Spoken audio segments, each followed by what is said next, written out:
So these are for like other planets, I'm guessing. The stuff on the far right, yes. And then this stuff in the middle, this is a complement to the stuff on the far right. The one on the far left over here, or to the west, this is what we can use for this planet when we start ramping up.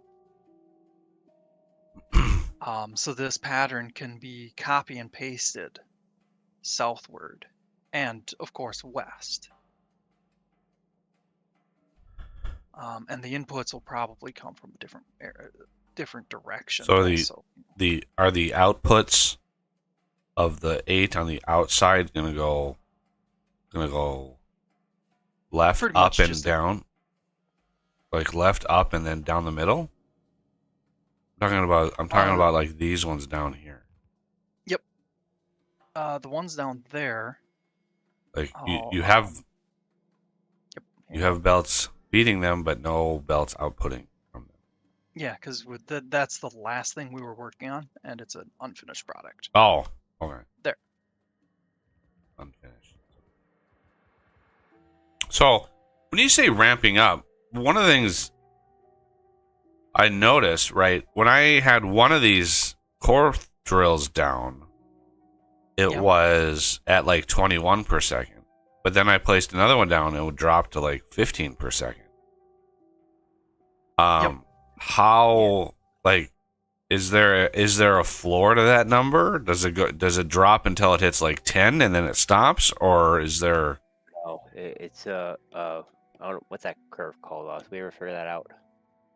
Nope. I don't think we did. You get diminishing returns for each one you place, but overall your output will still increase. Yeah. Like the next Um, one you put down, it'll probably drop it down to, I don't know, 11, maybe 12 per second. and I'm sure you're sitting there, but they're 25 megawatts each. Yeah, I mean And that's yes, that's true. Yeah. yeah, which is one of the reasons why I have the power mod in here. 'Cause, Yeah. No, Yeah. normally uh, when I ramp up, um, and I tear down my initial core mining setup, and I go train based, which is basically what me and Oz are working on. Um, I'll usually 5 or 6 of them on novice, all delivered to the core miners by train. right, centralize the processing. Yeah. Now, what I On normally do though is on my playthroughs, especially since I started playing space exploration, is I have uh, resource hubs for the trains, where, like iron ore, for example, all iron ore miners, no matter where they get the ore, goes to one place. Right. If something needs ore, they go there. The core miners, when they get running, they get a separate train station attached to that hub so that they offload first always.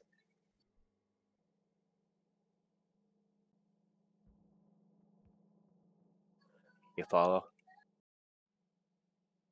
Uh, no. Okay, my hub, say for iron ore, we'll keep going with that. Um, ore train comes in, unloads into a warehouse. That warehouse will belt over to a second warehouse. That warehouse is the one trains load on. Now, Cool. the first warehouse is always gated. It'll never get more than, say, 3/4 full. There's a track below that where my core miners go to. They're not gated. So they can fill the warehouse up. So they always have priority.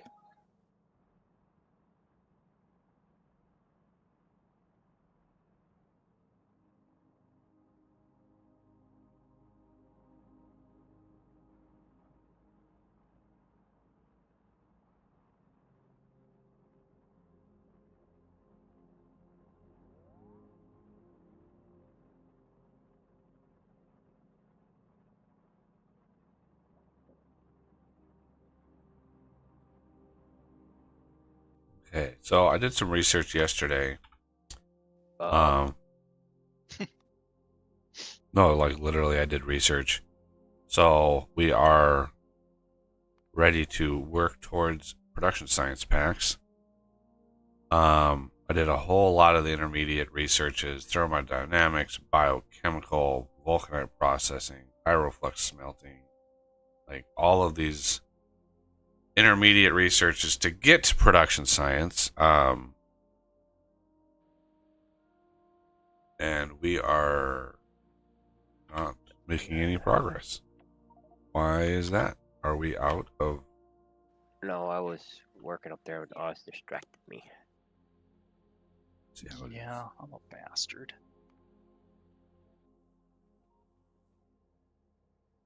Oh yeah, more research. Okay. See how it is. So yeah, we need to start migrating ourselves into orbit, I guess.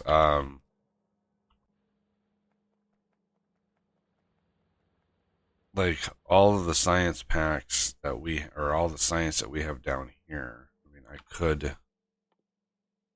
Oh, maybe we still have them down here. I could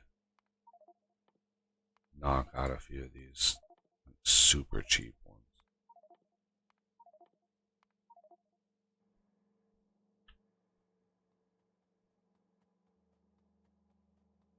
But yeah, it's one of those like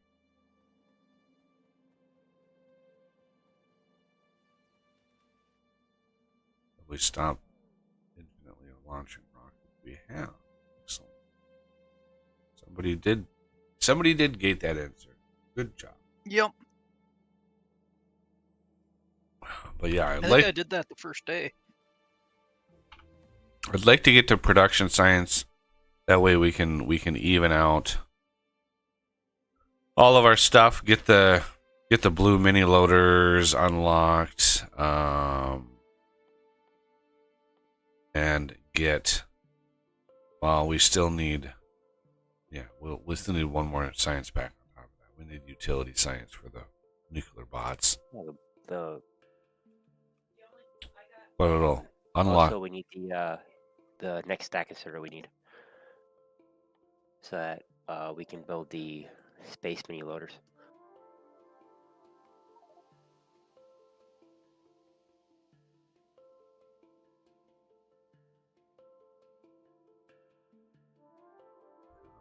Okay.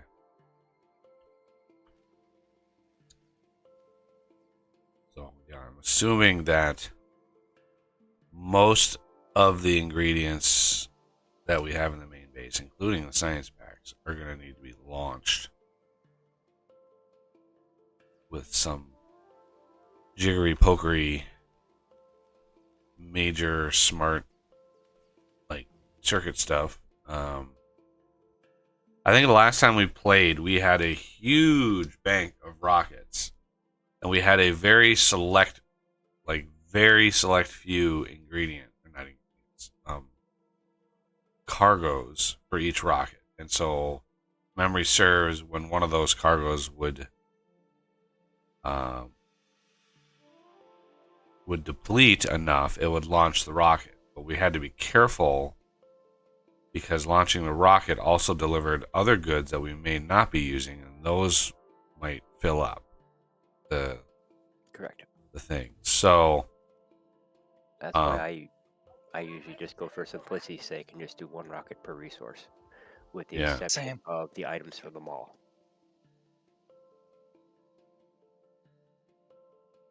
Items from the mall, you mean like power poles and stuff?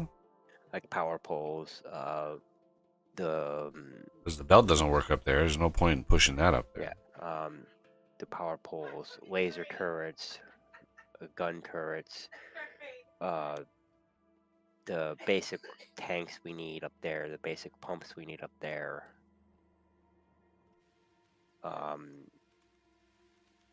rocket fuel, the motors, things like that. I just have a dedicated mall rocket that when I need this stuff, I just launch it, unless it fills itself up by itself.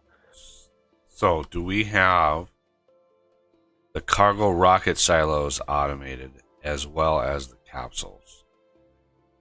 Capsules are, silos are not yet.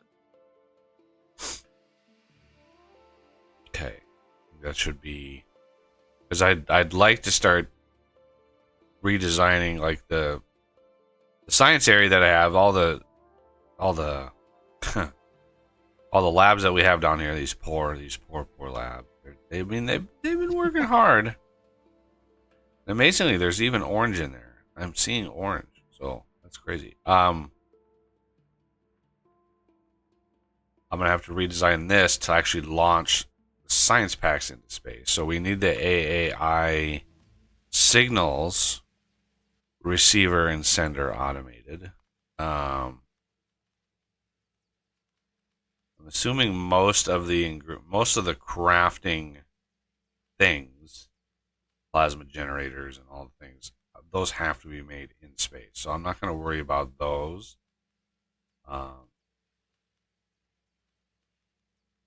So yeah. Also, now that we're going, today's stream is not going to be as long as my usual Saturday. I've got family flying out tomorrow, so we're having an early family dinner, and early celebration of New Year's, I guess.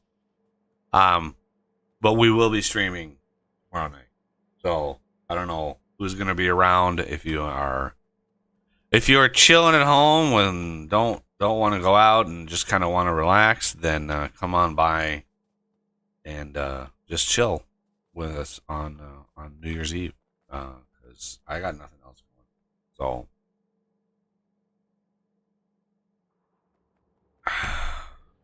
So yeah, we'll continue tomorrow.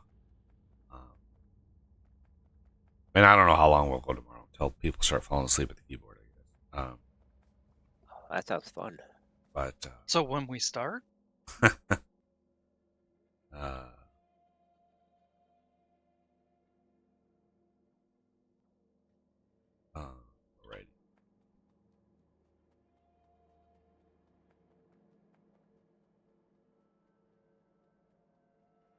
But yeah, I just wanted to mention that. I'll probably mention it again when I sign out, because people tend to cycle through. But yeah, Yep. I'm hoping, and my plan today is to be done by 4 or 4-ish. Could be a little after 4, but need to be done right around 4 o'clock. I'm going to do that whole lunch thing. I'll be right back. Lunch? Oh, how dare he have food? Yeah, sorry. I also fixed the mod, the Lazarus, the accumulators, the pictures, and the charging and the discharging. And you notice they have shadows now. They have boob shadows, but they have shadows now. Because before, I think whoever made the mod, whose name is Lazarus, hasn't touched the mod in years. Because the format he used, the table format in Lua for the pictures, it didn't even resemble what they use right now. So yeah, I fixed that, and I may have tweaked the research costs because the end research cost, this is so funny, for the accumulators, like the very last one here, each cycle, right, this is 640 iterations. Each iteration was like 128 red science. It's not possible to feed red science packs that fast into a machine, into a research center. Especially if you have a bank of research center or research labs, to feed that many science packs. So yeah, I just went through and I evened them all out so it wasn't so asymmetric with the research, because the solar panel one was like that too, right? So the solar panel one was like 64, 32, like it was super asymmetric in terms of how many science it used. So I tamped that down a little bit and I bumped up on some of these, like the number of iterations. I lowered, like basically I kind of averaged out science packs and then I increased them out. So at least you have a little bit more even consumption, but even so, it's still in general cheaper to research those last few. Okay, so this I'm gonna request rail, and then this is going to be when everything less than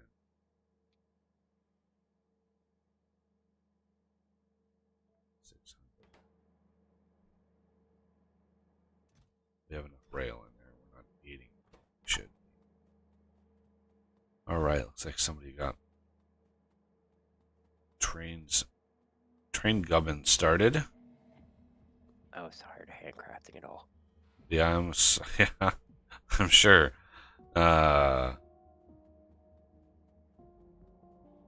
Did I research? I can't even remember at this point if I researched it or not.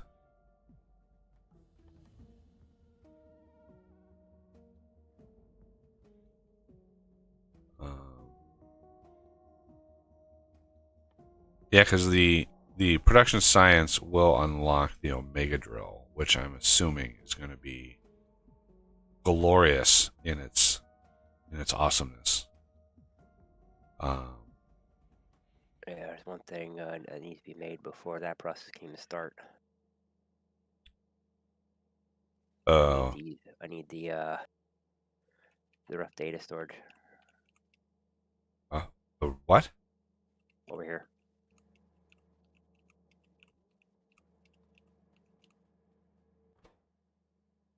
Glass and iron plate.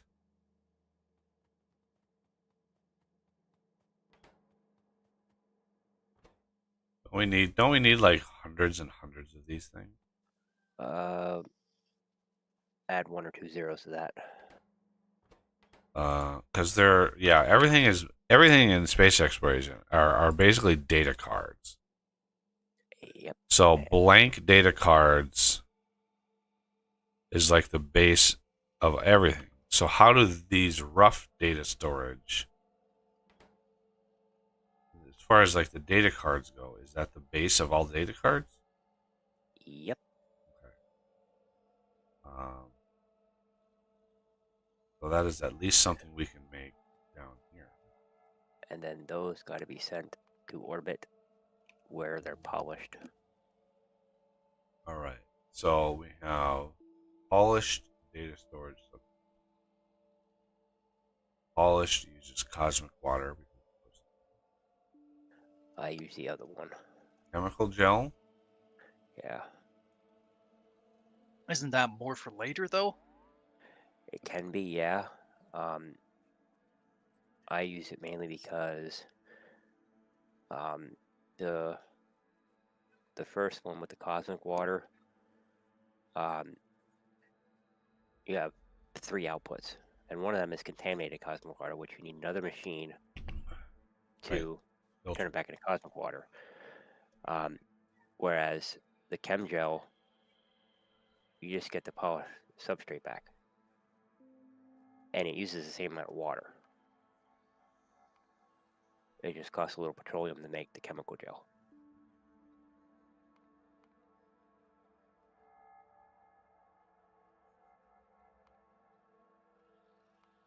The contaminated, you do get some useful stuff from that eventually.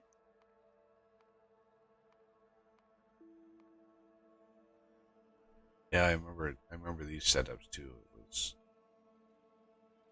pretty. We had a pretty large data card crafting system. Yep.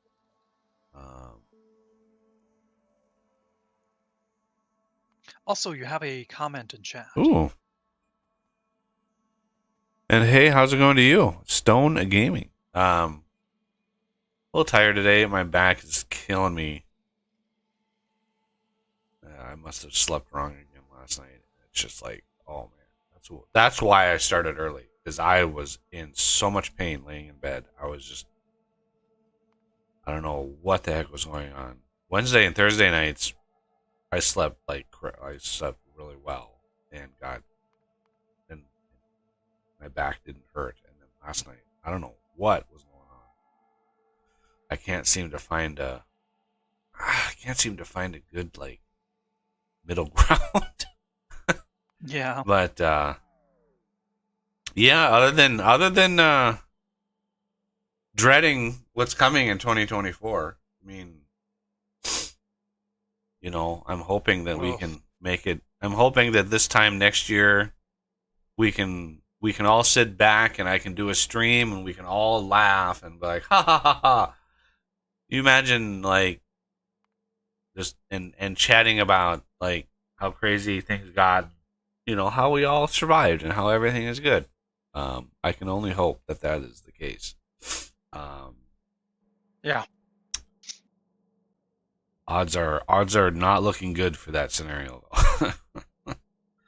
All right, where do we have module production? 'Cause I've got a bunch of low level productivity. Looks like productivity. Yeah. We don't have productivity 3.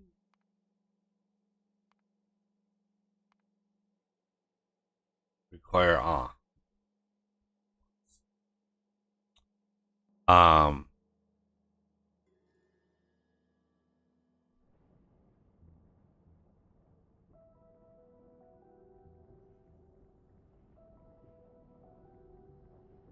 these are not. No. Oh, I hit the wrong keys. There we go. Missed the any key? I go for M and I hit N, and then I panic and hit Oh. M again, and then I'm like, oh my god, I've got multiple layers of shit I've got to get. Yeah. Okay. What was I doing? No, I confused myself. Oh yeah, I know what.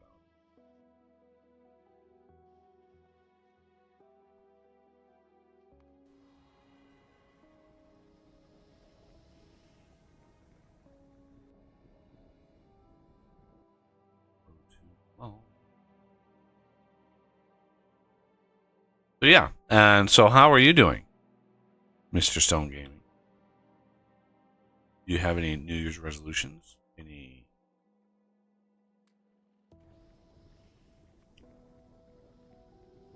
Anything you're going for this year?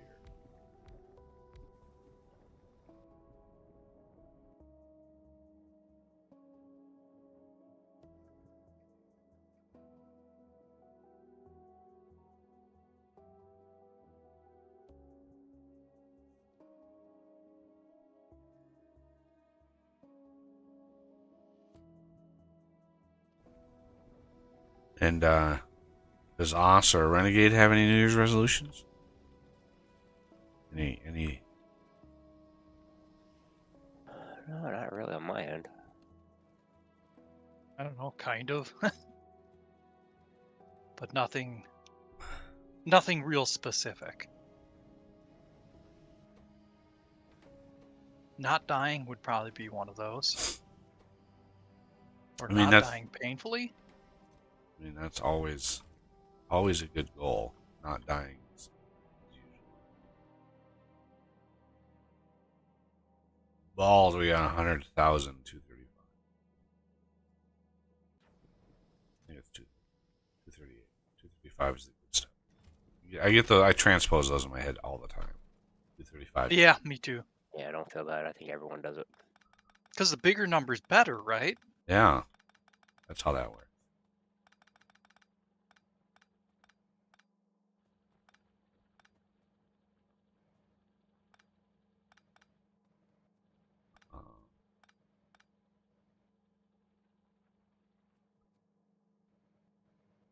Oh my goodness. Second birthday. Oh, we got the terrible twos coming up. Awesome.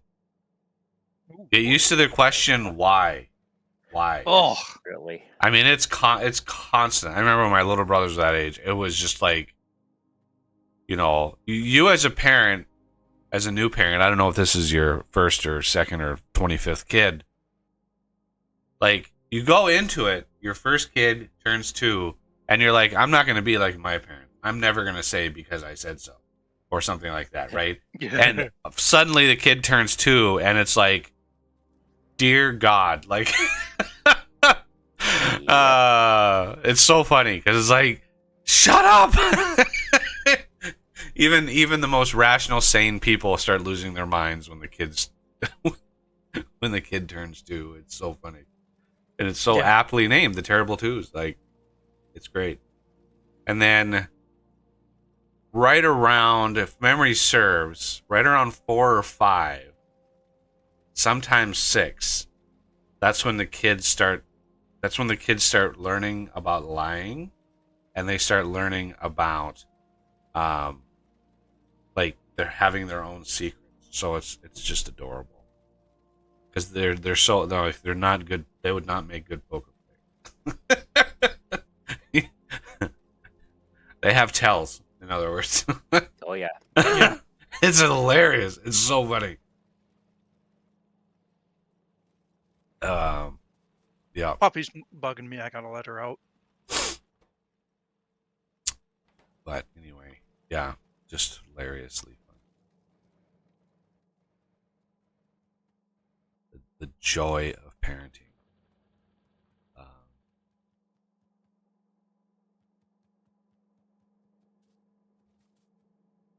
So those are pre-packed. Yeah. So have fun with that. This whole year is going to be the year of why.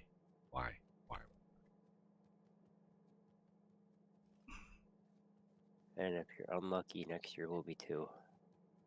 Well, I mean, yeah. You want a kid that wants to know about the world. If the kid is just sitting around, doesn't care about anything and just all they do is sit on a tablet all day, then that's... There's one thing I like about my kids being 12 and 14 now. They ask me questions. I have a perfect answer for them. Are you ready, Buggy? What? Google it. Well, certain questions you definitely don't want them Googling. Especially at 12 and 14. There's definitely things you don't want them Googling. Those questions I answer. But, I mean, they come down, hey, why is the sky blue? Yeah, I could tell them why. But that ain't teaching them how to find out for themselves. And also, one of the side effects of actually looking into it yourself is you actually remember the answer most of the time, right? If you just ask, why is the sky blue? And it's like, oh, that's the diffraction of the light, blah, blah, blah, blah. That goes in one ear and out the other, right? 5 minutes later, you're like, what did they say? But if you actually look it up and you actually have to, like, why is the sky blue? It's like, oh, this, and you read on it and you think about it, then it's like that's when it sticks, right? The knowledge sticks around a little longer. Well, not only that, they can also like say, oh, that's interesting, but what's this word mean? They'll click on that word, and now another can of worms will open up for them. Right. What does diffraction mean? What is, yeah. Yeah.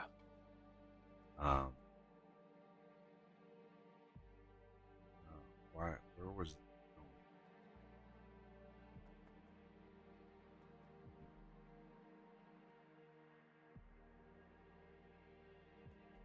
But, yeah.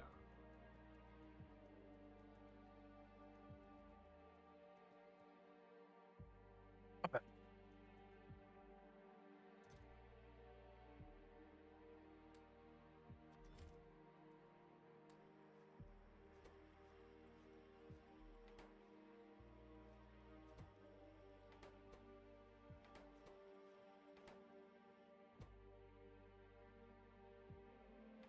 All right. What I just accomplished, I beefed up the oil processing.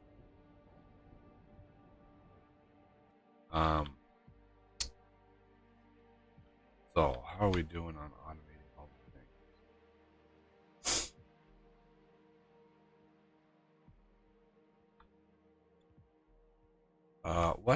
What goes into, pray tell, the rocket launch pad? Or no, the cargo rocket. Oh,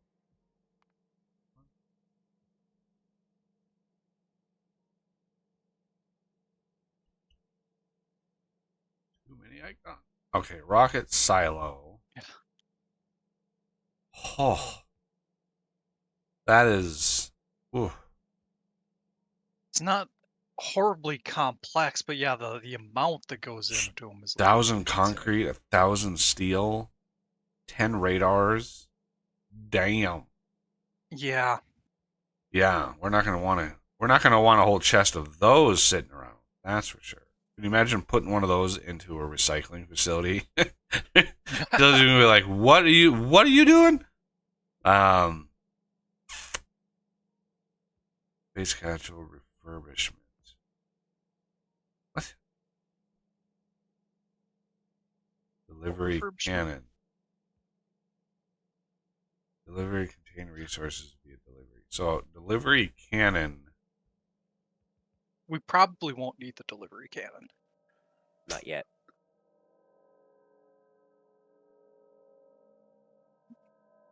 Is It that does have its uses. right? But I you never can't. really You can't deliver everything with a cannon. No, Very no. very specific. It's good for items that don't require a high throughput. Oh. Like, for example, one thing I use it for is when I need to send uranium up. I'll usually use them.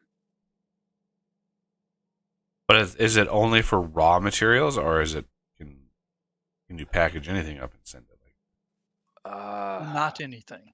There's Not anything, specific no. recipes. That's what I thought. Specific things. Yeah. Have you guys seen that facility? The spin launcher facility that they've built to try to get things into orbit without rockets. Yeah, No. I've seen it. Yeah, it's just it's just basically tries to yeet the stuff up into space. It spins it. Pretty much. Yeah, it spins it around it's like a yeah, Centrifuge. it just spins it so the whatever the cargo is on the outside, and it spins it super super fast and then releases it at a really specific point, and it yeets it. But the problem with it, because it does work, the tests they've done actually, they've actually gotten stuff up there. It's severely limited on weight, but they're also like the G forces that the cargo that they have to take when they're spinning it. Those lateral G forces as they're spinning it are so high that it would like deform even the strongest metal.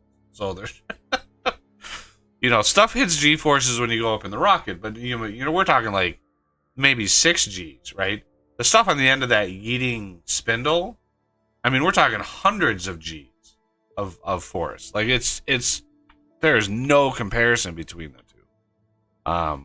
Yeah, it's just it's ridiculously stupid. Well, yeah, that happens when you yeet something at orbital velocity. Yeah, I mean, you have to. Even though they built the building pretty big, it's still a relatively small radius that they're spinning around, and so it's like you have to get that thing spinning fast to get that the thing in the end spinning fast enough to reach orbit. I mean, but yeah, it's. I just thought like try to do an astronaut with that, and they get up to space, and it would just be soup that gets up to space. I mean, it was, yeah, you would not survive. You would not survive at all.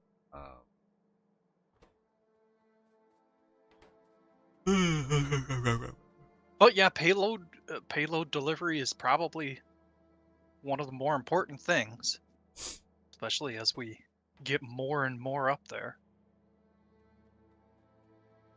I mean, SpaceX at this point is launching every 2 days. I mean, they're launching Jeez.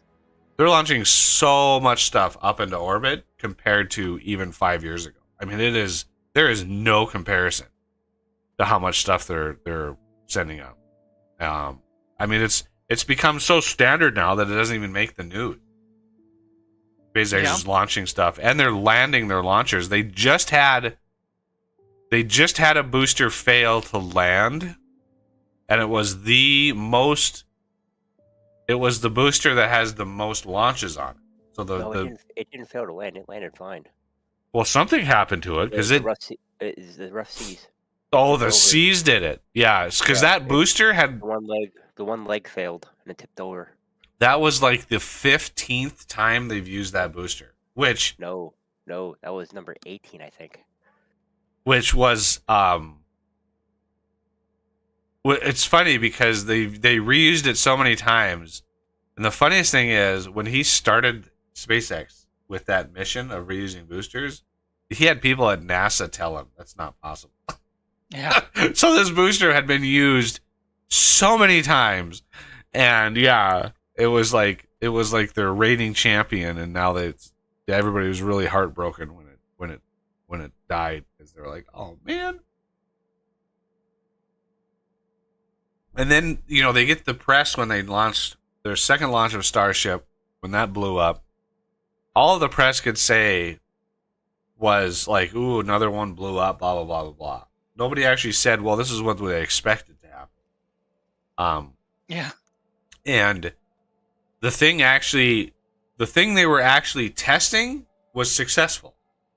The active detachment, right? Because they detached the thing like while it was still under power. Like this was not something that had been tested before.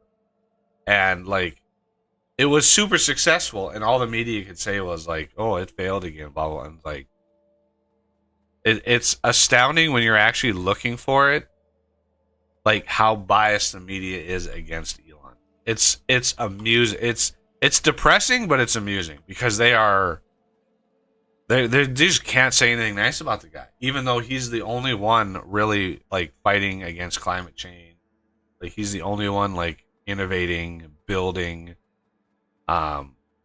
It's astounding to me that he's such an enemy of people. People hate him for no reason. He likes free speech, so that's a way to hate. That's the reason to hate. Yep. Of course. I just doesn't make any sense to me. And then his I was kind of catching up this week.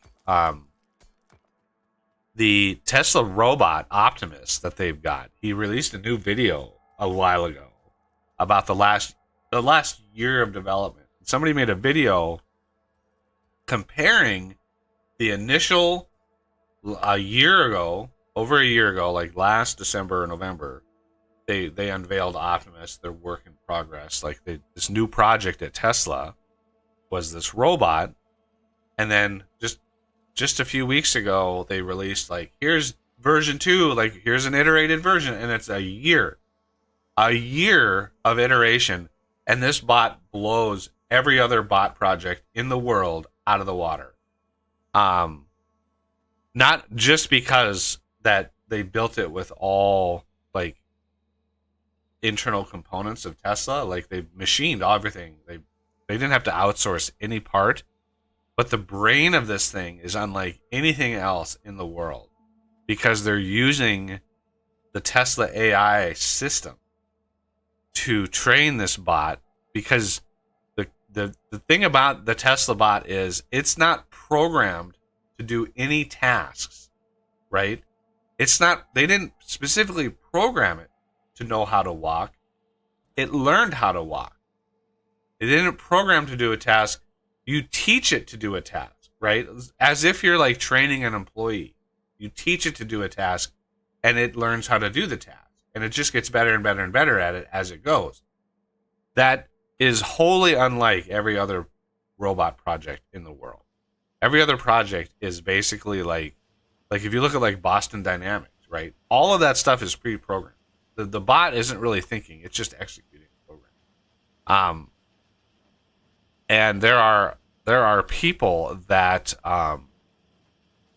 basically have estimated the potential market for the robots, because they're looking at being able to rent the robots out for, what was it, like, it was something like $40 a day or something like that for renting a bot.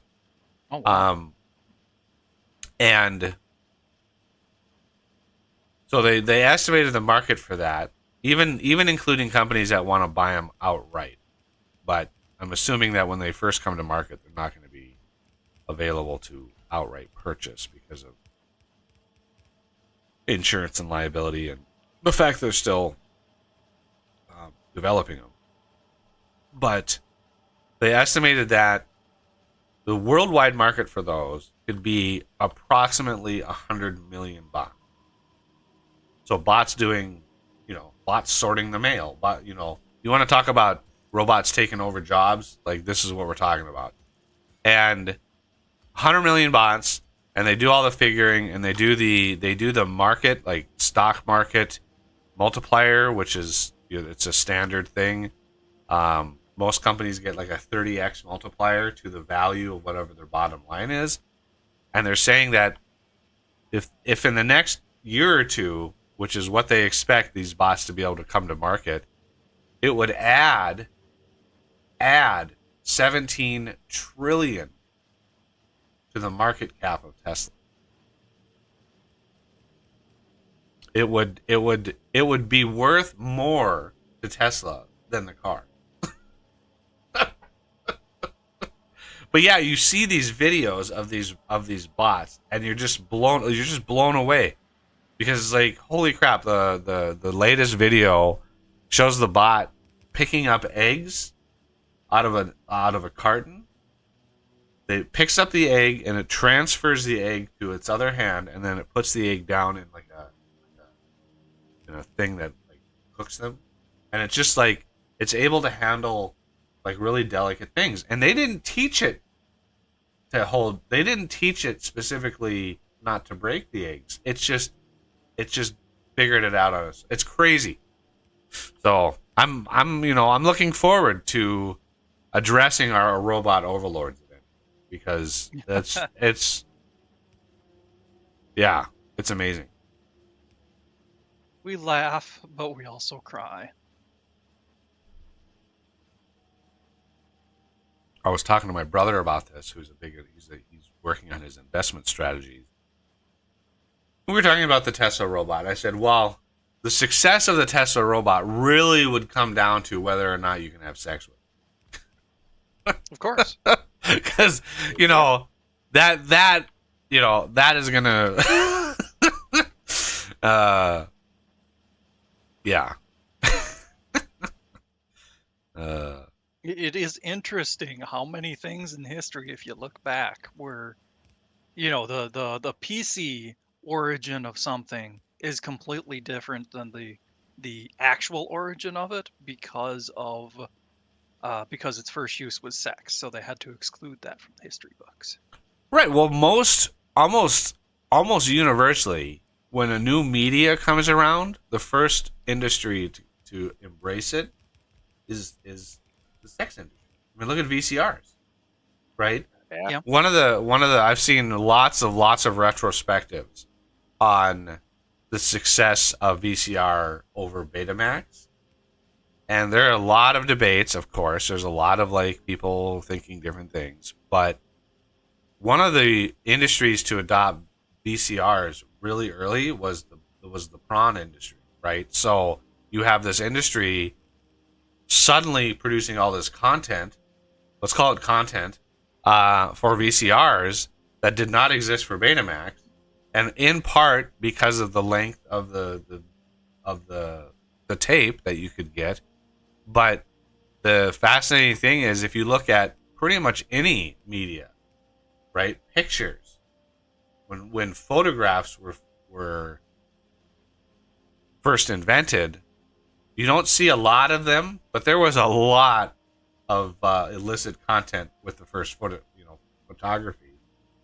And then you look at print media, news and magazines, like almost immediately after the advent of this media, you get the Playboys, all of those, and then again, the movie industry immediately embraced by the illicit industry, VCRs, and then internet. Holy crap! The internet came around, and it was, yeah, that changed things.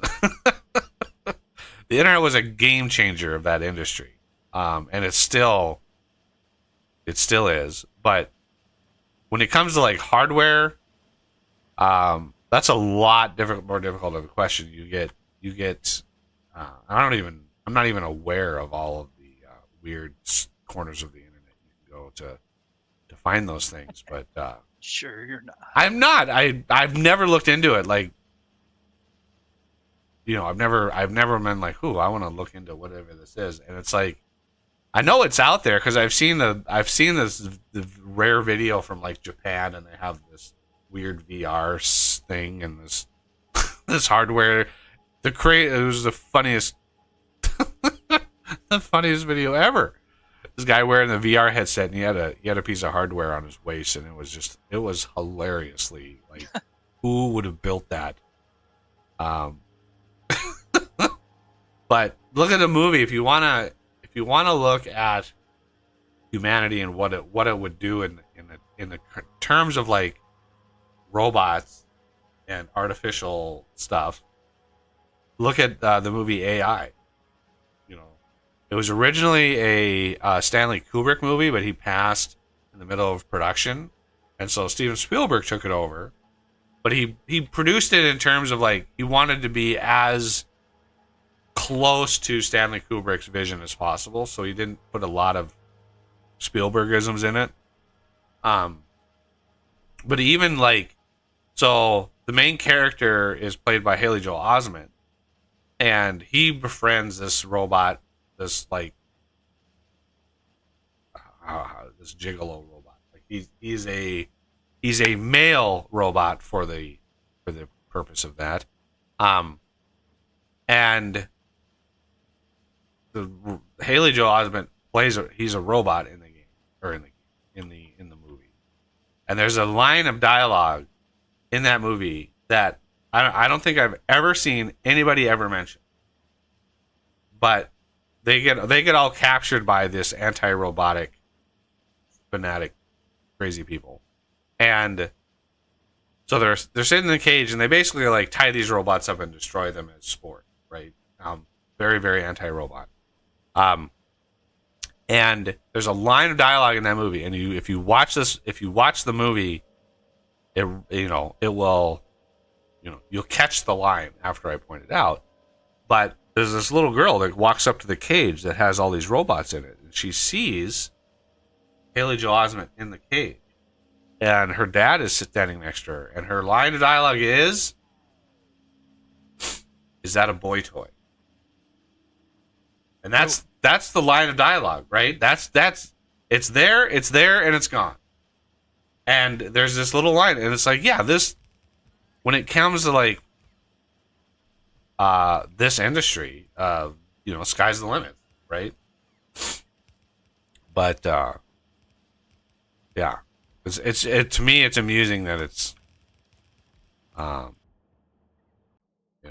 Spielberg put it in his movie, but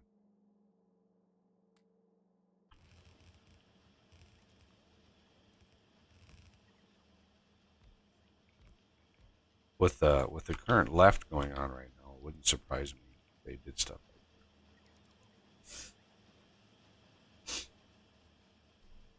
that. Okay, so I haven't really accomplished a damn thing yet. Yeah. I was going to try to automate these things, but god damn, these are expensive.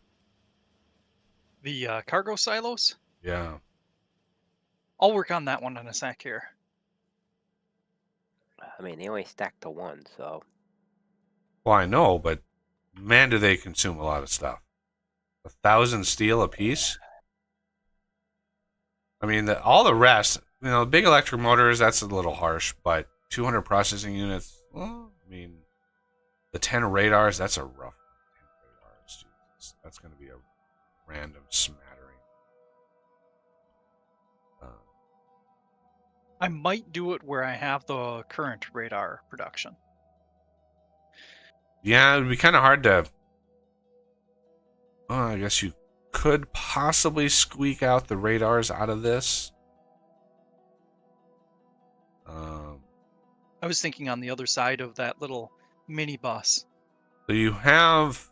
Yeah, it looks like Or maybe right down here. the cargo pods are automated. Yep. Uh,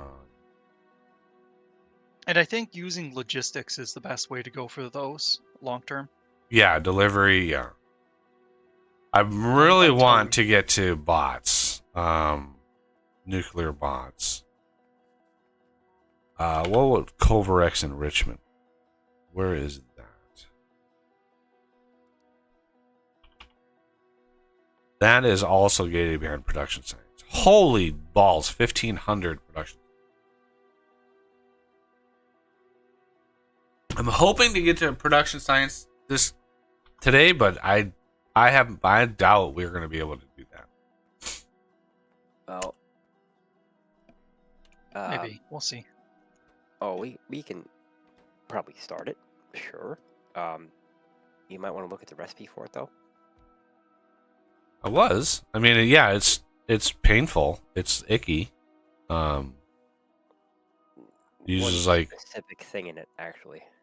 the machine learning data. Is that what you're pointing out? The vulcanite block. Vulcanite block. So is that all that pyrolite that you have us like storing over here, which by the way is like we need the level 4 to be able to revert that, I think, which is locked behind the production size. okay. So we're actually going to need some vulcan. Yes. I mean, there's 100 in orbit. 100 vulcanite blocks in orbit.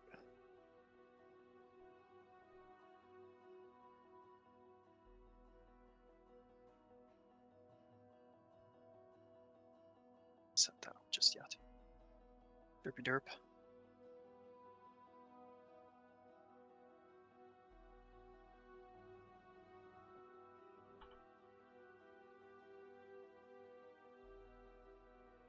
We're not going to need a lot of throughput for these, so I'm going to do a lot of belt sharing.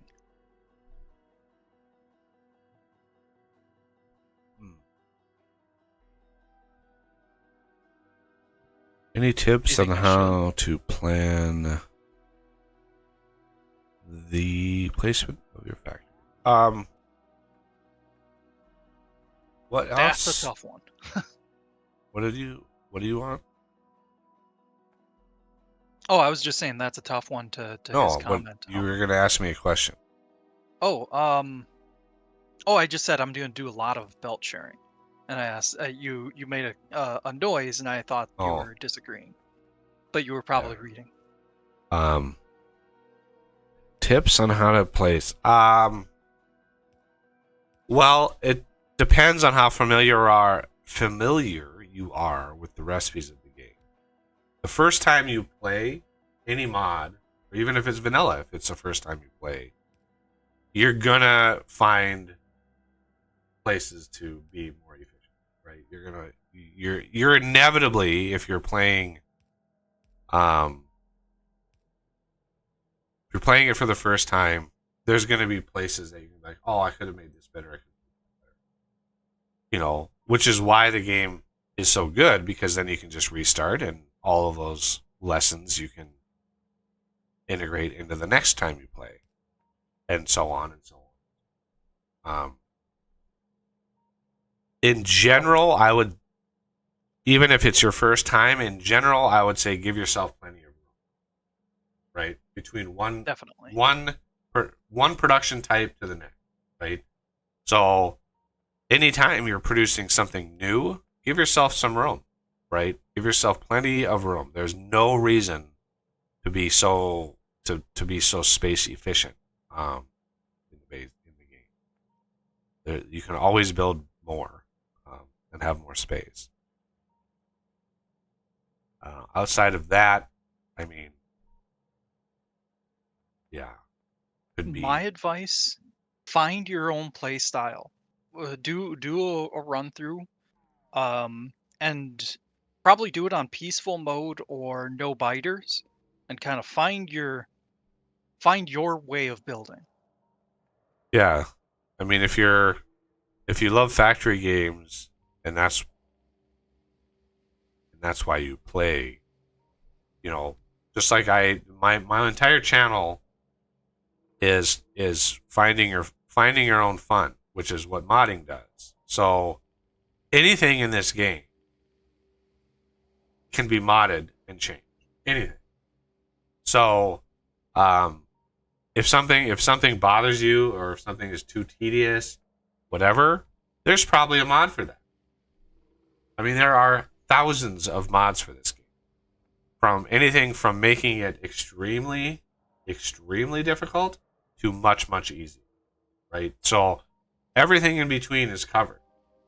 And so you just find whatever works for you, and you know, once you get comfortable with it, with whatever setup you have, you can always make it harder. You can always bring it in and be like, oh, this time, you know, if you're strictly vanilla, I mean, there are people that post on the Reddit that are 1,000 hours in the game. They've never launched a rocket.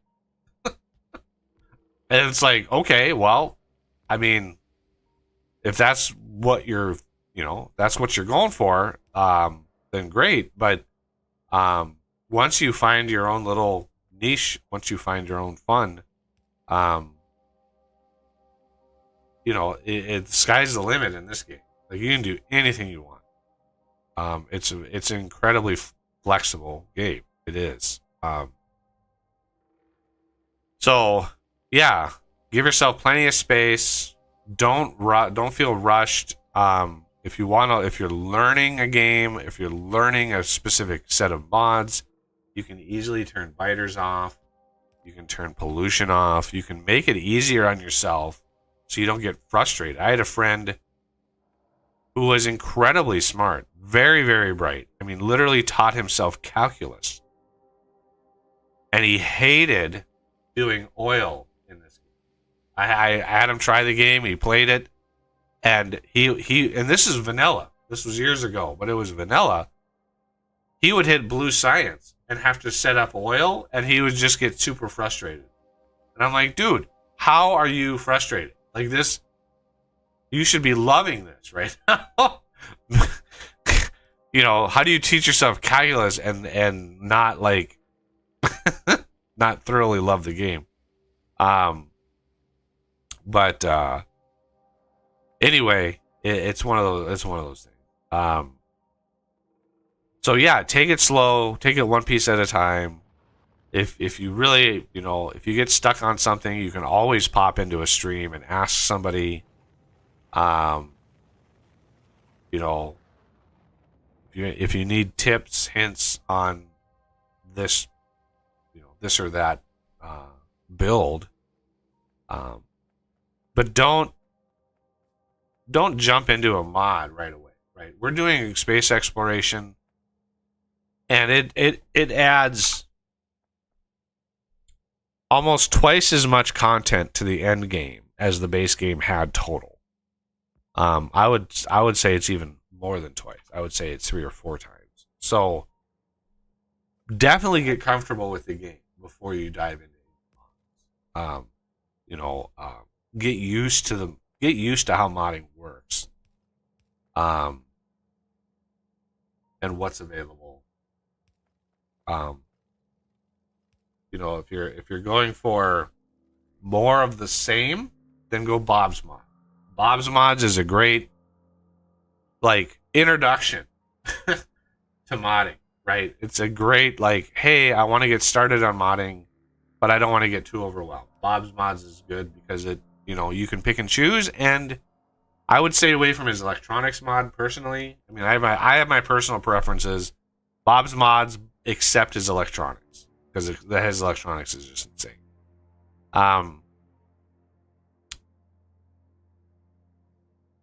And Yeah, I guess if you're looking for something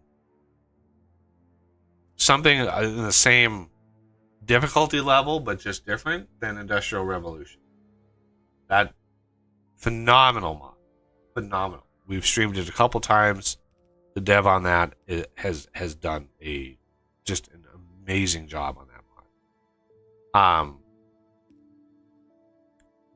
And if you're looking for, if you play the game enough and you get super comfortable and you're looking for a challenge, you're looking for something like, hey, I want something that's in depth, then Space Exploration is a phenomenal mod.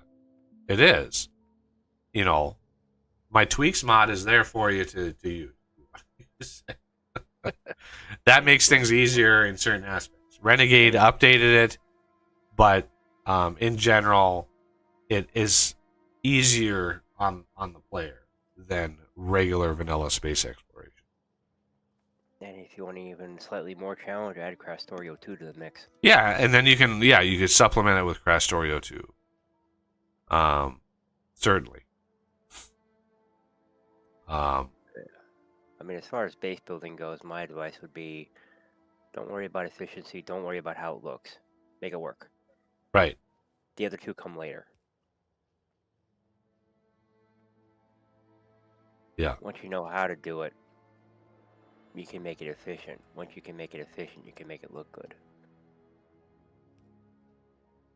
Now, if he's talking specifically about space exploration and how to build tips per factory, that's rough. That's really rough, just because the number of goods that you have to jam into the machines. I mean, with me, like I go through, on average, my orbital base will go through 3 iterations.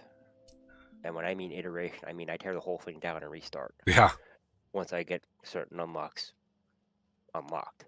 And on the surface, I usually do only one reset, and that's usually once I get to the point where I get to space, and I basically start building a train-based system on the planet.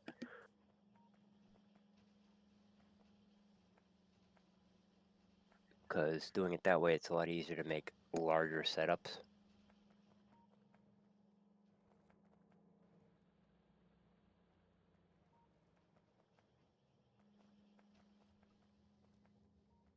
Yeah,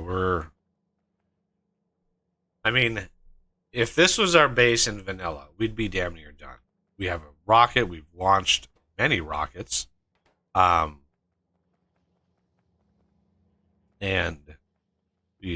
launching a rocket in the base game right now is the end.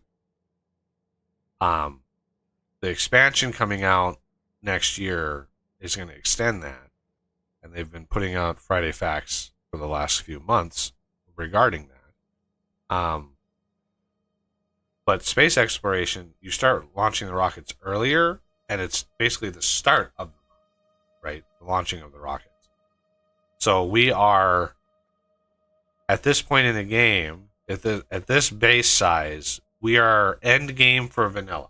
This is end game. This is, very close to what it would be in vanilla. But for space exploration, we're barely scratching the surface. We haven't even really built anything in space. We just got to space last stream. We're not even mid-game yet. Yeah, we're not even. Yeah, that's the point I was making. We're not even close. So, yeah. The game can be overwhelming for sure, and you can tweak it. Holy shit! This stone is just about. Yep. I think one of the sub goals we should make for today is to colonize a stone planet.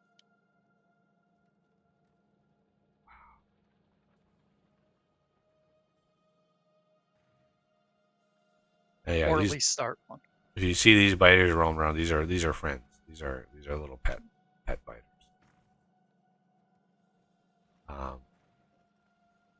Do not be alarmed, for they come in peace.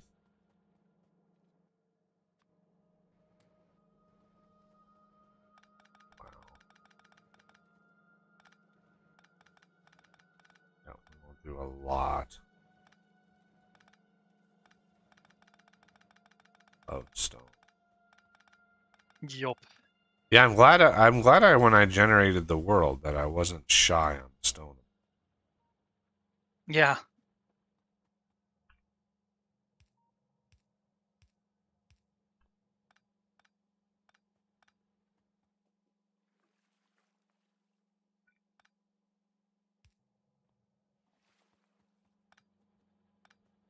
When I was generating, I originally had stone turned like way down, and I thought this usually bites me in the ass. And so yeah, I ramped it right back up again. Very glad I did. So we've grown lots. This mod seems to go through quite a bit of it anyway, compared to vanilla. Well, compared to vanilla, yeah, a lot of mods go through a lot of stone. There are a lot of examples of mods just chewing through stone, more than your average, I think.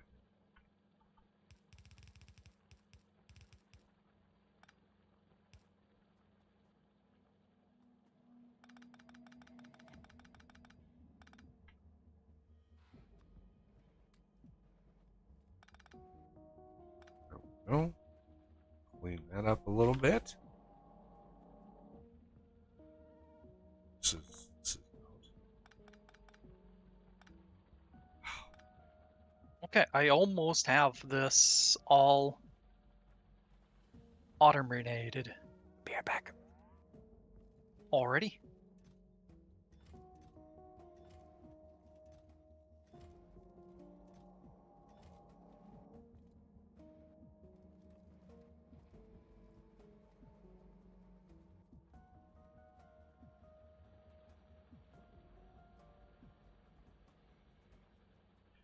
Yeah, when you generate a world, you can generate what's called a death world. There's a lot of videos on death worlds. That's basically super fast biter evolution, and then they're very close, right? Your starting area is very small. That's a death world. There's a train world preset, which is large but sparse or gen, which is kind of what I did here. So the patches are enormous, right? You have 66 million iron. But they're far apart. Those are the hallmarks of a train world, which is its own fun and excitement. Yeah, look at that, 114 million copper.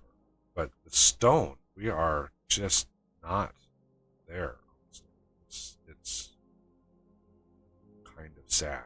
And in space exploration, the world is finite. It is not infinite. Even the home planet has a finite size. Insanely large, but still finite. And you can set the size when the world gen. I maximize the size of the starting planet Navi here when I generated, because I was like, with the ore settings that I did, I want to give enough space for the ores to gen. I don't want to run out of ores. That would be bad. But so what are these gated behind? 1 or 2? 4 is there. 4. Good. 4 is there. Good. So do we want one rocket per science pack, or do we want just one rocket with all the science? We tend to use science packs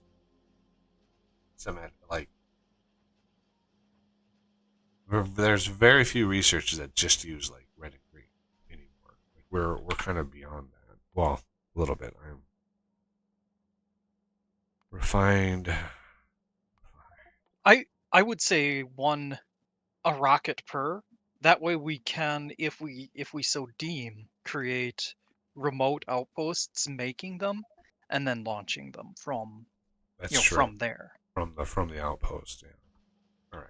And I don't know if I said, but circuit setups aren't necessary um for rockets. You don't have to say, that is if you have one output. You don't have to limit it based on what the contents of the cargo, the landing pad, because if the landing pad is full, it can't deliver. Oh, right. It knows whether the landing pad is full. Yep. What a Or, quick bio break. if it has anything in it.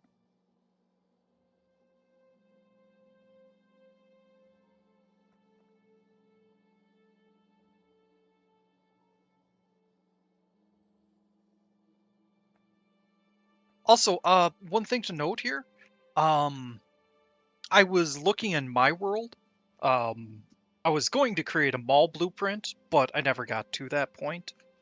And I would have done it on here, but the server was down at the moment. Anyway, and it reminded me of something that I had started doing because I saw it in somebody's blueprint pack, using storage chests rather than buffer chests for output, because it has the same effect if you set the filter.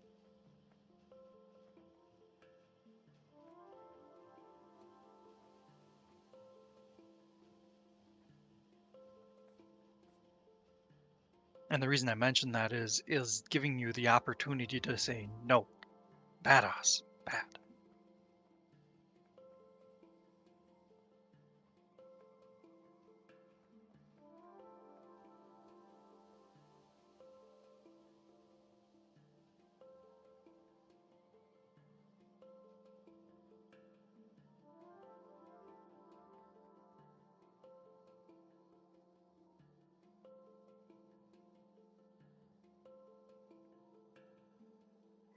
Alrighty, I'm back.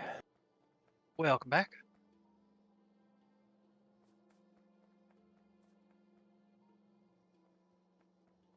All right, anything else you want automated?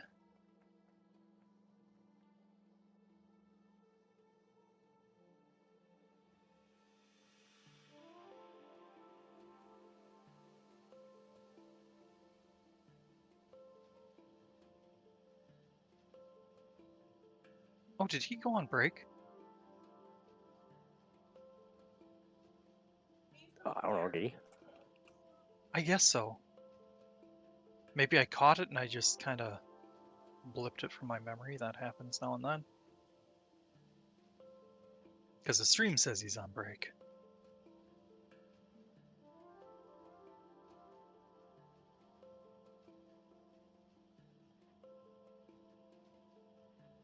All right. Welcome back. Well, thank you. Thank you. I mentioned this while you were apparently AFK, and I just didn't realize. Like I said, I probably just blipped it from my memory. I set up the. Oh, okay. You're changing them to buffer chests, and that's what I was talking about. Is that if you have them as storage chests and you set the logistics filter, it has the same effect. Yeah, I try to be consistent though. We have buffer chests on literally everything else. Yeah, but I think going forward we should probably do it logistics because it's less fiddling around. It's the same process. Buffer chests, except logistic you have to requests. set Why is there different? You have to set a number of requests for the buffer chests. Whereas in the storage chests, you just click done.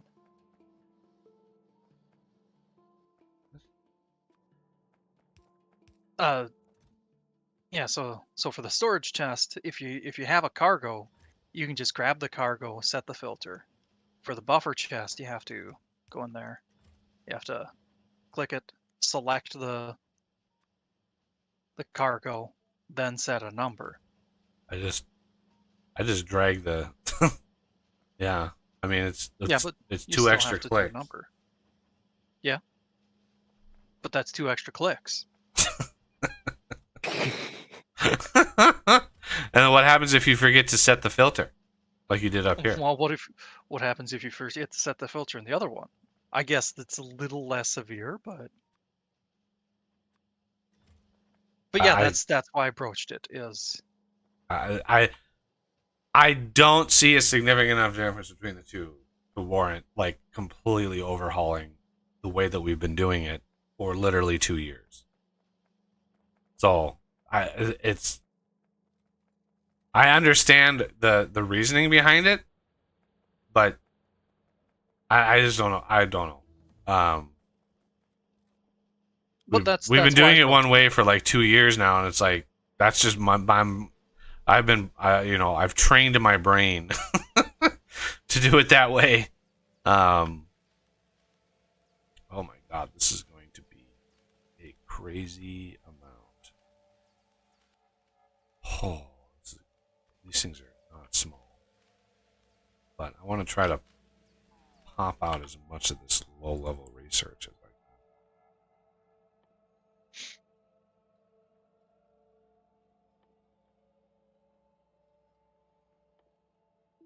it. I see somebody rated the productivity modules. Raider.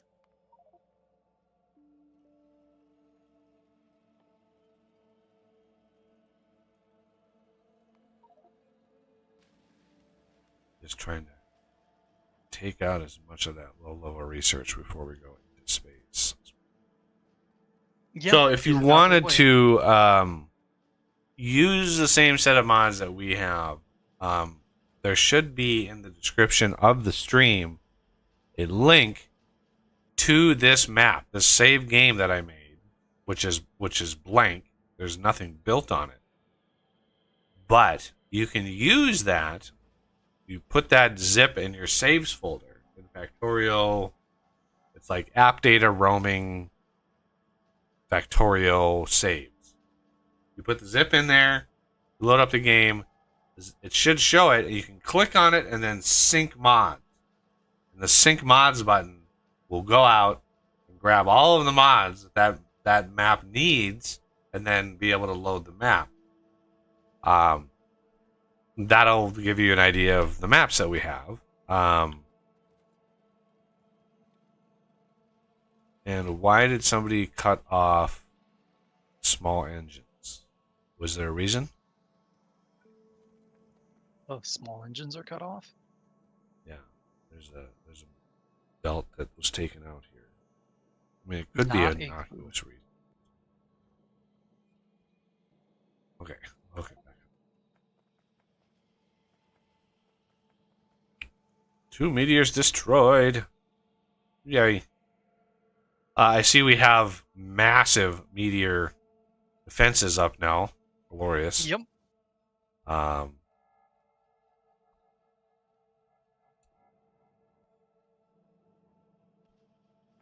No more meteors. You see how close the meteors dropped to our power accumulator setup down where we're crafting with the 1 green solar panel and the 2 like Mark IVs, and there's a meteor like right there. It's like, oh man, Yeah. that's like a significant amount of our power right there.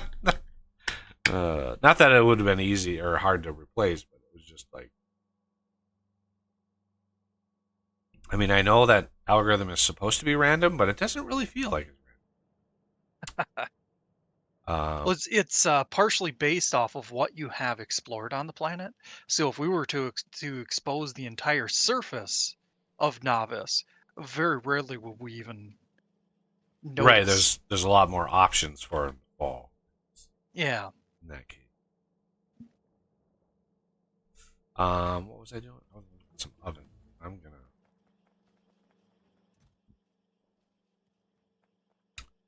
That's 100 ovens.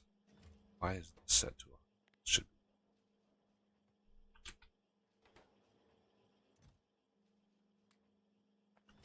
100 ovens is a lot of. Yeah. I figured that it was going to be building off screen, so it didn't really matter.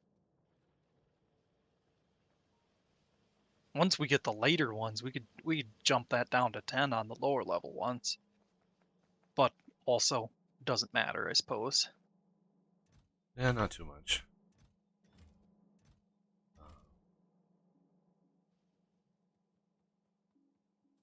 Is there anything else you would like me working on?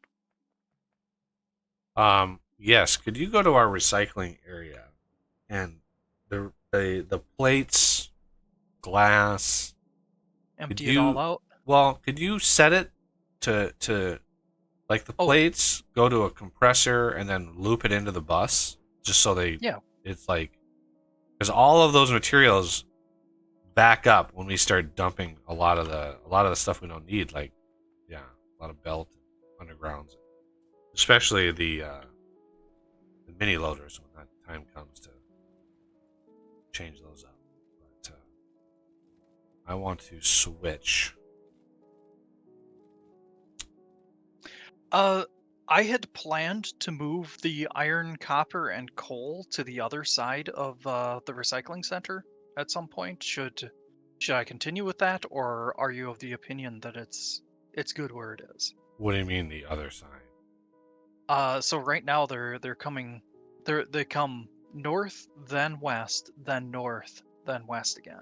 I was gonna just go straight north, right about here, and then west.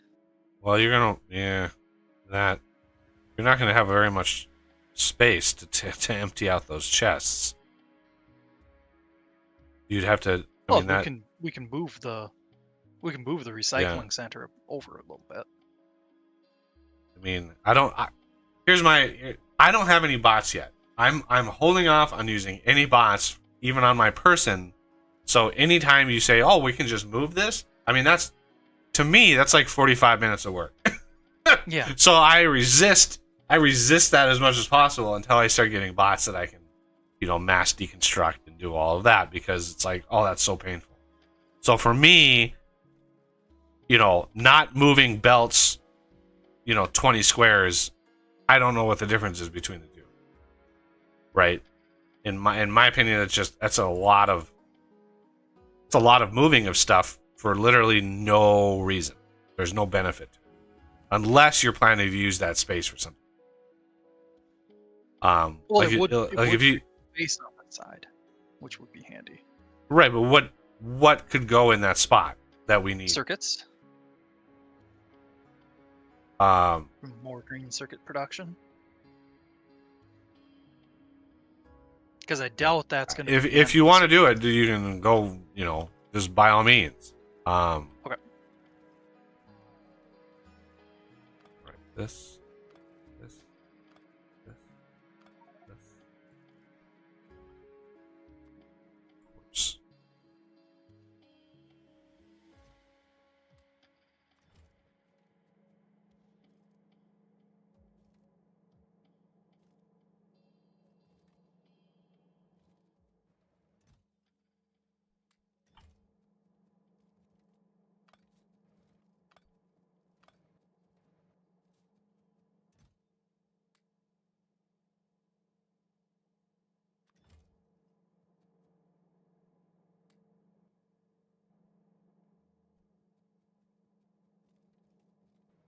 I'm gonna lump steel where stone comes in, because that makes more sense.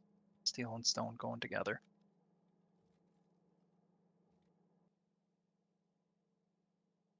Cats and dogs living together.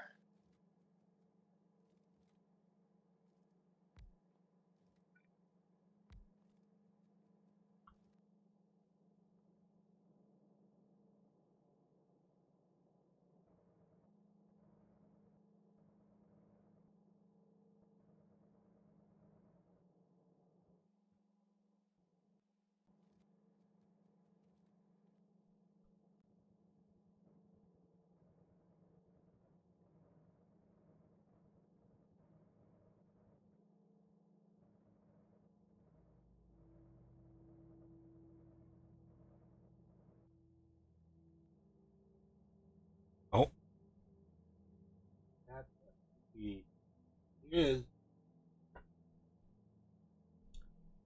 You're done sleeping on the bed, so now you want to sleep in my lap, because, yeah, that's how cats work. Who doesn't need a change of scenery when you sleep?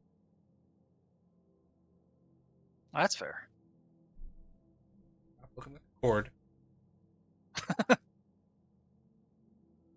Bad things happen when cats look at cords. Sometimes she gets caught, so my headphone cord drops down off the chair. Sometimes she gets caught in the cord and she can't really see it. Ah, And so she'll get caught and then panic and then just tear ass out of the room, and half my desk goes with her. That's a fun day. Yeah. oh yeah. Yeah, that's fun when that happens. So exciting. Sometimes, if I'm watching TV, I have my PlayStation, because I watch everything, stream everything off my PlayStation 4. So I have the controller on a little desk or on a little table.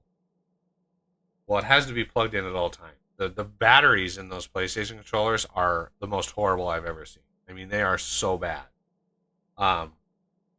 It literally went like 6 months before the battery in the core in the controller just died. But so I have to have it plugged in at all times. Well, it's this little thin black cord that goes from the PlayStation up to the controller. Well, the cat, I mean, the cat's vision at night is really, really good. And if something is moving, kind of like a T-Rex, right? If it's moving, like a fly or a moth or a bug, she can see it from so far away. But if it's just stationary, right, she can't see that shit. So sometimes she gets into one of her spaz moods, and she's done this a couple times, where she's just the zoomies, the really spazzy, crazy, when the cats get crazy. She will fly across the living room, and she will clothesline herself on the cord going to my controller, right? So my controller flies across the room. The cord gets unplugged, and God only knows where that goes.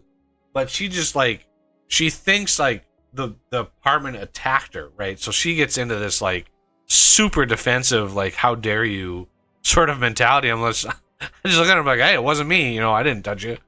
But it's just it's so funny because she has this panic, oh my God, what happened? It's like, cat, you are crazy, is what happened. Yup.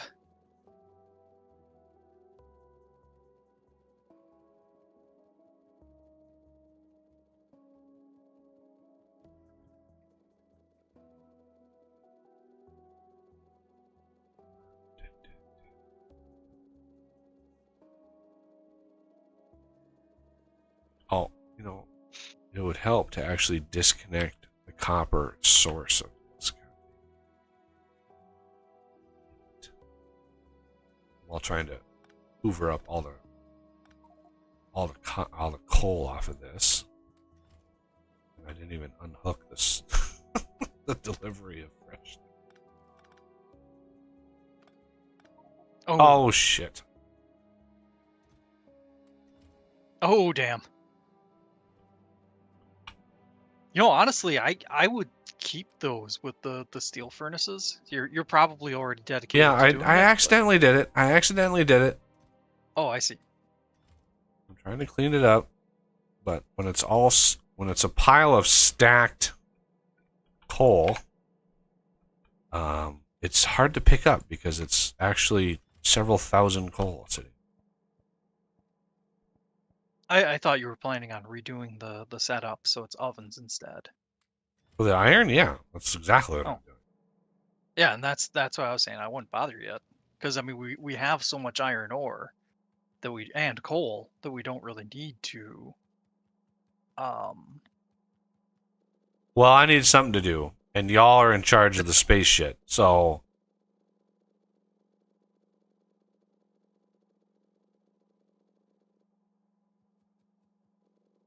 Space poo.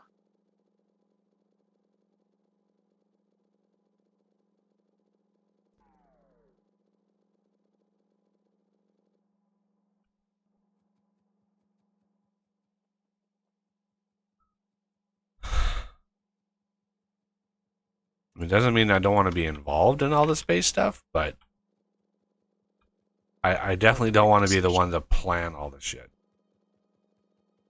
I mean, you can certainly ask if it's like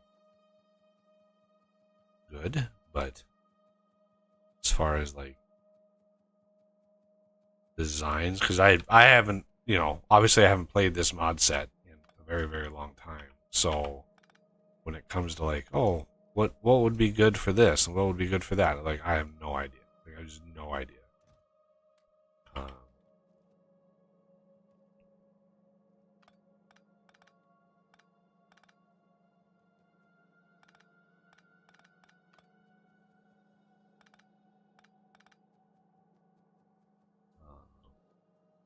Starting to doubt our ability to get to production science today.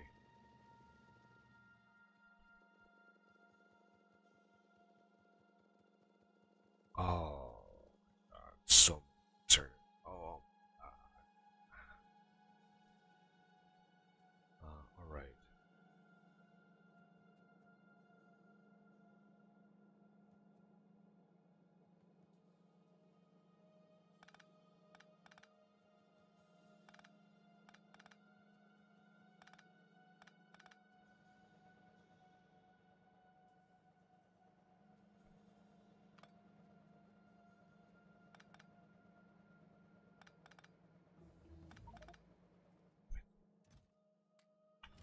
My inventory is just too full of shit. It's just too full.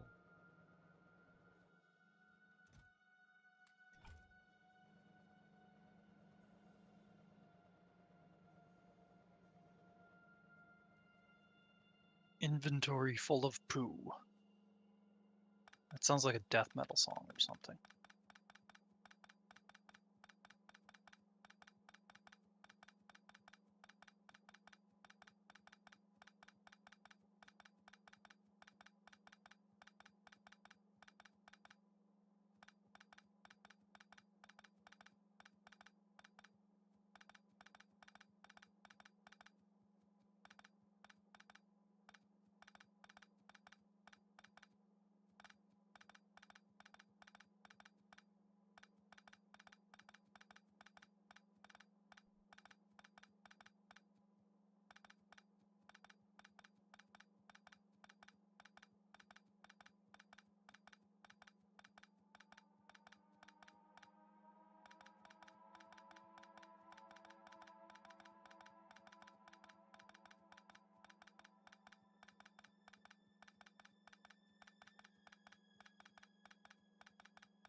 Whoa. Robo. Thank you for the sub. Welcome to the channel, sir.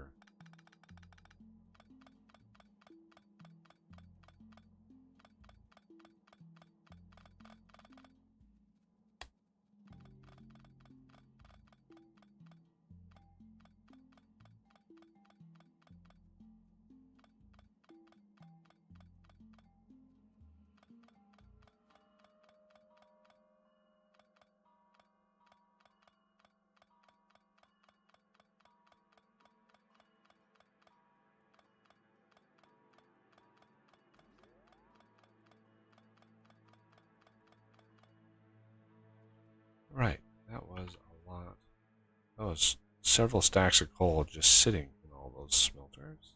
Crazy.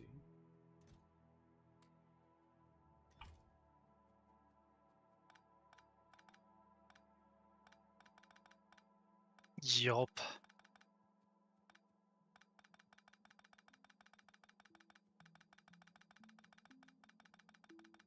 I've been watching that guy do the speed run of all the mods 8. And, Oh yeah.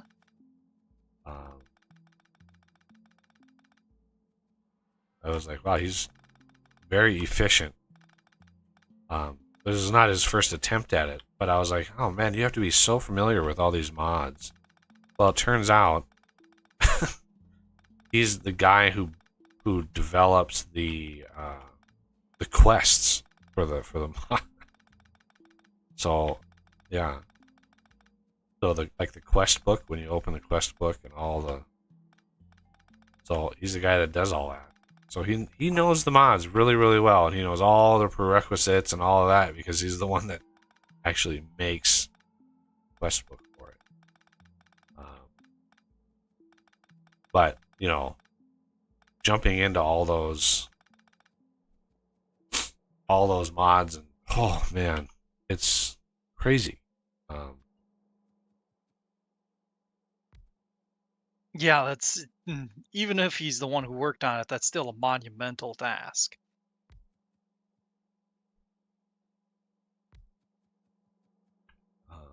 Okay, so I want to fundamentally change how this is going. So all of these setups, rather than deconstruct each one of these individually, I'm just going to build them over here and disconnect all of these, and then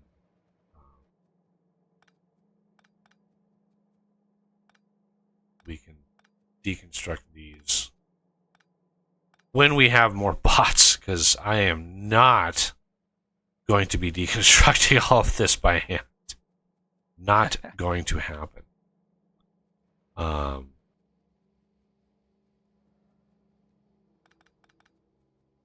So what we're going to do is, right now we can't do blue.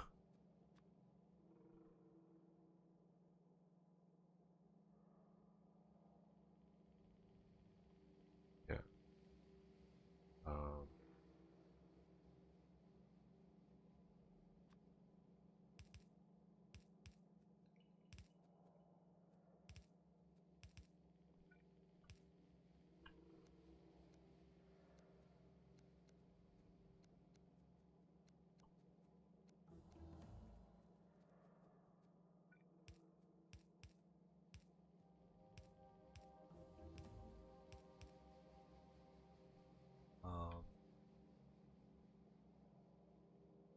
I could literally use an inserter to insert into these stackers, because it's a 25x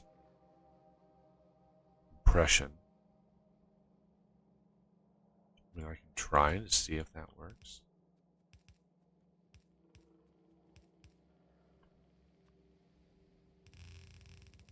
Cat, you were just over here. You were That's just what over I here. typically do. Especially when I have a shared belt system where I have the, different stacks on different sides. Put a filter inserter there.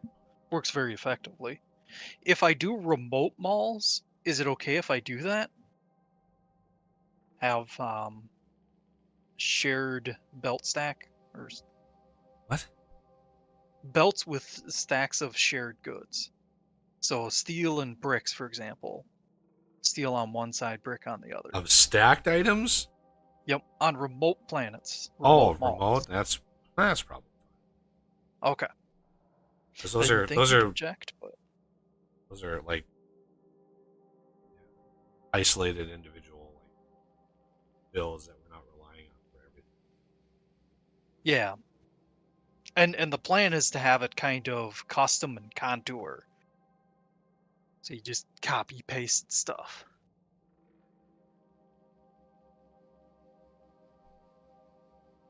Shouldn't have the same potential shenanigans if somebody else steps in and works with it. All right, I got the main goods kind of on here. It won't,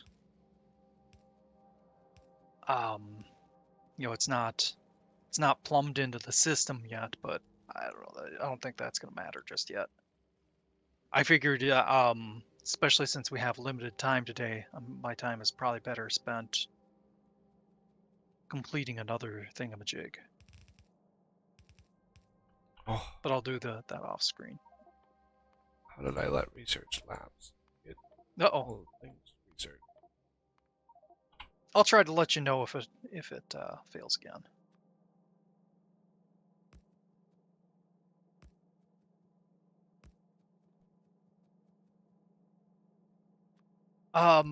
So should I work towards the goal of production science? Yes. I'll probably have to work with death to figure out what I should take on. Any comments, Death? Other than, the usual burn in hell kind of comment, but Well, I mean, we need the iron ingots. okay. You can work on Oh, that. which that means stop, Buggy, stop. Well, a lot of our base still depends on iron plate. Yep, but iron ingots are more efficient way of getting iron, including iron plates. Okay. Uh, I understand that. I'm on my way to come help you out. Molten iron we can still get in ovens. Yep. All right, so we got the molten iron. And then we do need the casting things, right, Death? Yeah. All right. Okay, you have space in between these, so yeah, that's... Okay, yeah, and you got the molten iron coming out.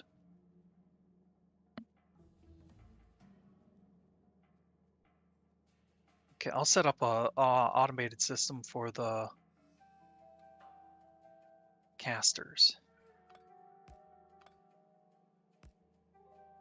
Casting machines.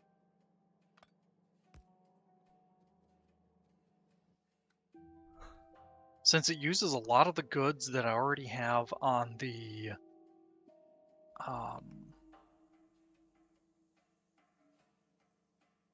rocket area. There it is. The satellite rocket. I'll probably build it in that area.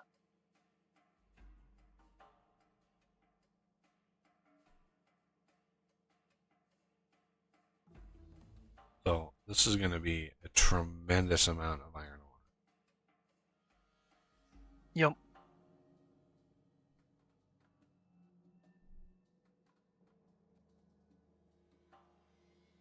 Oh, and the good news about doing it this way is that we can also pipe some of the molten iron ore into doing steel, and then you don't have to do that setup separately.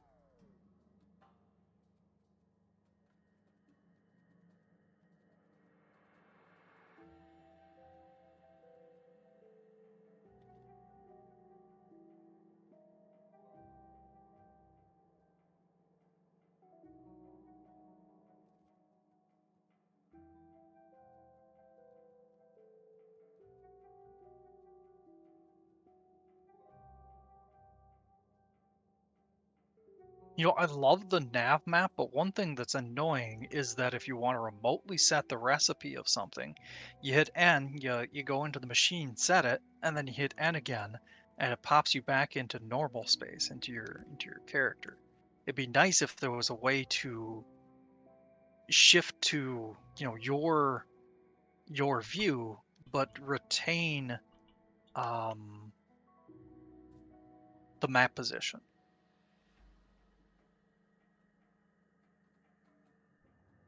Did that make any sense?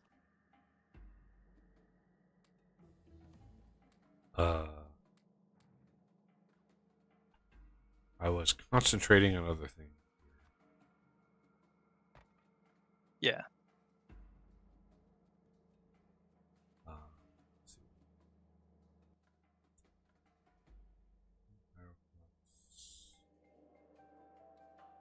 Yeah, that's a 60-second craft, but these things craft at 288 speed. So that's that's a lot.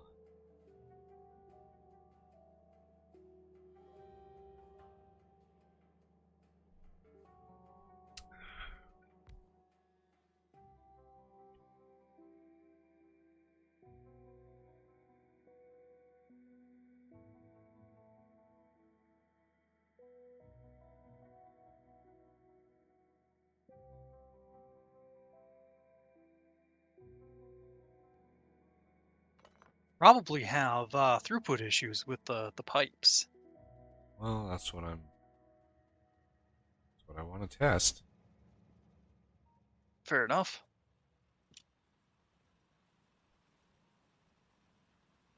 I think 100 casting thingamajiggies should be fine.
Tech just got done.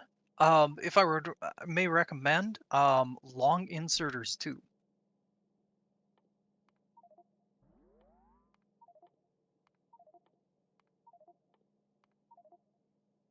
Beer back. No. I didn't think size mattered. I was lied. What's that for the long inserters too? Yeah, I was told size didn't matter. Yeah, they lied.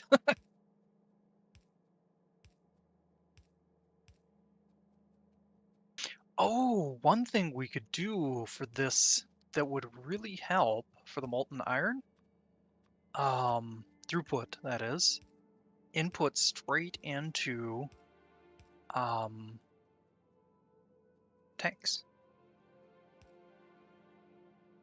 And then we have triple the output potential. And if we really needed it, we could put another tank below it.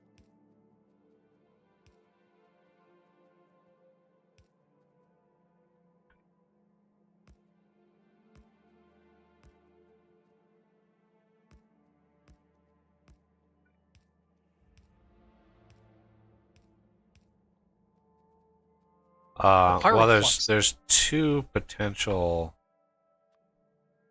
Well, yeah, that talking about like this. Yep. Um, Nah, I'm back. Welcome back.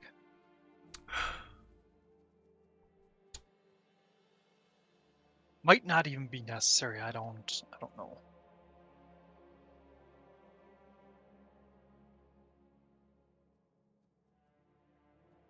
yeah, it all depends on how fast this is. Um,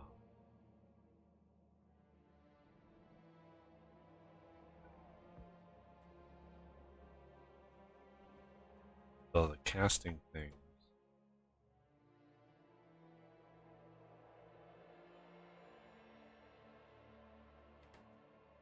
So How the fast are these? not super fast, Oh, but 25 seconds. Do you have any I'll idea how much molten iron we're gonna get out of these setups? yeah. We are gonna need hundreds of these casters. Yeah. I guess does that kind of change things? Do you want to have Can we? dedicated iron plate? Can we do something like this, and then like that? Yes. Uh, That's the setup I would use for steel. The reason I had you get long inserters too was for this. Then you could do, well, actually, it doesn't even need to be like that. Since it takes 25 seconds, you can just set up weird.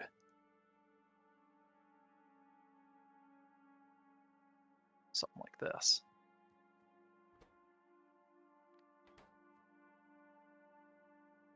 Or,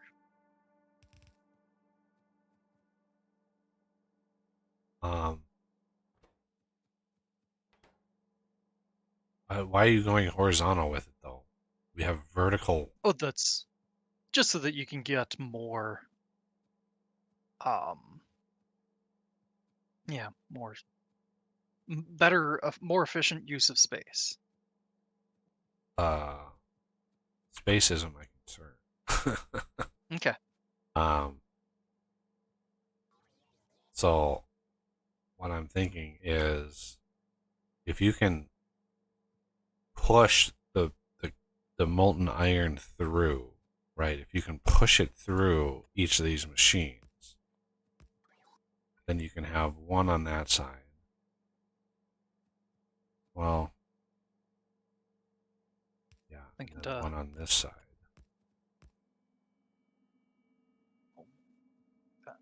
I just don't know how many we're gonna need. So again, this Yeah. is my ignorance that's causing. But we're gonna be getting. Yeah, this thing has a 60-second craft time, but divide that by 288, which is what the crafting speed of this thing. Yep. And that's not even with production, like productivity. Like now we have. Can't productivity these? I just But put you can productivity speed. modules in there. I was circling the Oh, casting. those? Well, yeah, that makes sense. Casting is casting. But I can productivity. That at least slows down the furnace a little bit, 45%. Yep. So now it's 60 divided by 160. So 60 divided by. So we're looking at 0.375. 60 seconds. Yeah, so that is, instead of it being 60 seconds, it's literally 0.4 seconds. Yep. So 1,000, yeah, it's 1,000 molten iron every. Well, it's almost. Let's round it up to 0.5 seconds. Like 1,000 every half second. That's 2,000 a second. each one of these is basically 10 per second. So we're getting 2,000 per second. So each furnace can support 200 casting machines. Is my math right on that? I'm not even taking into account the productivity. The productivity is 18%, which, I mean, that in the grand scheme of things, that doesn't move the numbers very much at all. But you might take 6 more casting machines. Yeah. Okay. I think that's right. 200 machine, 200 cast. I production plannered it. For every one of these ovens, we need 185 casting machines for iron ingots. So how did you set that up in factory? Oh, 800 iron ingot as the product. And then you select the recipe for the iron ingot, of course. Casting iron. I did 2 speed module 3s on each of the casting machines. And then you select the ingredients, the molten iron. So you use the 180 uses speed modules. My calculation does not use speed modules, because speed modules radically increase how much power they use. I mean, I know power isn't a thing that we have to worry about, but that's a lot of speed modules. It is, but at the same time, if you look at the max consumption of these casting iron machines, it's tiny. 51.677. Does that take into account the less. productivity in the cast or in the oven? Yes. So 180. Do we even have that many speed modules? No, but we'll get them soon enough, I'm sure. Or do we even? I'll grab the 100 that's in there. I mean, we don't for the number of ovens we have. Where did you set up the casting machine automation? I have no idea where that is. Right. Okay. Just put a ping down. First. Yeah, I'm trying to remember the shortcut. What is the shortcut? There's an add ping button right next to right on your mini map when you open your. Okay, I thought there was an easy. There probably is, but there's too many. There's too many hotkeys in the game. There's too many. So as far as this goes, shit. So that's 32. 64.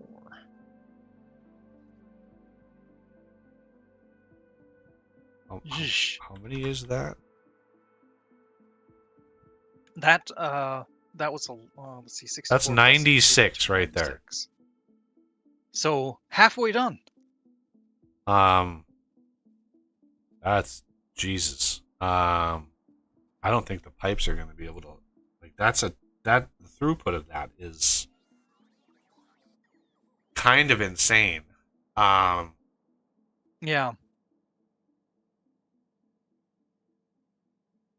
I think we're gonna have problems getting that molten iron to the bottom because it's gonna lose its pressure as it goes down unless we add more pumps. This is a problem with the fluid dynamics in the game. Is enough distance goes by, doesn't matter how much you have. The tank could be full. You just lose the pressure as you go. So we're gonna have to. Actually, that won't be a concern with these because the fluid capacity on the casting machines is pretty insane. Well, I don't know what it is until we actually get something. Well, then it's even worse. Think it's like that's like having a line of tanks. Then you're really going to lose pressure. If we put a pump at the beginning, I'm fairly certain it should be fine.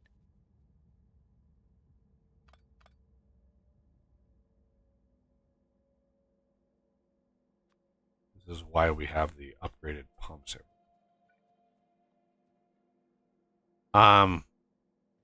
So we can, let's see, speed is 1.8. So that takes 25 and makes it roughly 13 seconds. 13 or 14 seconds. It's not quite twice as fast. So 13 or 14 seconds.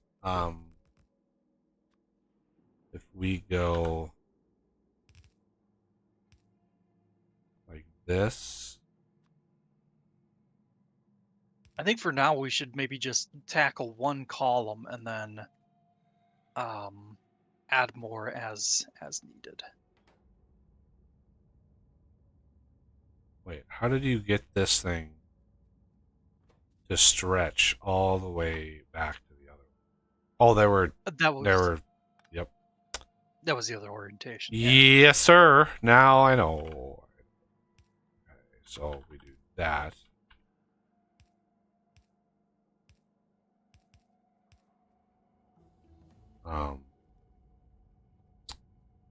But ingots, so how do you get plates out of this? We need to, our plate supply is dried out. Oh, Yeah, okay. I'm hoping somebody I'll tackle that. with bots. I'll deconstruction planner it all, and that way while I'm doing stuff I can coal isn't severed from all of them. No. Start by severing the output of the coals. Oh, I set a deconstruction planner. That would work with it. Yeah. That'll just fill your inventory up with coal. And I'll deal with it as needed. I have some chests up here that are just for that.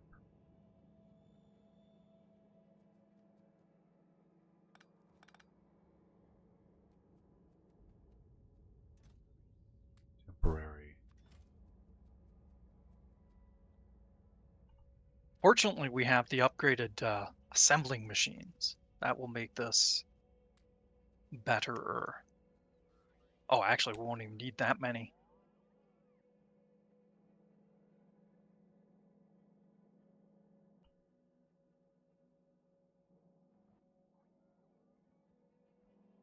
And steel furnaces we can drop in that chest, which will upcraft into more ovens. Okay. Oh, that's okay. Assembly machine does that. Yep. And the output is pretty insane. 10 every 2.5 seconds. Yeah, we're gonna deal with that different way. Right now, I'm not compressing the ingots. I don't even know if they can be. Oh, this is the output. This is the iron plate. Ah, okay.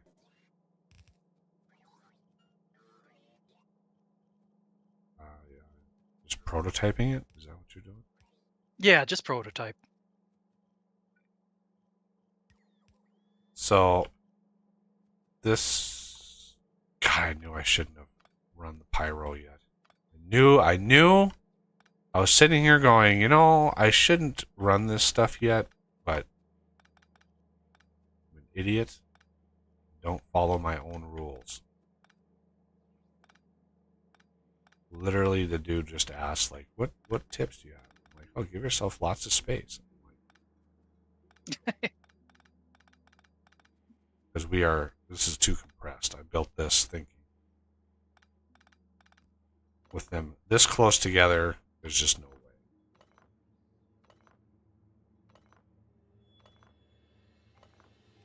So, let's actually give ourselves lots of room. Because the next setup is there, and then there, and there. Nope, that's wrong. There, there.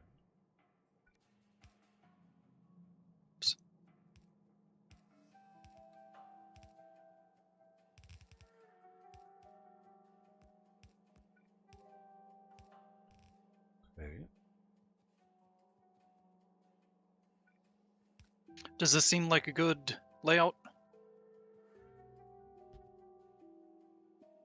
I would try to minimize splitters. This area? No, the splitters. The splitters take, as far as UPS goes, splitters are some of the worst in the game. So any setup that you're going to build en masse, like a lot, you want to minimize the number of splitters. I know it sucks, but I'll rearrange this then. so yeah, if you can merge belts together, especially if they're going to be compressed, you can merge many belts together, with one splitter to balance it or whatever, and or you could have like 10 go on one side of the belt and 10 go on the other side of the belt, and just not need to worry about too much balancing, because yeah, splitters can be rough, really, really, really rough.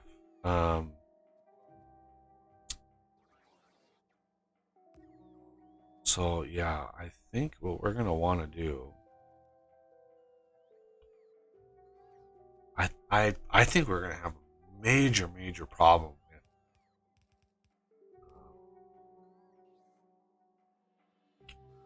with pressure, but time will tell. I've never used this casting system, which, by the way, they've added to the base game, the expansion.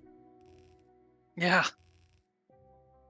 And this was only 96. This can actually support twice as many, but I'm not against not doing the full line and just letting them all get pressurized. That way we get maximum efficiency. Can we compress the ingots? Does anybody know? Nope. Okay. You cannot, no. But it shouldn't really matter because they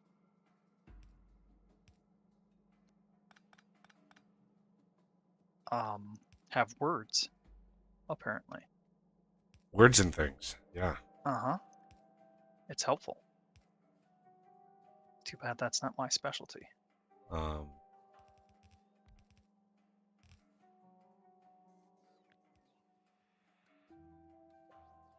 Okay, I think that's a little bit cleaner setup.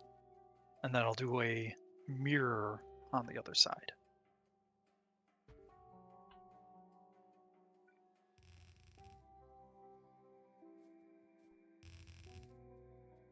So then this setup only has the splitters splitting the ingots off.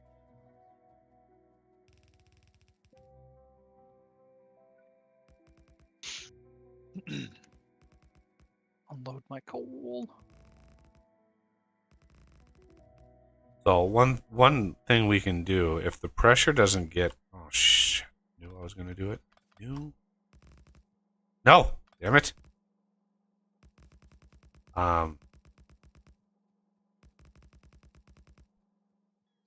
If we really want, shit, where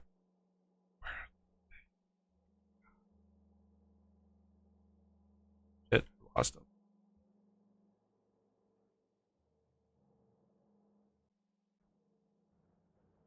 Over here. Anything I can help with? Oh, is that the casting machine? Oh, you lost where they are. Gotcha. I think they're I'll right ping you next again. to the landing pads. Memory serve? Yeah, right there. Oh god, you know what Probably. I forgot? These need power. Oh yeah.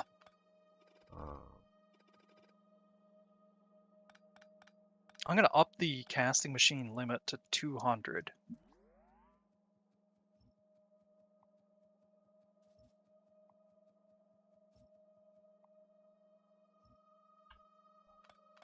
This is another example, everybody, of why you give yourself plenty of space. Never try to be compact with it. Compaction is good once you're like super late game and you don't have anything else coming at you. You could do this. No, I'm not gonna do That's the whole Okay. reason why I was like, oh, that just looks awful.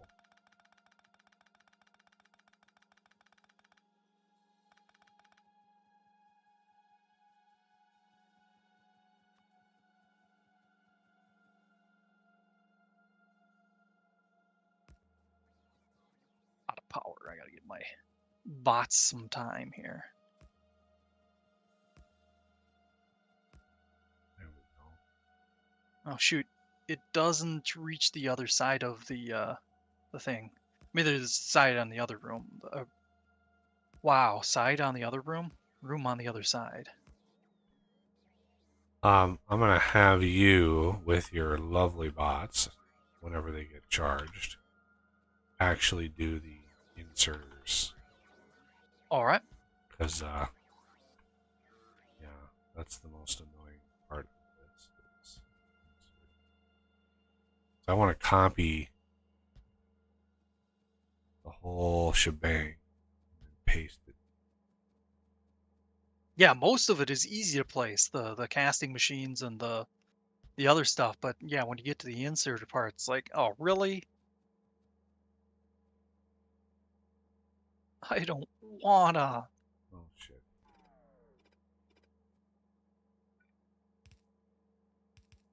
And of course, that last one is an odd man out. Oh, Do you not have any inserters on you? Oh, you got no, plenty of bots are still inserters. charging. Okay.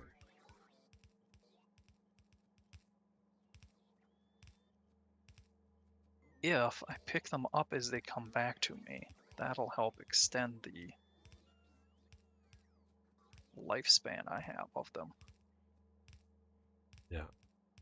Might be able to finish the inserters. So I was saying, if the issue is the molten stuff doesn't get to the very bottom, what we can do is sort of cheese it and add another oven to the bottom, and then that feeds up molten going up, and that just keeps it pressurized.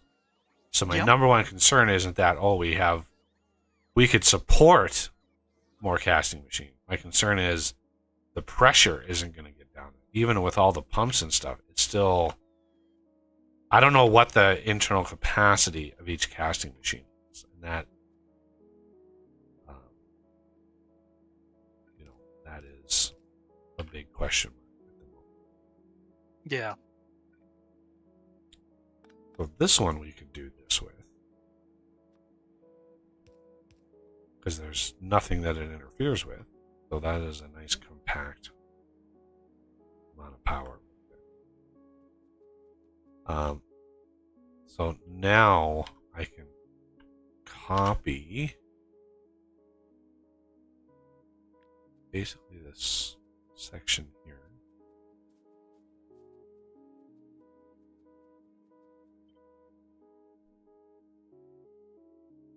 And paste. Setup up Paste. here, I'm gonna need to double. Paste. Oh man, Paste. you masochist, you.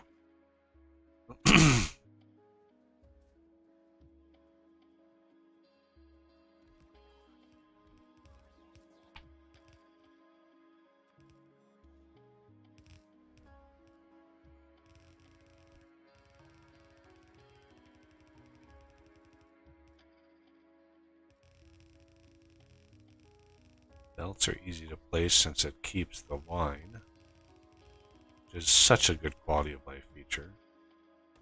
Yeah. Unfortunately, sometimes it's nice to be able to deviate from it, but you can't.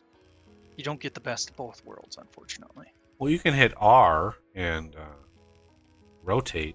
It'll take the direction that you rotate every time. Yeah, it's just if you're doing one of the numbers where you're placing like 8 parallel rows of belt, for example, it doesn't let you, or it's more difficult to do that. You have to pause and then Right. start the new line again.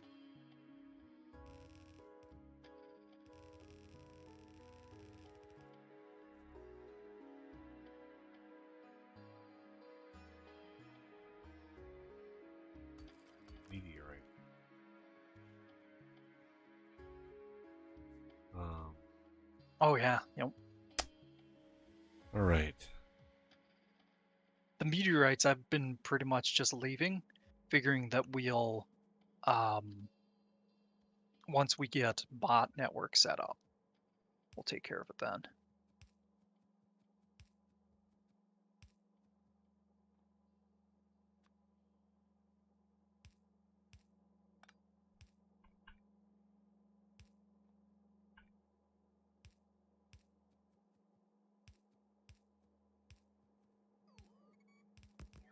Hey, my bots have some energy again. Let's quick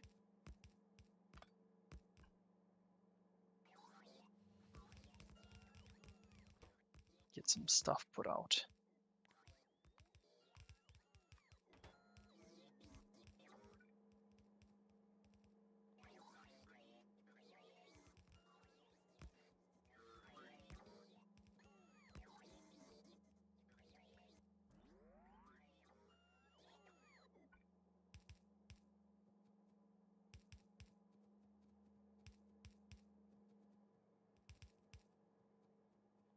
Um, we will also at the end of the ingots here, I'm gonna drag those up also because we are Mhm. gonna want them delivered to the base. The ingots? Yep. What else? What? Research right now is the main reason we want them. But eventually we'll want to send the ingots into space rather than sending um, the plates in space because you have 10 times the compression, or 5 times the compression. Because if I remember correctly, the ingots stack to 50,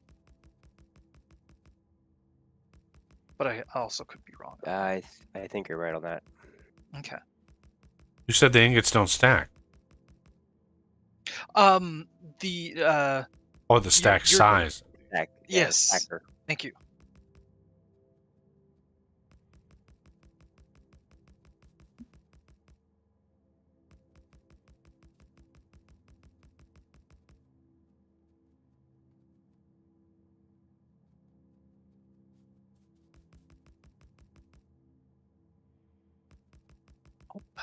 That's why they're not running. They're not out of power. I'm out of inserters.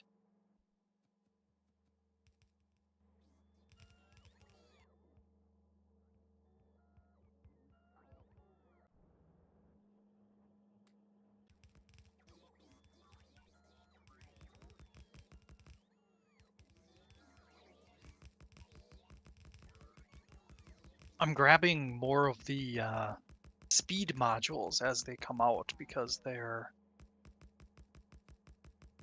building fairly quickly.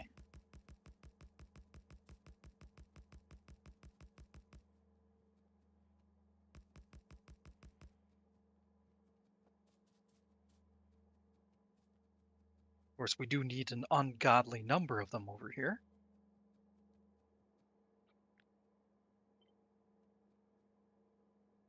Should we get it fired up and test it out?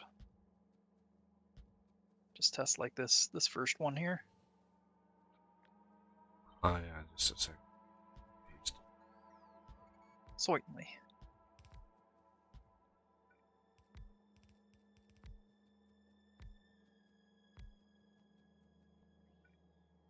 I'll sever the iron ore right there after the first one. I need to rerun the pyro.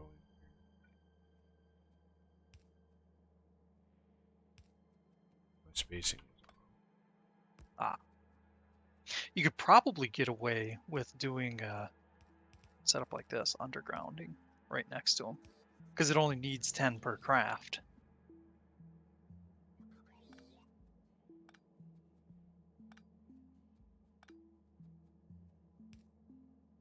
Oh, no, I have to move this again. So I have to move.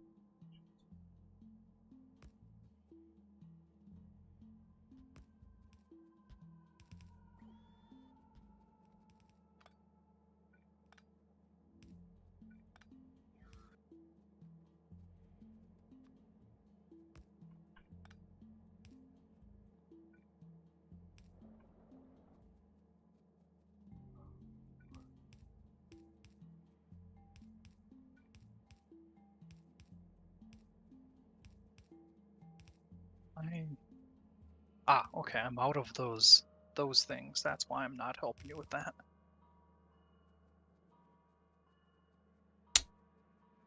Alrighty. I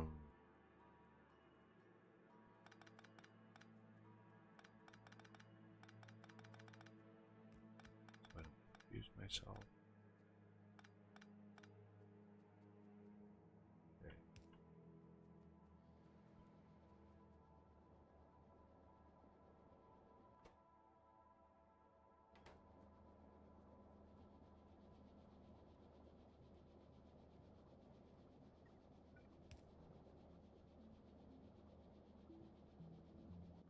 Ah, okay, it stacks to 500. If I remember correctly, it stacks to double that for the steel recipe, if not more.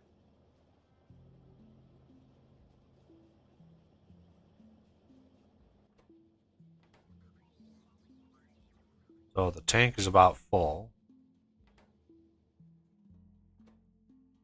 Yeah, these ones on the bottom here. So what we can try to do is add. I had a pump in the middle, see if it works. Well, here's what I'll do: is run a pipe down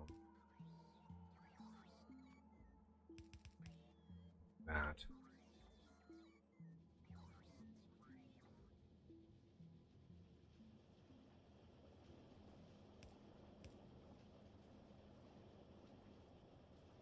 Because the tank is super pressurized.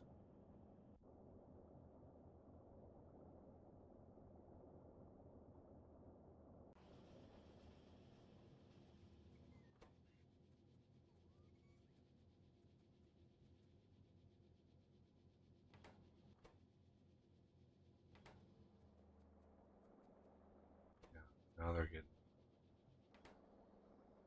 something. So that was a quick fix there. So the other side is the same thing. Add a pipe.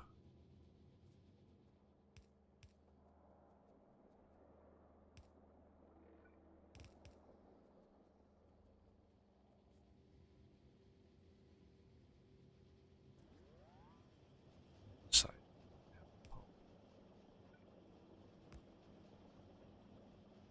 So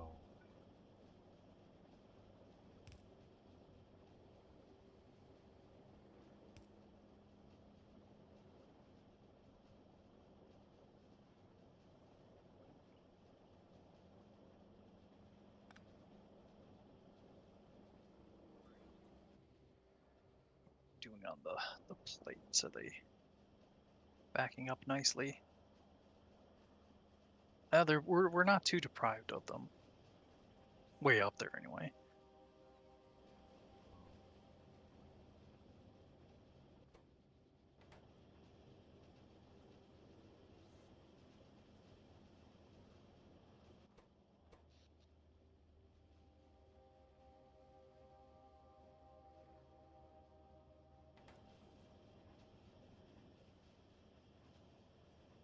okay. And the oven isn't running full blast, but Yeah. we can then copy this setup for all of these. So we're basically replicating this. I'm gonna do a circuit setup on the ovens, and we'll see if you approve.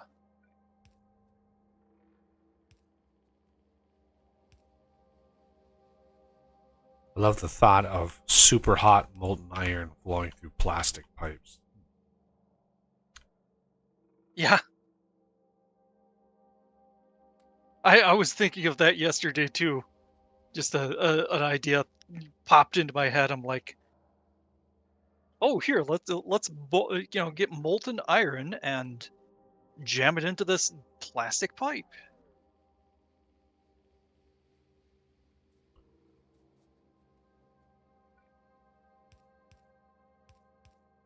Okay, so now it will only insert the stacked iron into the unstackers if the molten iron is less than 50,000. And of course, while it's processing some of the stuff that's backed up, it will be, it'll shoot way over 50,000.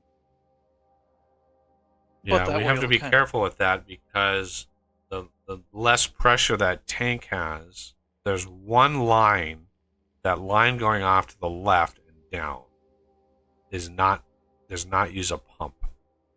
yeah. We And can make it 70,000, and yeah. that'll be really close. In all actuality, that'll probably for a split second max it out. Oh, it just had just the perfect amount. I just grabbed a bunch more casting things and I had the exact amount that we had left. So that's done. Very nice. All right. So these are right there, there, there, there.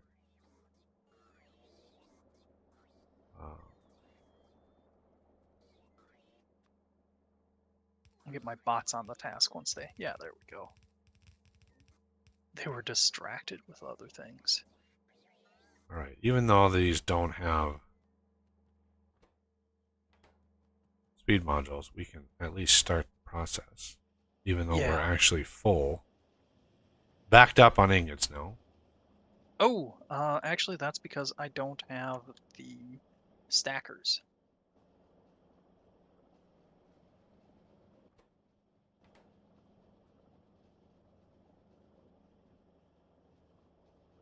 How did your wire go? Oh. Interesting. What's that? The reach of the red wire? Yeah, I'm not used to the red wire reaching that far. Yeah, I don't know whether that's a change or what.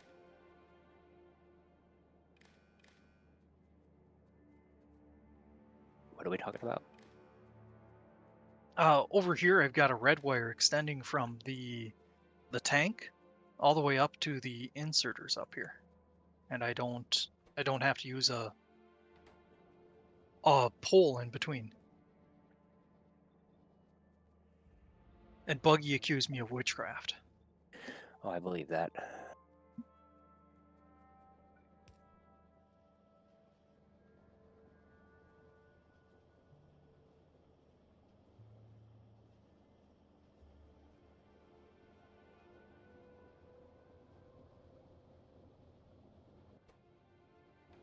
Okay.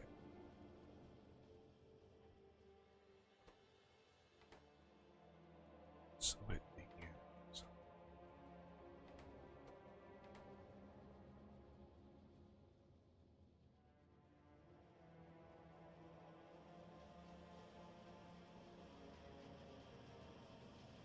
So we could simplify because the output of the stacker isn't very fast, could save ourselves a little bit of mini loader shenanigans. Do it this way. Yeah.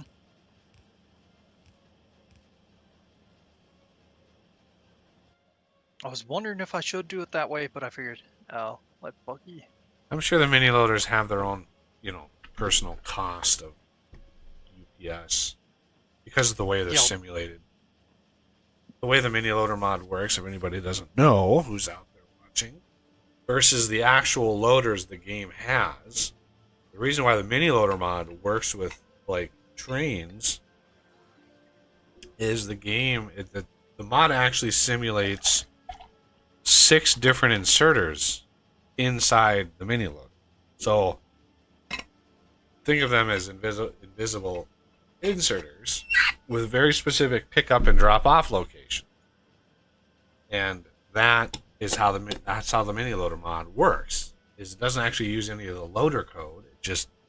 It's a little compact set of 6 inserters. Yeah. And so yeah, it's simulating quite a lot each individual one. Very, very handy for things and stuff, but yeah, very consuming of resources if you're not careful. So I'm sure we're not quite at our production level. Do I want to leave a space in between these two? I don't think I need. Yeah, I think we're good. The throughput on the ingots coming, or the ingots coming out is pretty crazy.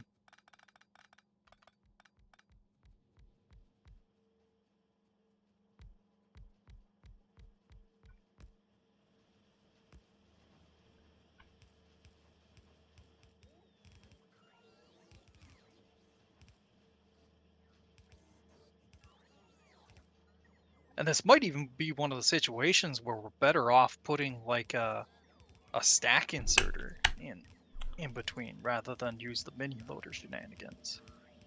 That could definitely be an option, certainly.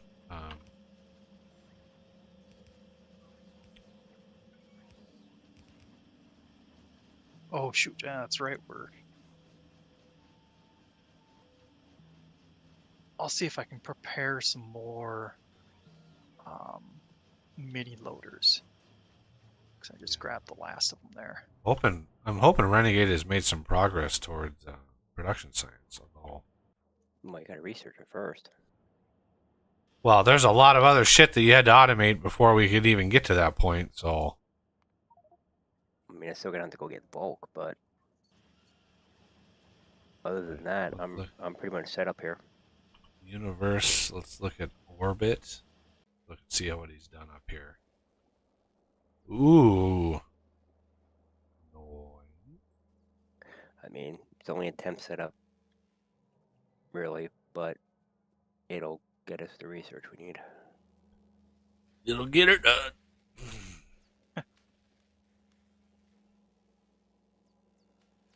Oh man. In my game I only had I think two space labs.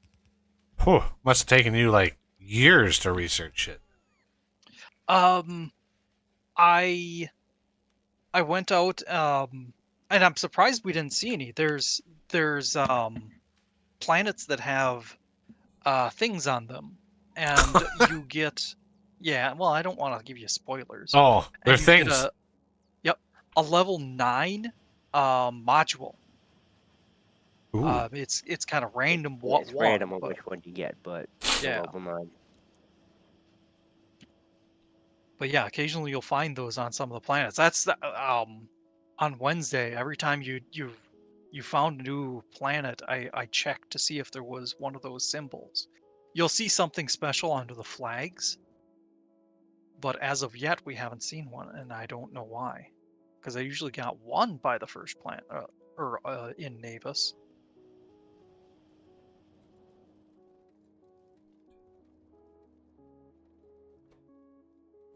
Why did Oh, this one stop? we're having Oh, a problem with iron ore. Oh, ha! Oh, there's one. Yeah, there's one belt missing over here. I was like, what the hell? Iron ore is gone. Like, okay, yeah, that's fine. That was concerning for a second. Although we are using a lot of it. Yeah. But most of that is we're playing catch up. But not mustard. not mustard. Yeah, I was just gonna say, what about mayo and mustard? Ugh, mayo. Hold your tongue. I love mayo and ketchup. It's good. It's a good, nice counterbalance to the vinegary of the vinegariness of ketchup. It's the savoriness of the mayo, which is essentially what eggs, beat egg yolk. That's regular mayo. Miracle Whip is not as good for you.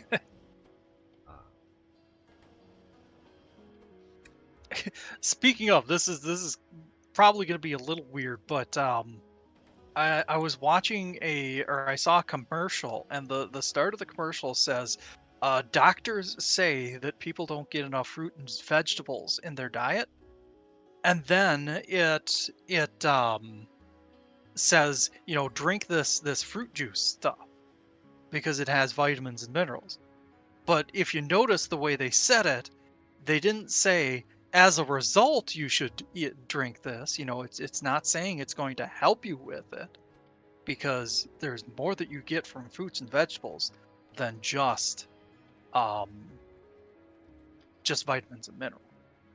Yeah, So you get it's fiber. like, Yeah. yeah, exactly. And that's one of the main reasons why they tell you to eat fruits and vegetables is not necessarily just for the nutrients. It's the fiber. Fiber is equally, if not more important. But I found it hilarious because it's you know Yeah. bringing up something pretty much irrelevant to the situation. Yeah, one thing you have to watch out for, especially with like foods, is it's very easy for them to get sued. And so, like, the statements, so funny when you actually see the fine print. This was a website idea I had years ago. I was thought of a website idea, and it would just be like the fine print, right? That would be the name of the website, thefineprint.com.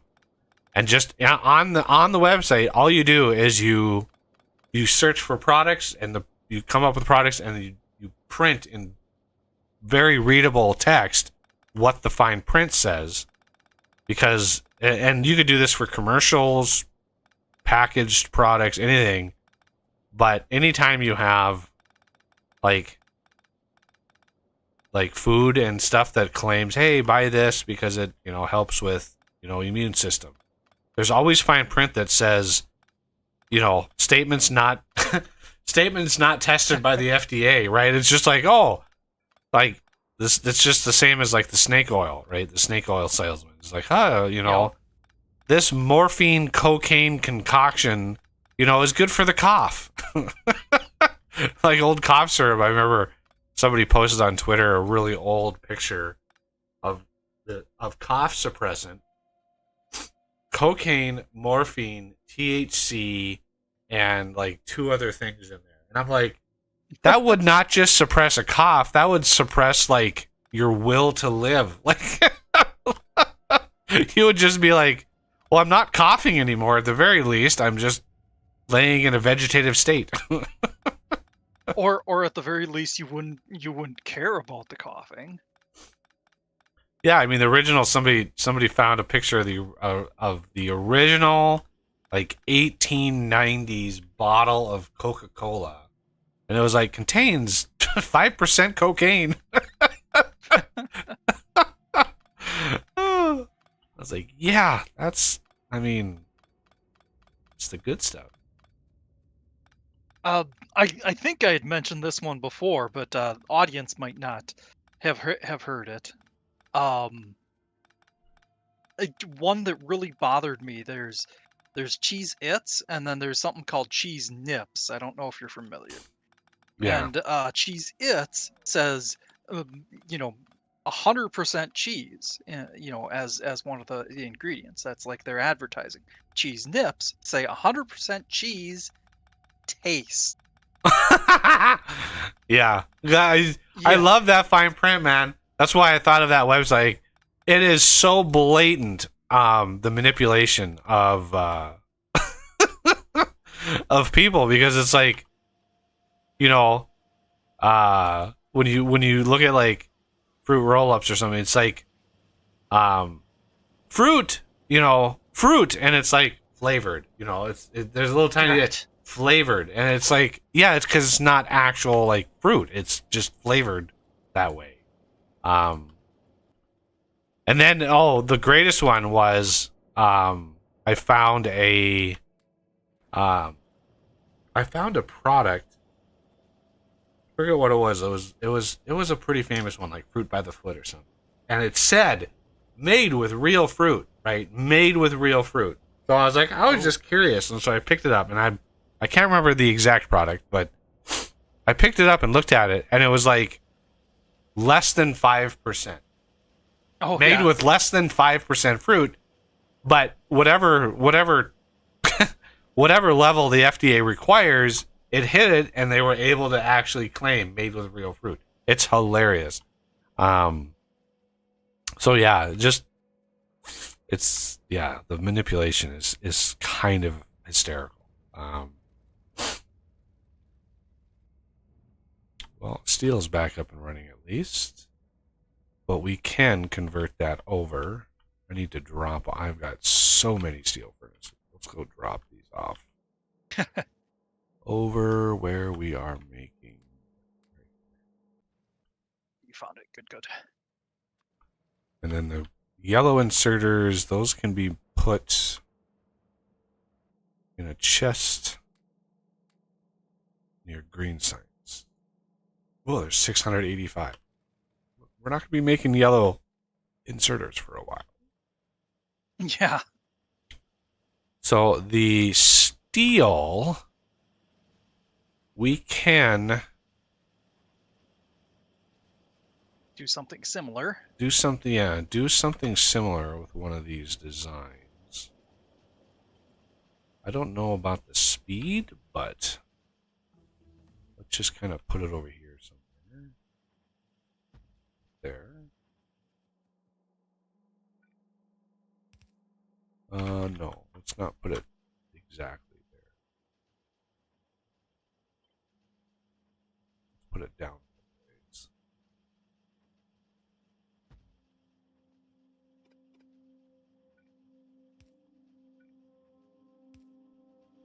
And copy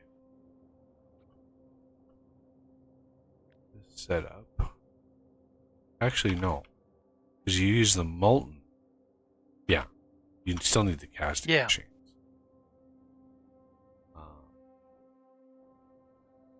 Copy this whole setup. Oh, there's still a bunch of shit in the way down here. Oh, yeah. Bot charge problems. If there's a specific spot you want me to work on instead, let me know.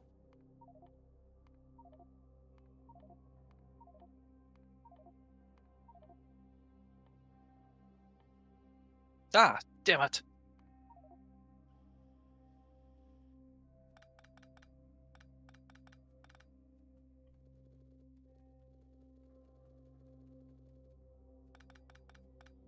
I'm up here trying to clean up or rearrange something, and I think I'm making more of a mess.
Alright, now I should be able to drop off coal and paste.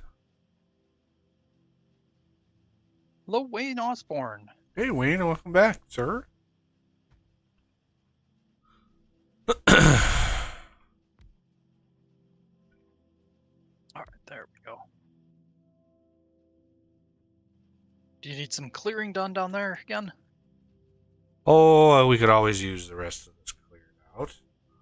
Trying to figure out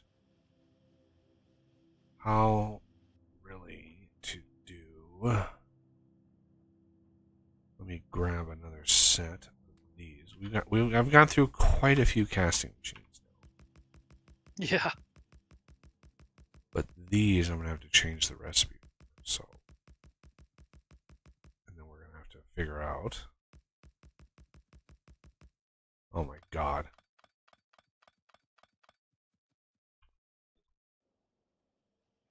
Of the different, or the input of the coal. Yeah, I'll figure that out. You work on clearing that so we can copy and paste. These kinds of setups I can do. The space ones, not so much. Alright, so the recipe here is going to be steel. And that is 100-second ground.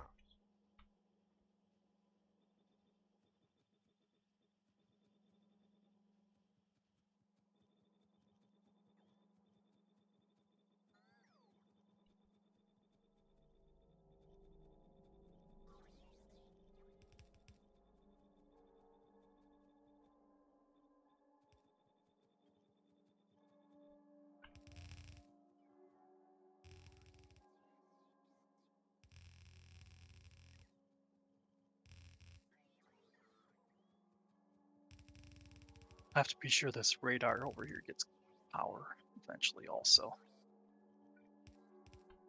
More of just a mental note that I spoke out loud.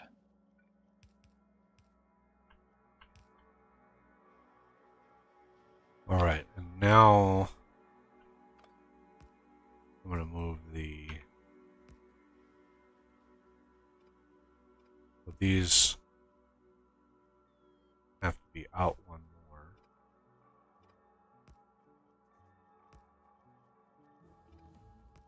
Make room for an extra belt. It's probably obvious to you, but I'd switch I'd do the output a extra block away rather than having. Yeah, I was thinking about that because it takes 8 coal in. Although it doesn't. I mean, it's 100-second craft. I mean, it's not going to be fast. The inserter will have no problem pulling in coal from that far away. It just won't have a problem. I usually do that just as in part just good practice, but also accounting for future modules. Future modules. What does that mean? Yep.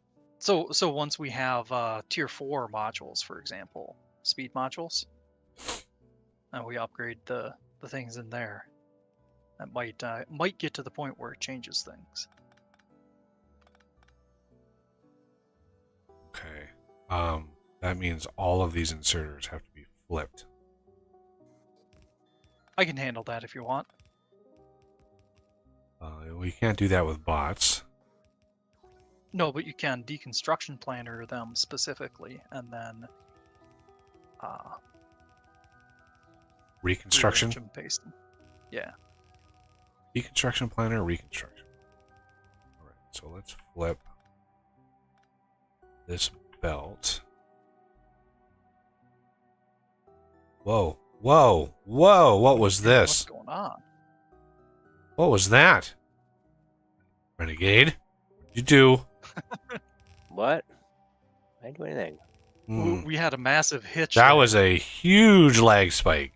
Oh, I thought that was me. Well, it was you. What did you... I meant just me. Oh, no, that was massive. Yeah, all 3 of us.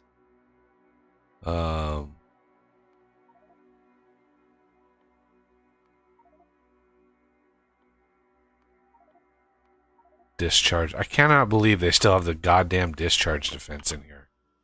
That's like the most useless thing in the game. Like, of all of the things in the game, from the very beginning of the game, discharge defense. Like, why is that still a thing? Okay. Yeah. So we want this I wouldn't say it's to stretch out like that. And then over here. Okay. preparing my deconstruction plan. Oh, So I'll have to- okay. Let me. Oh, I can just ignore the bottom part though. Oh. I was just letting you Well, know. yeah. so When don't- you reconstruction planner it,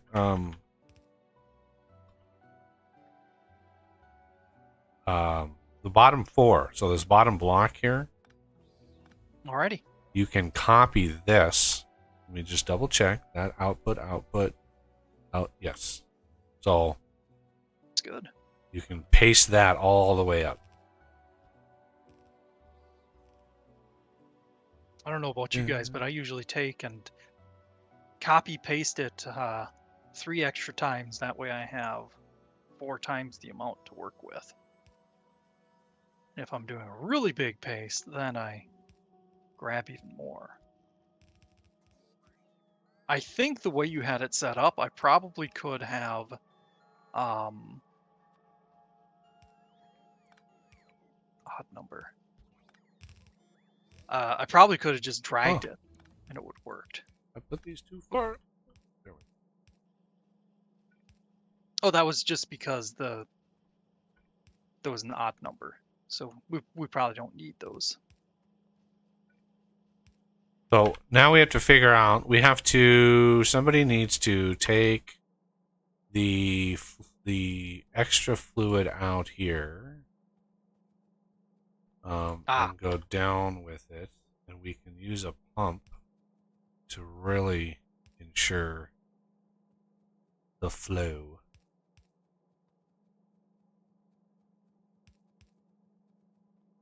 Lots and lots of pumps. I'll drag it down on this side here. Damn it, I'm out of pumps. All right, where did I put those? Those are in the mall. I don't know if Is that you. what you're doing? I didn't know if you noticed, Renegade, but I redid your mall. That was before the last stream. I had to redo it. Triggering. Yeah, it was not up to the buggy standard, I guess. It wasn't expandable, right? We had multiple levels of chemistry and oil refinery and pumps, and you didn't leave any space in there at all for more levels of that shit. So I had to intervene. Okay, let's do that and that. I really don't want to break these underground belts.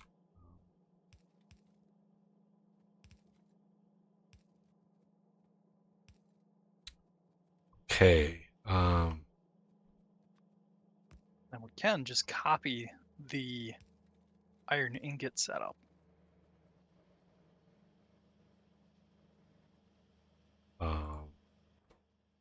Well, these are going to be for steel. So. Yep.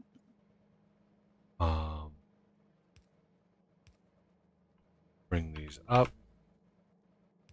Bring it over. There's steel. Oops. Yeah, 4 is fine.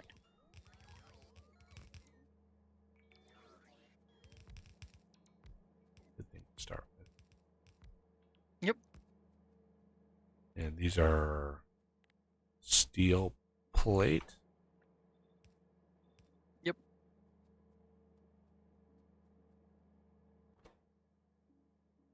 And how many do we get?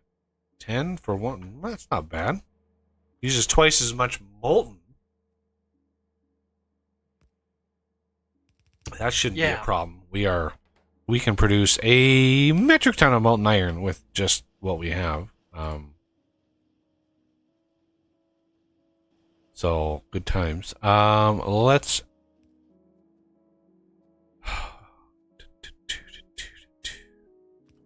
grab this.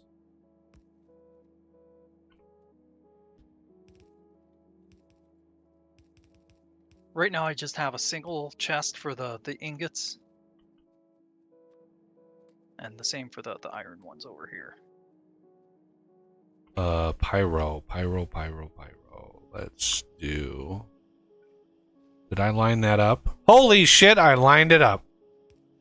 Excellent. I meant to do that, everybody. That was planned. That was 100% planned. All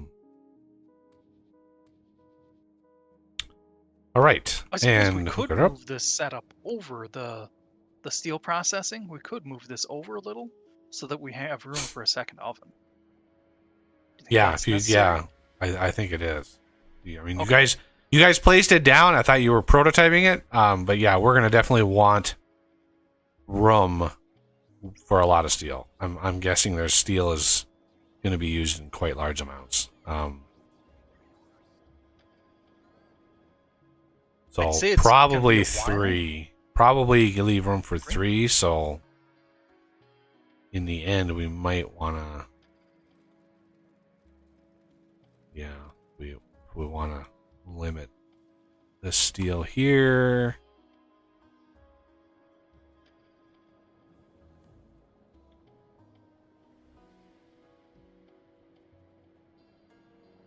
So we would do another setup. Oh, you got it? I was Yeah. just gonna copy it. Let me try to paste this out. Oh, one thing I gotta change is the inserter settings, because they're... Oh, no, molten iron still works. I said nothing. We could put these right next to one another, but it kind of breaks my own rule again. We just have to double up. Well, I mean, we did for the iron. so right there, maybe? Leave Yeah. a gap of 2 in between, just because.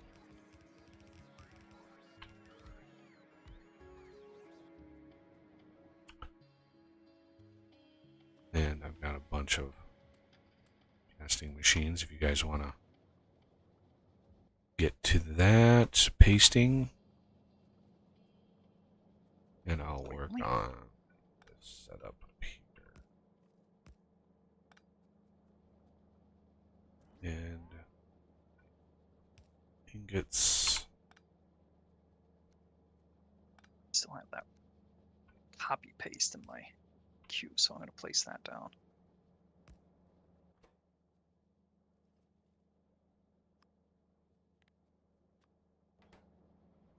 There.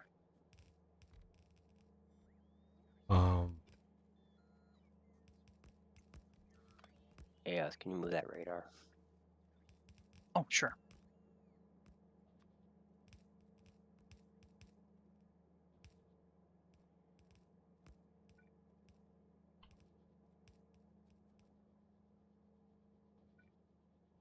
We already have radar coverage here?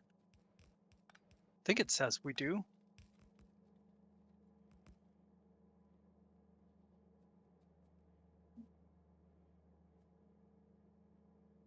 That only shows up on the mini map, right? It doesn't show up in the regular map? The radar blue highlight, yeah, it's only on the Yeah. mini map. That's one thing I hope they change.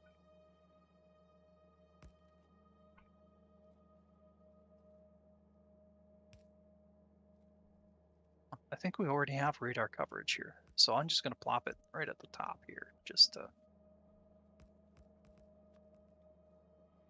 because.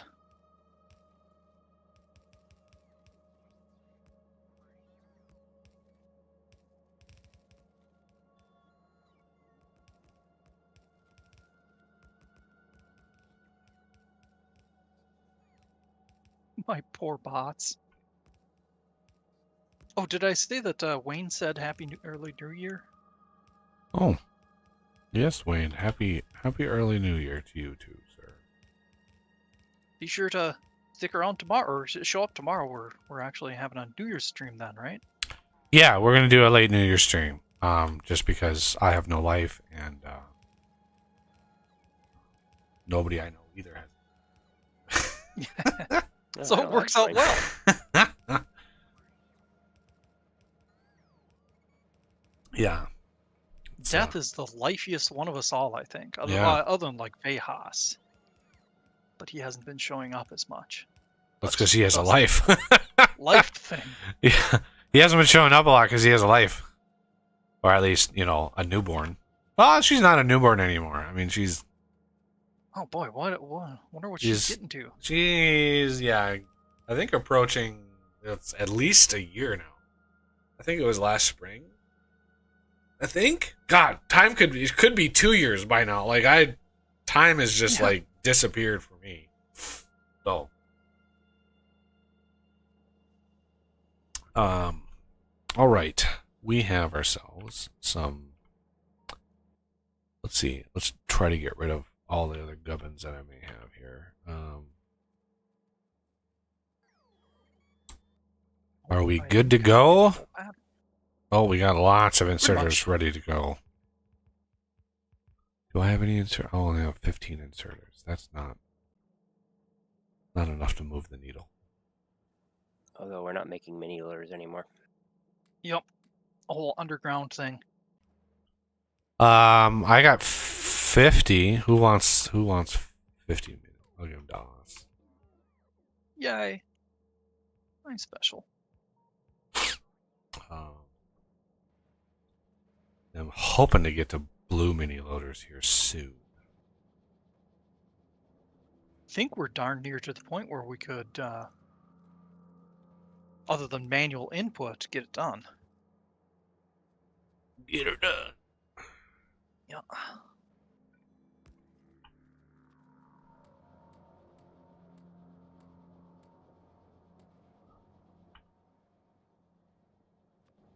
All right. Won't be the speediest yet, but that's not necessarily too important yet.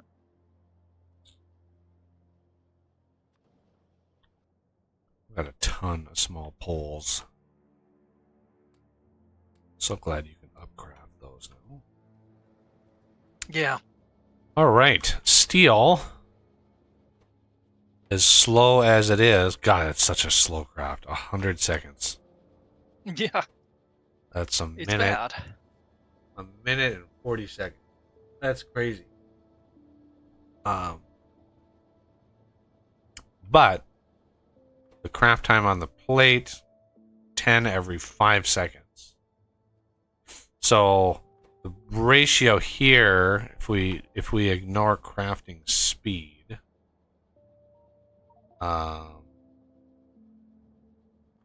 just this 5 seconds, and this is 100 seconds. So that's 20 to 1. So 20 casting basins to 1 plate maker.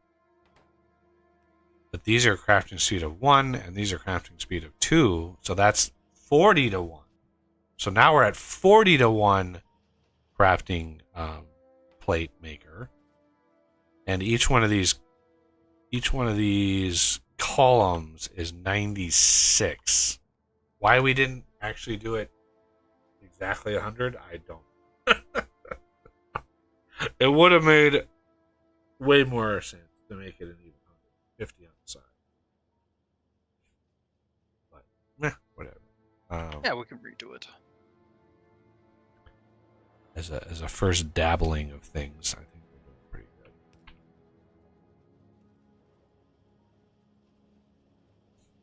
Okay. Steel. This is coming up, coming in here. So let's... Yeah, I'm turning off this.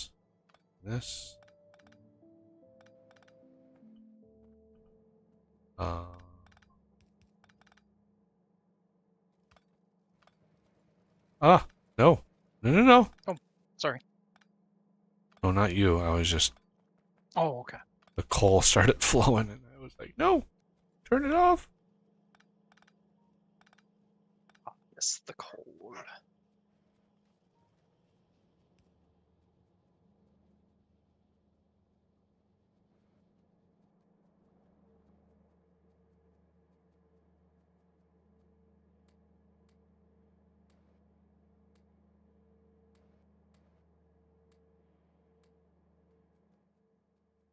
Okay.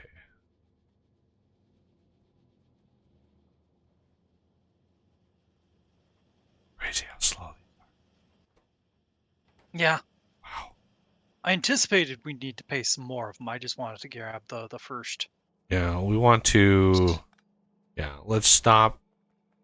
We need to empty this steel out here first. So let's Oh, okay. I won't make. waste then.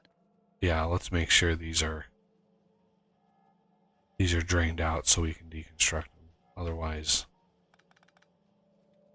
we don't need them anymore. So,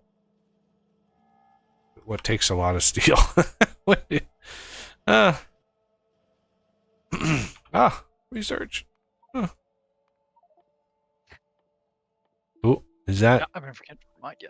Is that the last one that doesn't use space science? I think it is. Yep. Oh, baby. Now, once those are done, I can deconstruct this science.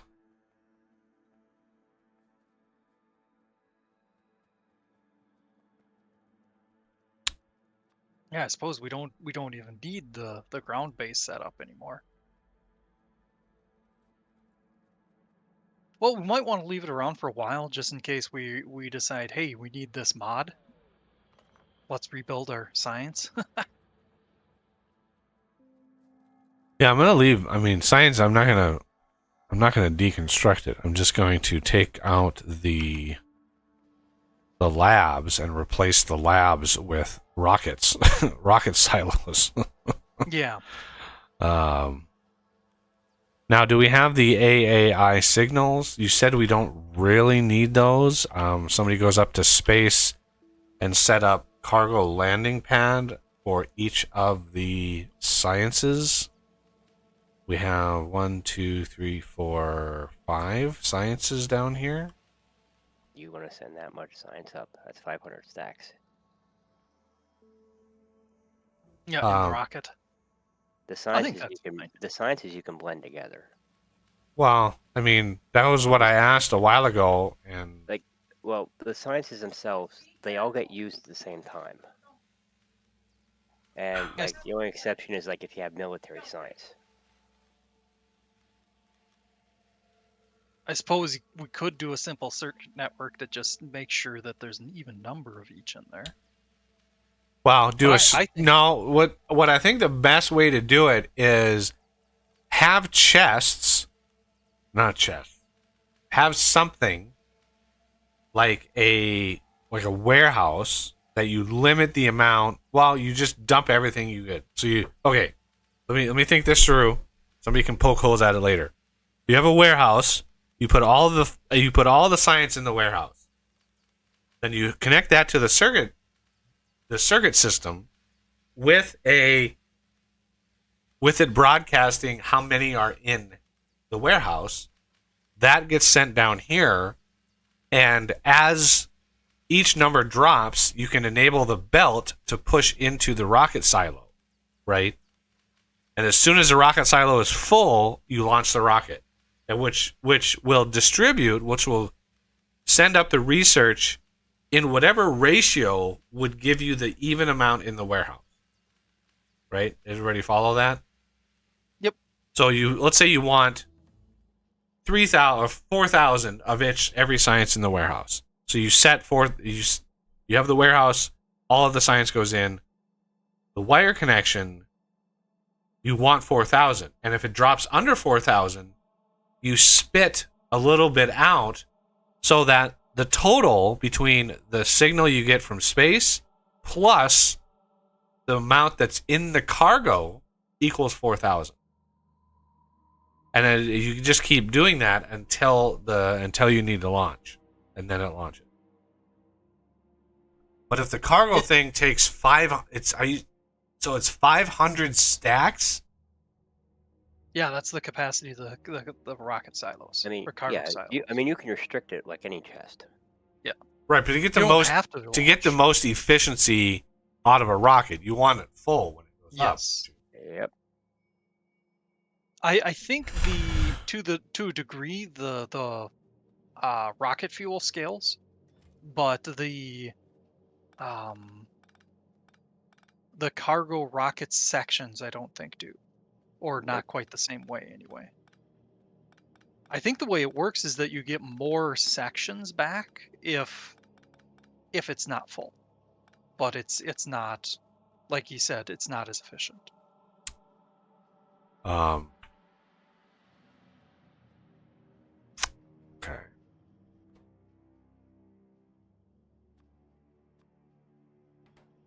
Myself, I would say to just um send them individually, but that's me.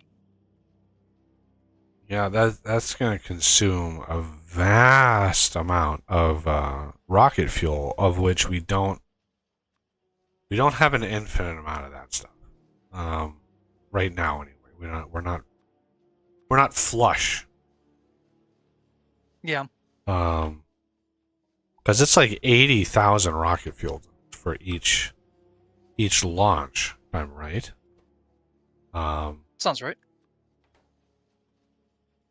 Well, if you want to do a circuit network, I've done those before, and I can set something up. I think I'm capable of it. And it's something I can do, down here while somebody sets up the receiving end.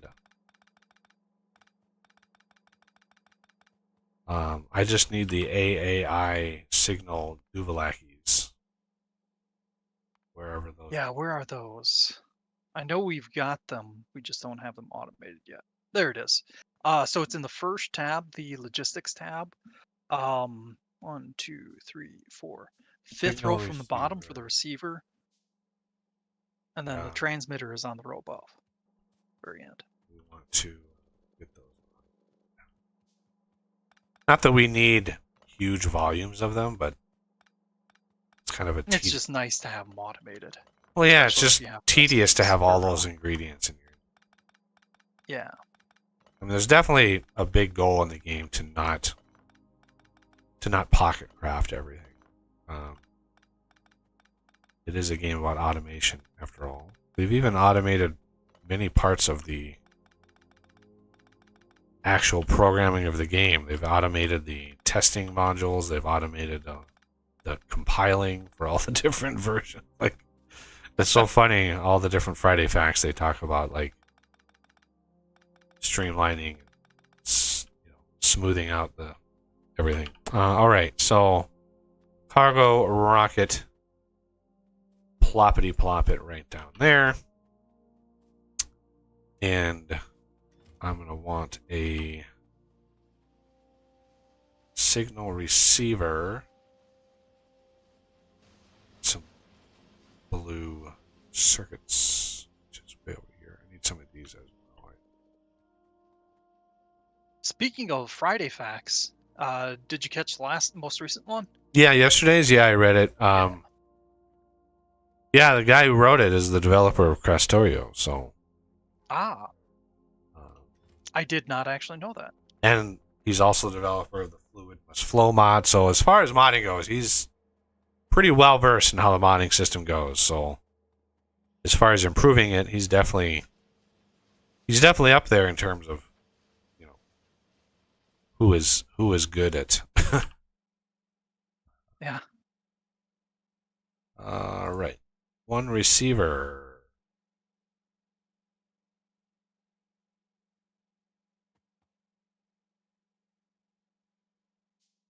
But I found it interesting. They've got out like a explore feature on the mods, so they're really leaning into the whole mod thing, which they kind of always have, but they're leaning further, which is good to see. They know their audience, that's for sure. Or Okay. maybe they know their hardcore audience. Got the receiver down here ready to go. So as soon as you get the transmitter, let me know. Now I need to have I think it's an arithmetic combinator. Yeah, for adding and subtracting, multiplying, etc. Yeah, for adding the signals up.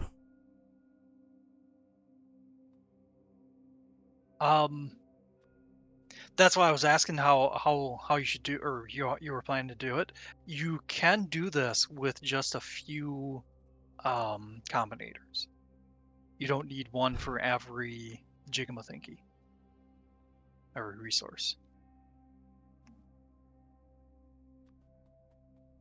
But if you're not inclined to do it can't say easier way, the shorter way, I'd understand.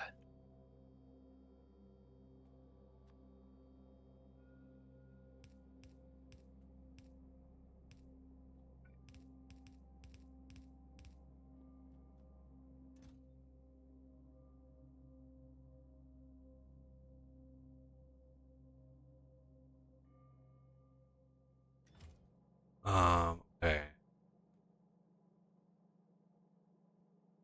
Okay, good. The steel is consumed. I wonder what would happen.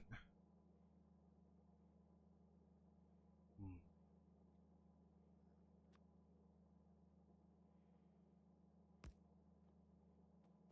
I need capsule. I'll just use a requester chest for that.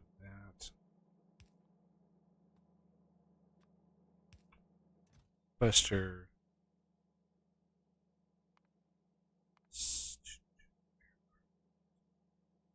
Right there. Space capsule. Request 1.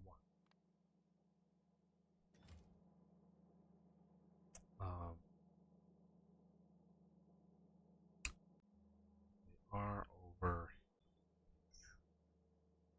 So lost. We're here somewhere? Yep, right there.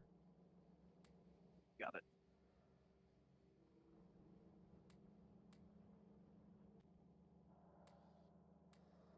No, why? No, I don't want 2 in there. Lame. I want 2. 2 space capsules? No, this is a one-way rocket. I don't need a space capsule. I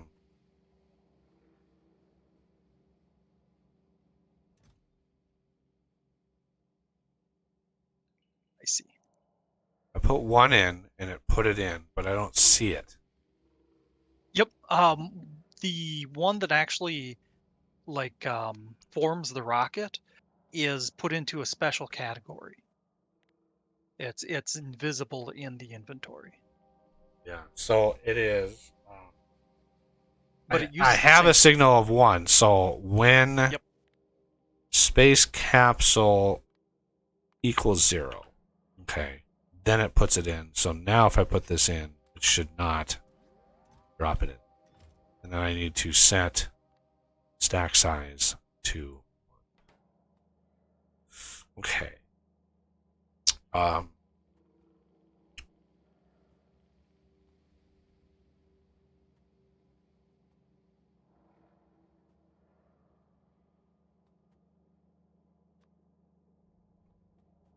Now we need fuel and cargo rocket sections.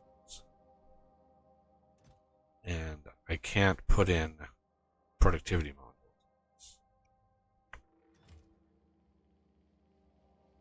So 84,000 fuel. So if we look over here, oh my god, it's nighttime. Yeah. At night. Shit. Should we put rocket fuel, like liquid rocket fuel, on the bus, like near the bottom of the bus? Because we've got lube on the bus. Yeah.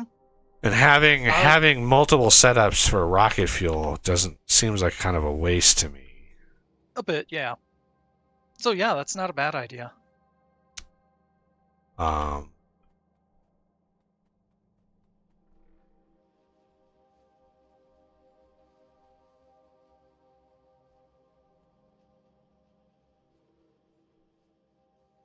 And then the cargo rocket sections.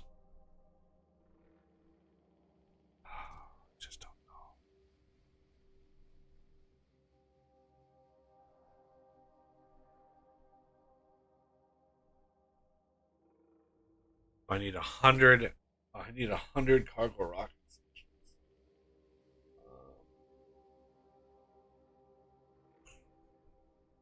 That's fine. Okay.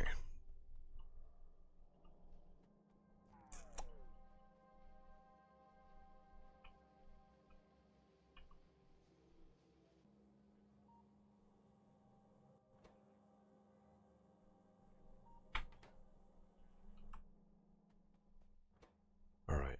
Channel orbit science. And let's hook that up. All right. I do love AAI signals. It's just such a great mod. Yeah. So now I can see, ooh, we have 45 production science. Oh my goodness, what shall we do with ourselves? That is amazing. What do you have these gated at? 10,000? Okay.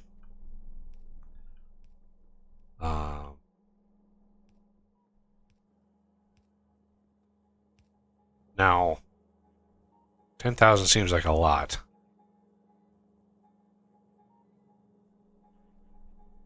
Considering just how many science packs we're going to need to shove into these, do we want to share the belt? Like you have reds and greens all on separate or all on their own belt. We're going to run out of like sides to do belts.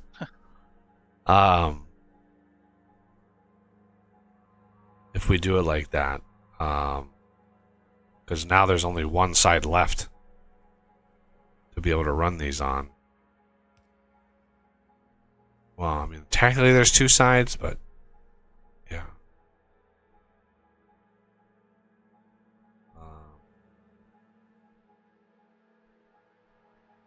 Not M-U. No, not that. N. There we go. So what happens to my signal? Let me just check this here. 6.2. Put these in here. 6.3. Okay. So connecting this up with this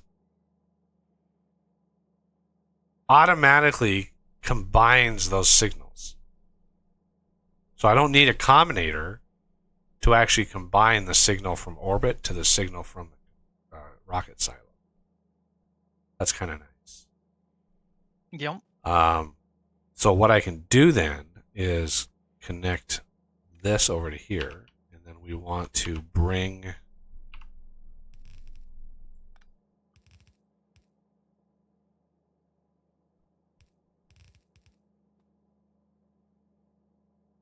of course I run out of space. Of course.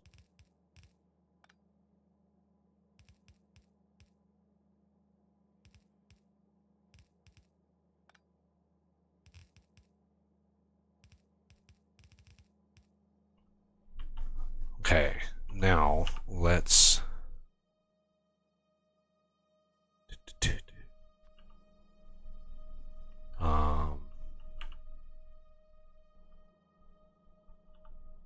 well, yeah, let's drop a lot of these in.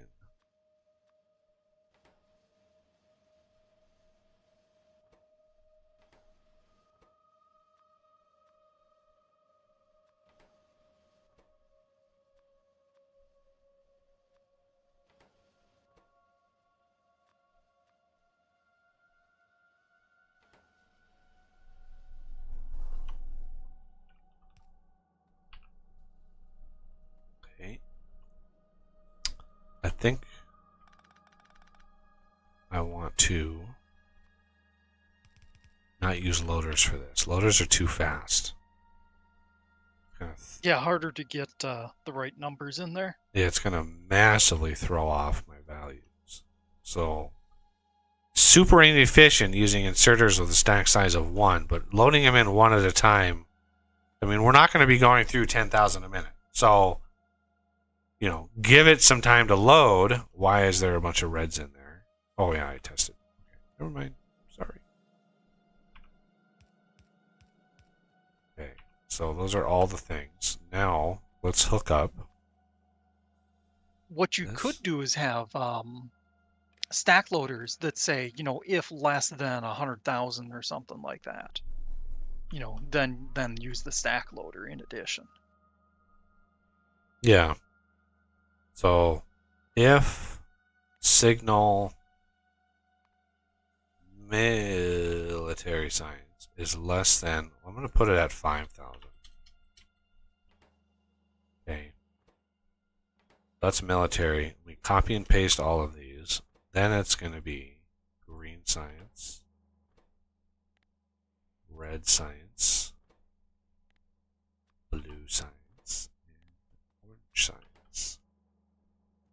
So it'll load in a couple extra from the belt, but at the very least, yeah, it should be fine.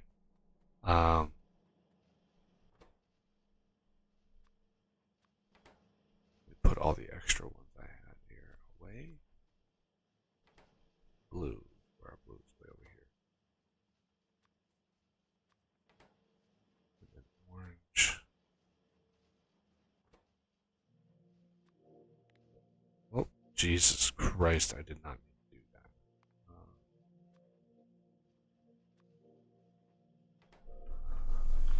that. Okay. This is ready other than, not having the components or the fuel. It's ready. I'm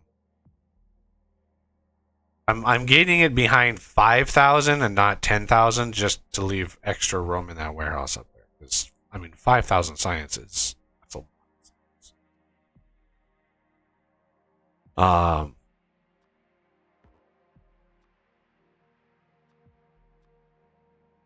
Yeah, so these can all be there. And if we put fuel on the bus, we can put it where we want to put it. What's the lowest thing? Put it under multi-piston cylinder thingies. Oh god, I automated those. Somebody's using them. I love how it's multi-cylinder piston and it looks like it's a V8, but it actually only takes 2 of the V1. Somehow you take 2 one-valve or 1-cylinders and you just magically get an 8-cylinder out of it. Pretty nice. Of course. Because science. Because that's how factories work. They just squish things together and it just magically makes it bigger. Yeah.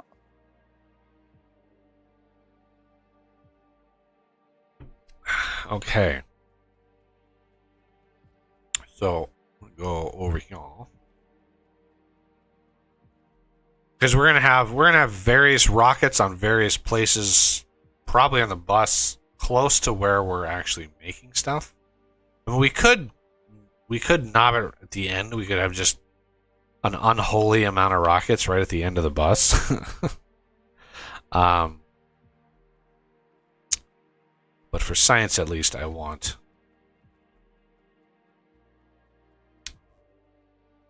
the fuel down the range. I just don't want to have it because rocket fuel already delivering out here.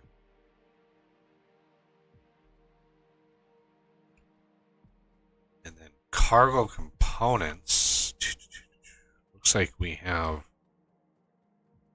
those.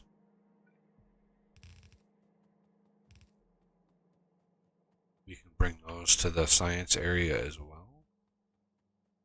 And then this here. Let's bring this down.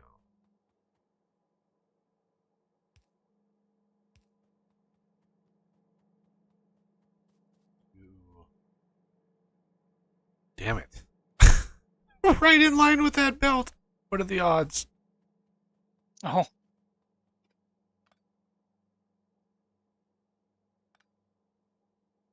Gotta love it.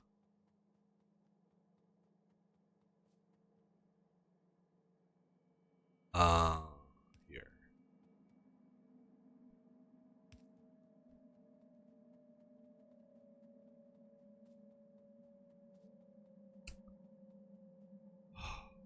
If I would have known we walked this damn slow on sand, I would have regen the world until we had no sand. Yeah. Because, oh my god, is it painful. If it wasn't for the silly lack of rock that we've been seeing, I would have concreted everything. Pave the world. Yeah, it's the reason why I haven't paved everything over either is we just don't have the stone to support it. Okay, and where's my... No idea where Okay, there it is. Let's get out here. Somewhere in here. Okay, there. Right there. Let's go one more over. Down.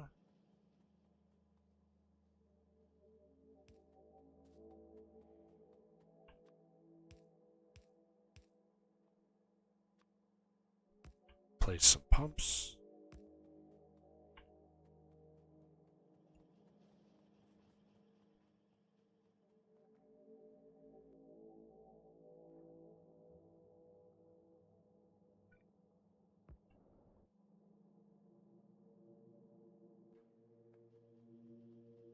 We have the rocket fuel. Oh my god, it's 80.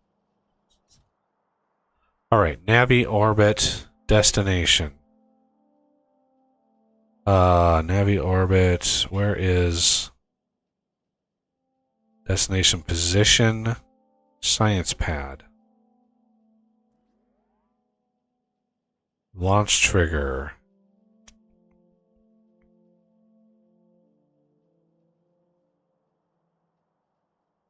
Not sure, I'll leave that blank now. Yeah, All you right. can just leave it blank and it'll auto launch. It'll auto launch when it's full? When the target, well, yeah, when it's full and the target is Because I don't want to. I Yes. do not want to launch it when the target is empty. Because we're basing the whole thing off If you of. set it to cargo full, when the rocket is full, and the landing pad is empty, it'll automatically launch it. Yeah. Well, the landing pad should always be empty. I should never be launching enough science to fill up that warehouse so full that nothing else fits in there. The gate is how many things are in that warehouse, not the landing pad. Once the landing pad is empty, everything should be in that warehouse, which is why everything is gated behind 5,000. Now, if I need to lower that to like 2,000 to make room for all of the other science packs, then fine. But the whole point of that system was to gate it behind the amount in that warehouse to even it out. The amount of science that I launch is going to depend on what science is needed to fill all of those stacks out to 5,000. Because there are some researches that are very asymmetric, right? So like the accumulator and the solar panel research, they don't use the same number of science packs of all types. Very, very asymmetric. So there are some researches that we will be using more of, say, red science than we are of production science or of blue science. So that's why I wanted to gate the system behind that, because it's Well, 10,000 of those 5 sciences that are on the surface will fill half of this warehouse. yeah, and we have a lot more science left, so I don't necessarily want to fill I don't necessarily want to fill that thing up.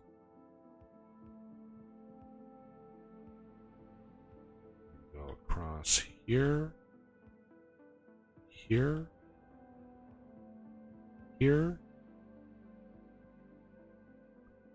Where am I? There I am. Go across here. Okay.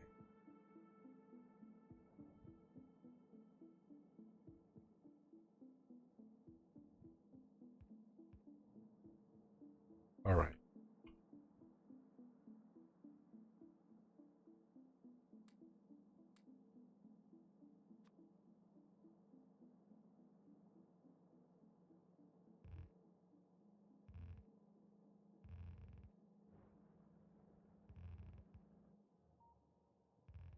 This will use a little bit of steel.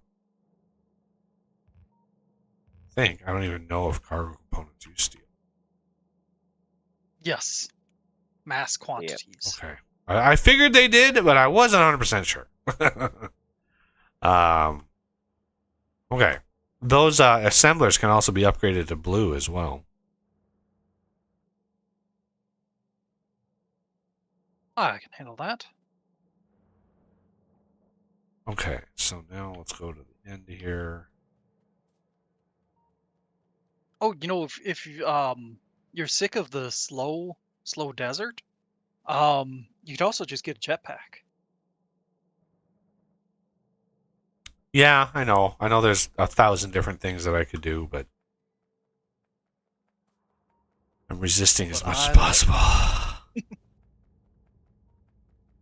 No resistance is futile. But It is. I think they even made a movie about it. okay, so somewhere in here we have to go down. So like right. Oh, somebody's texting. Oh. Okay, so that is basically like right.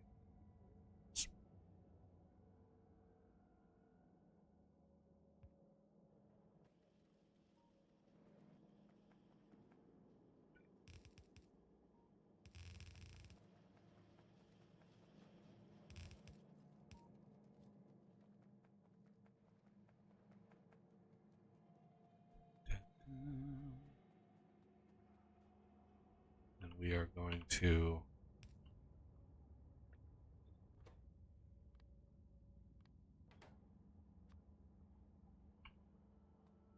connect this to there.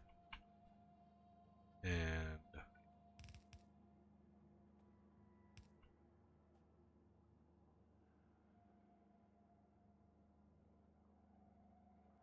this is already set to 1 when cargo rocket section. Where are you? There you are. Cargo rocket section is less than 100, I'm guessing.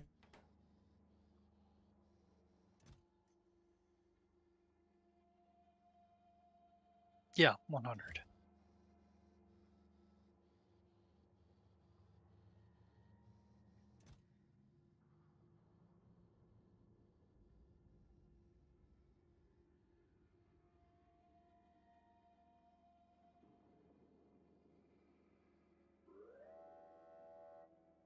Bingo. Launch trigger on cargo full.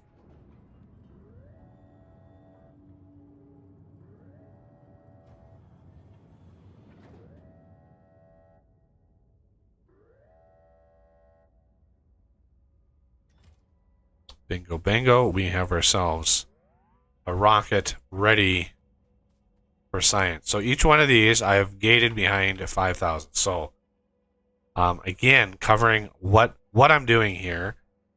I'm connecting the signal. This receiver is connecting with this transmitter here that Renegade set up. That is basically getting the signal of how many sciences are in this warehouse. So this warehouse is, and the signals is the item and the number. And then I'm picking that signal up.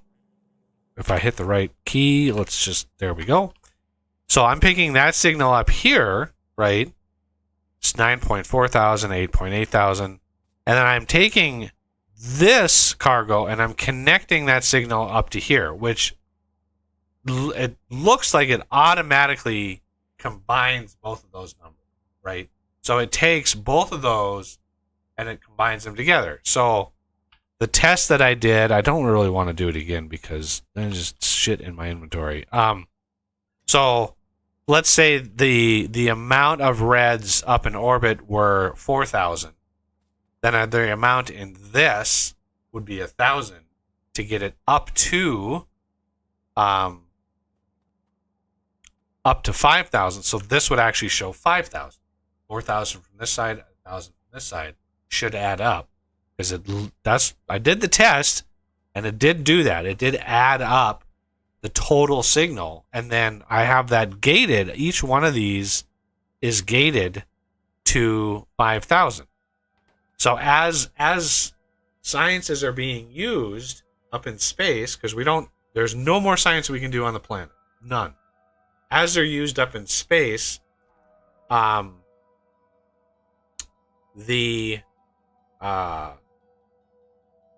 they drop, I'm going to be adding them to the cargo thing to make up for that. Now the only problem is if each one of these are 5,000, right? 5, 10, 15, 20, 25,000 science essentially means that warehouse up there is completely empty of the surface science. Now, this is 500 cargoes slots, and each one of these is 200. Okay, that's a problem because 5,000 science here is, let's see, that's 2,000, that's 4,000. So this rocket will never be full, and that's a problem. So what should we do about that? Because the amount, even if you evenly distribute that, we have five science packs. We have 500 stacks, I think. Yeah, I mean 5,000 of each science is like 125 stacks. Right. So we could do 4 times that, 20,000 of every science pack. I think that's too many. So what can we do to launch this? Well, we have 2 options on what to do. A, more storage in orbit to hold a full rocket worth plus a little extra. Or B, if you go into the rocket, just like a chest, you have a little red X, you can block out storage slots. You can do the same with the rocket. And so it'll detect that it's full if you do that? If you X out slots, it no longer counts them as slots. So if it fills up to that point and you can't put any more in, it considers itself full. Okay. Well, that helps. But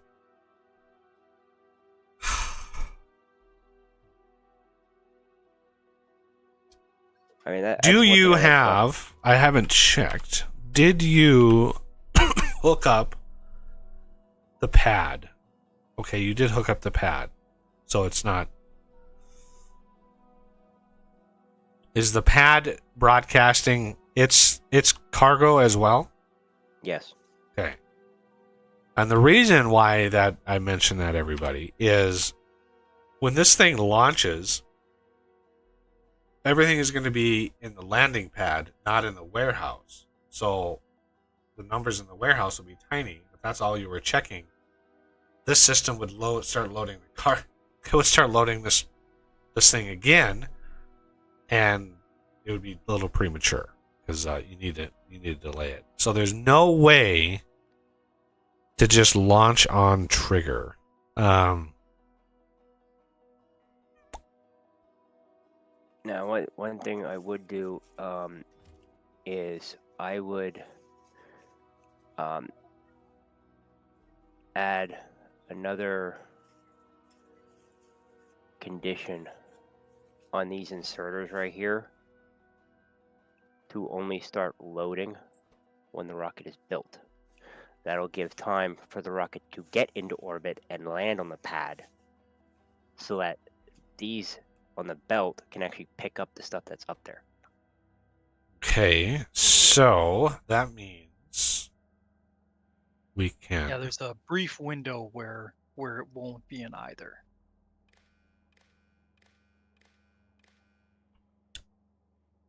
And when signal, I know that signal is in here somewhere. There it is. Cargo rocket equals 1.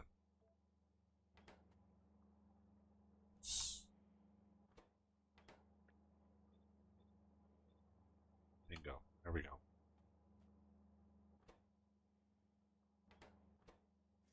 No, I mean, it ain't gonna stop what gets shoved onto the belt right here when these stop, but that's a minor amount. Yeah, it's a minuscule amount in the grand scheme of things. So 125 stacks, because that's 5, 10, 15. That's 2,000 there. That's so 25 stacks for each science. 5, 50, 125. So each one of these, I bring this up, 10, 20, 30, 40, 50.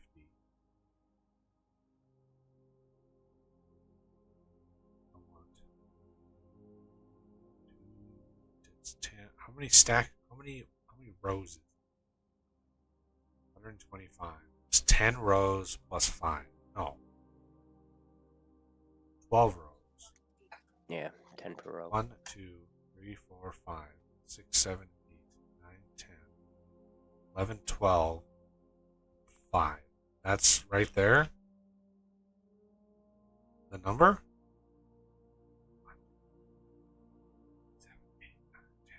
12. That's that seems like a big waste. Is there any? I don't want to overfill that warehouse. I think that would just be a lot of science. I don't think. I mean that's 5,000 for each science, but that warehouse can handle. It'll fit 20,000 science. Right, but we got a lot of other science to go. So if you double that of what you have set up, that'll be 10,000 science of these 5 colors. Right. And it'll only take up half the warehouse.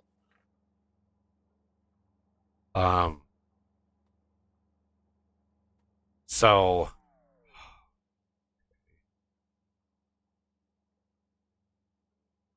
do you think that's a good idea to have that much science up there? Is it needed?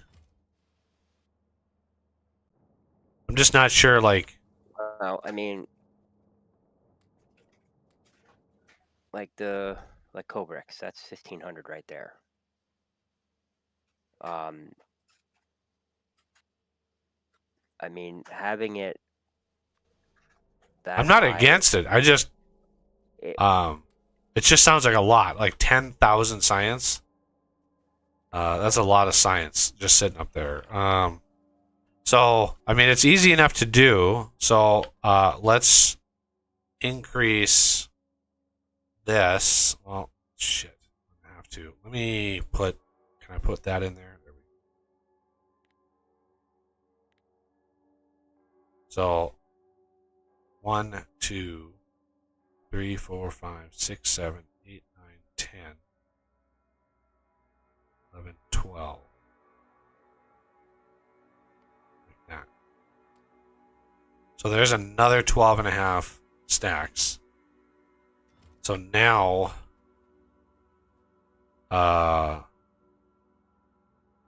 these are going to be 10,000. So now we should actually start loading some. And this one as well. 10,000. This one is 10,000. This one.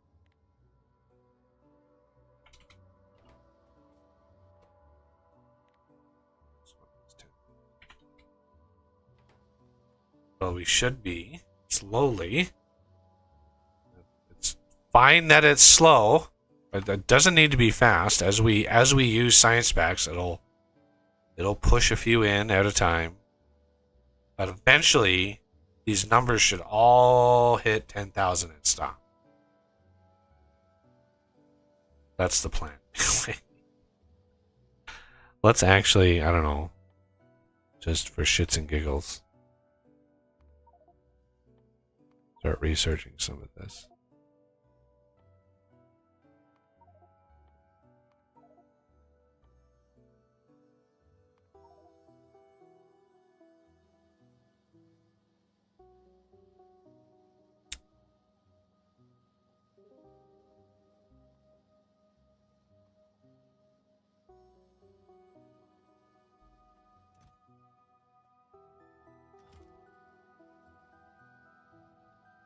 Interesting. So the signal F is the amount of cargo slots used.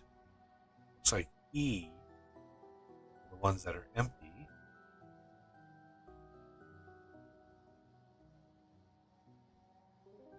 Yeah, the amount of programming it took to, like, God, I just can't even imagine how complex this stuff is. Yeah. Yeah, they're all slowly building up to 10K. It's like orange is gonna hit it first. I just gotta make sure it stops at 10K.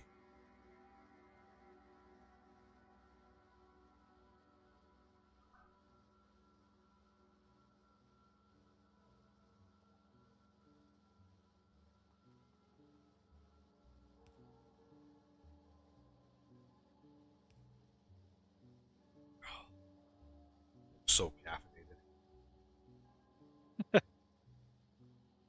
I even made less coffee today because the stream isn't going to be as long. Speaking of which, Are you worried that if you start vibrating at the right frequency, you might fall through man, the floor? yeah.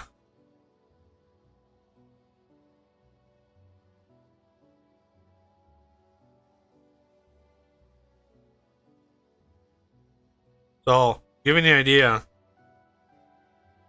how crazy technology has gotten. So, my youngest brother and his wife are having are pregnant.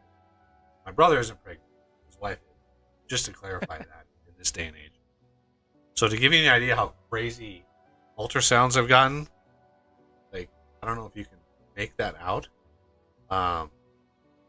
It is like an insane 3D textured picture of their daughter.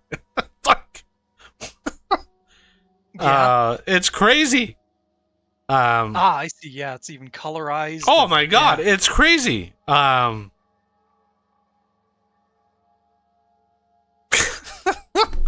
You know, I've actually heard that they've had that level of technology for a lot longer than we realize. But anyway, yeah, it. You know, I had a thought the other day with all the crazy shit going on in the world. You know, the incidences of autism and incidences of like ADHD. My random thought was, you know, everybody's talking about the toxins in the world and all the other shit, right? And that could be 100% accurate.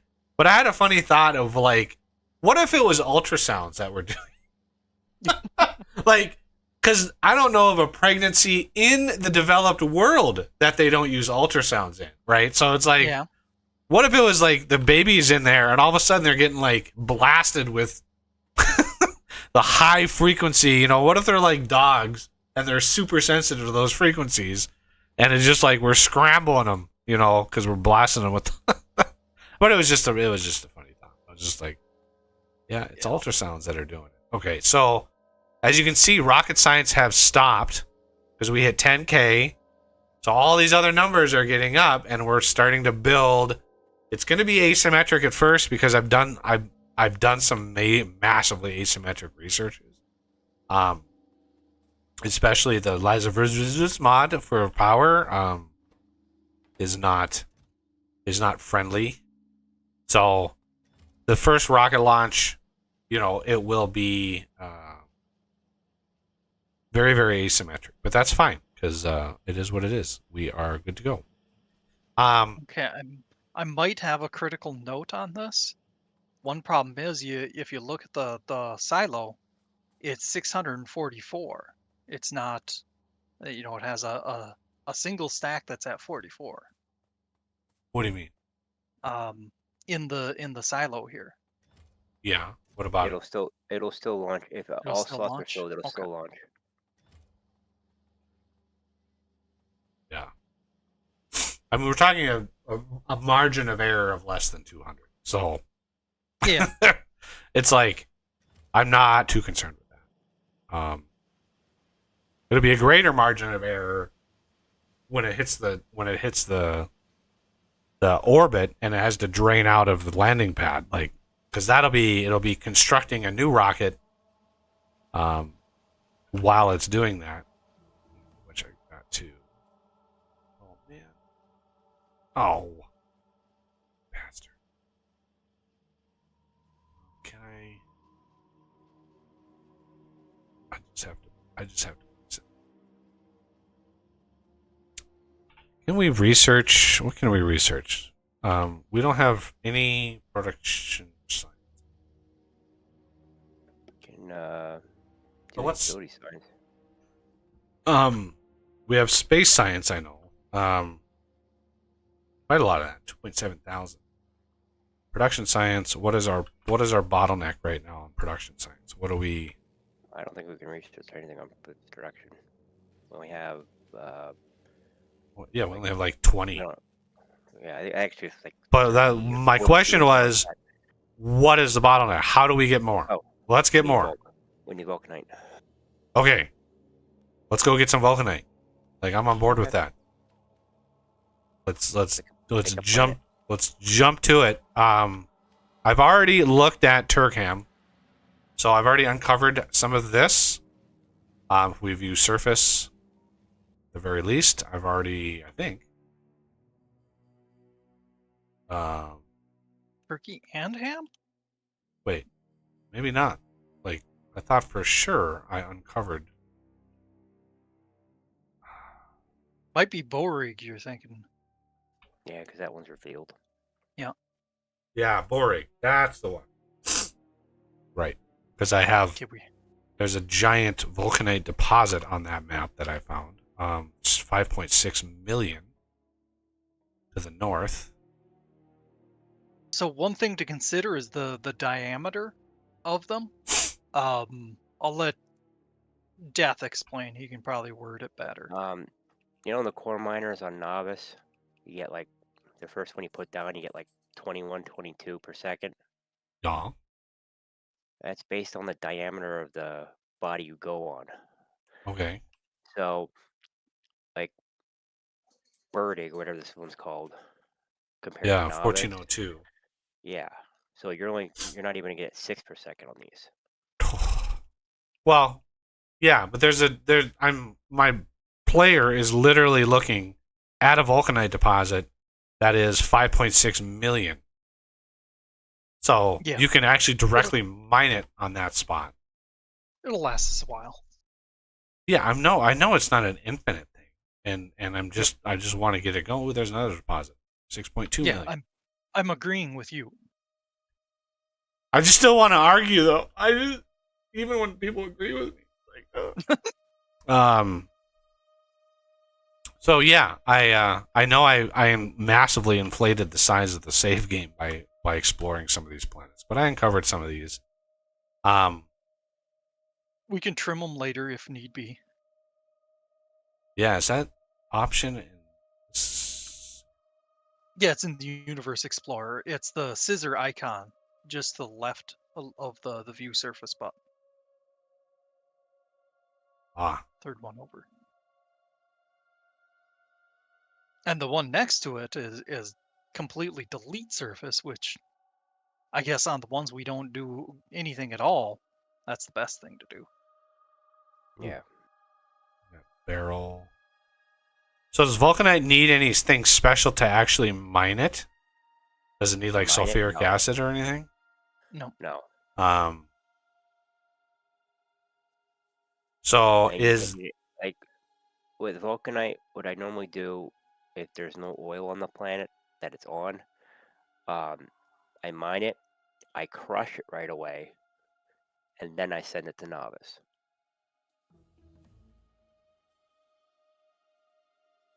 I do all the processing there, but that's me. Again, I mean, you can, yeah, sure, but like for the vulcanite, you need sulfur. Yeah. And to make the block, you need petroleum gas. Yep. And some of the processes that you're actually going to need the enriched vulcanite for. Yeah. I don't want to get lost in the weeds with all the shit that's coming. I just want to get her done as fast as like. Just want to get to the next like science pack, so we can start building it. That way, in between now and tomorrow, the science packs will be built, right? You'll actually have a supply of them, so I can bust out a whole bunch of research all at once. So, like, get there, get like set up, and then start mining. Look at all the fish. This is supposed to be a volcanic planet, and I just found cryonite. How is cold slushy shit on a planet that's supposed to be volcanic with vulcanite? I don't know. And all these fish, these are all like, it's getting hot in here. Oh, that's another thing to consider is that the top one, Turkmen,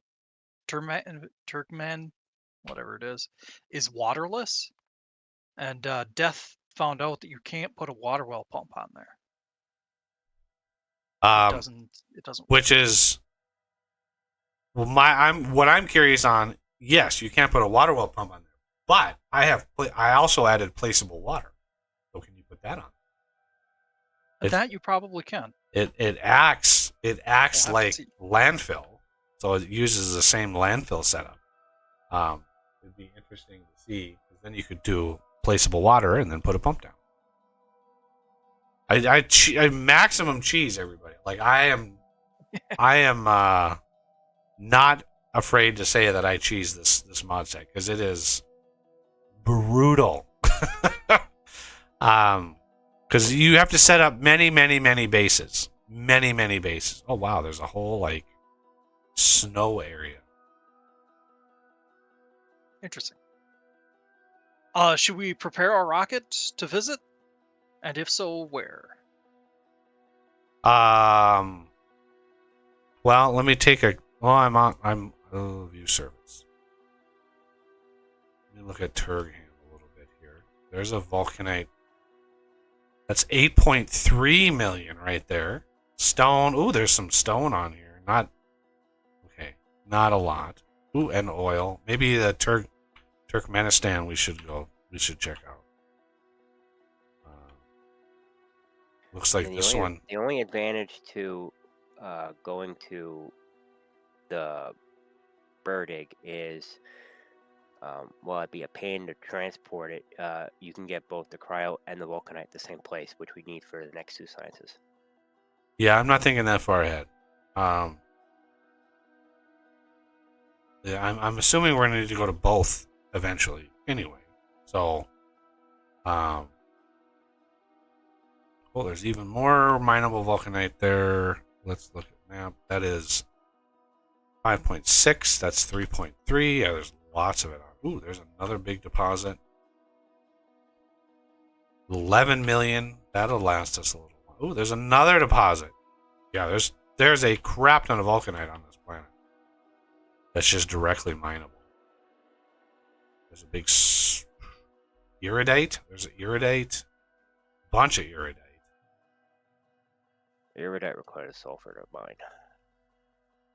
Yeah, that one's a little more complex. That's like a tier above the cryonite and vulcanite, if not 2 tiers.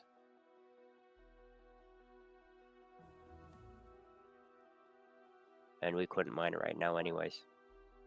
This one does have oil. I'm finding a little bits of oil.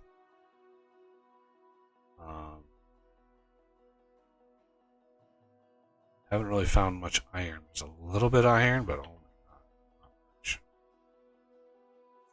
Hey, come over to where I am on the map, Buggy. A poor server is like, what the hell are you?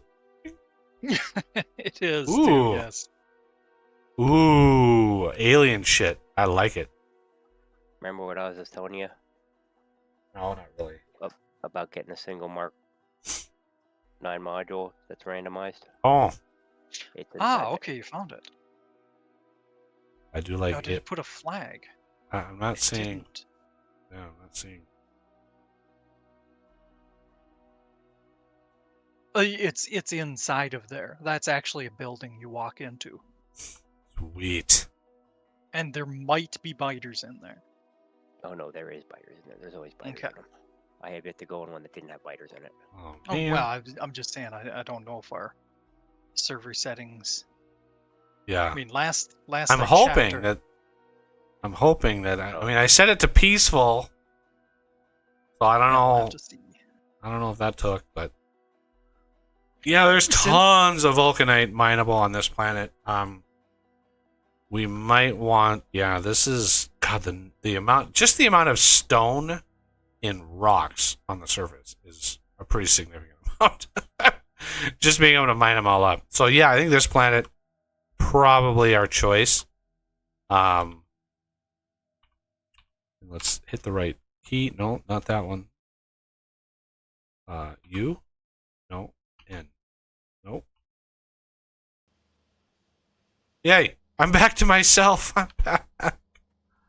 I feel like myself again. Yeah, we're still pushing.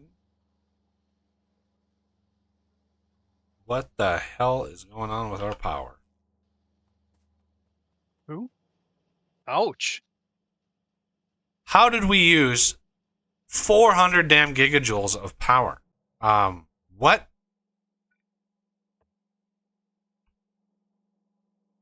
Well, I suppose part of that is our 16 meteor defense installations. I guess I probably shouldn't have built all 16 right away.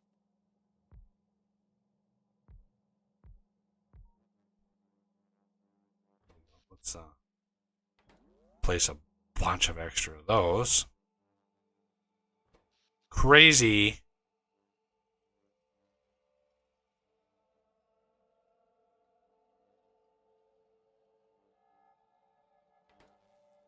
Yeah, one problem is you get into like a downward spiral with those defense installations because if they are only getting part of the charge they need, they like still drain more, and then it rises exponentially on how much they request.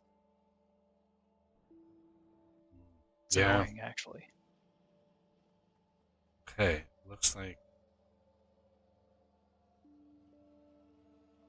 Right. We've got to be careful not to run out of power because our signal, we weren't getting any signal. So Yeah. the signal receiver was like, I'm not getting a signal. So now all my numbers, there it is again. All my numbers are wrong because, yeah, look at the, Oh, because it's nighttime. yeah. Well, then when the day hits, we're going to have Well- plenty of power. I put down a bunch more. I mean, one thing it could do is the signal going from the dish to the substation. Put a arithmetic combinator there and multiply the number by -1. So the number is negative. And then base the belt off of that. It really doesn't matter. The inserters move stuff so slowly. I mean, they're moving one at a time. So even if it runs out of power overnight, it's still only moving one at a time and only for about 5 minutes. So, I mean, at best, you're going to have maybe 100 in there, and then the signal comes back, and everything is fine again, and it just doesn't have to, move them for a while. Amazingly, it's still moving reds because reds were way behind. From the last research that I did. And jetpack equipment 2 fluid isothermic generator. What the hell requires liquid fuel with energy? Packed, but It's just basically a it's a fuel way burning. to get it's a way to get power without water. I mean, that more detailed than that, but that's kind of the gist of it.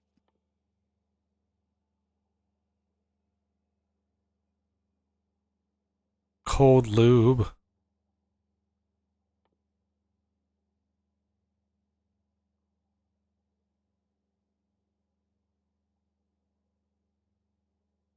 Methane. Water ice. 100 to 1. That's what Renegade was. Okay. For cooling 1. Oh, it's already cute. Okay.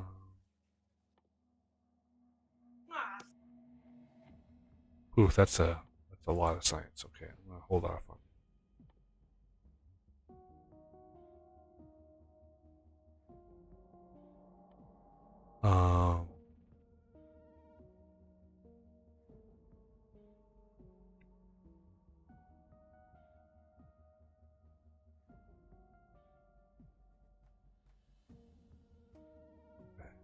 Oh, and I found a better launch condition for the rocket.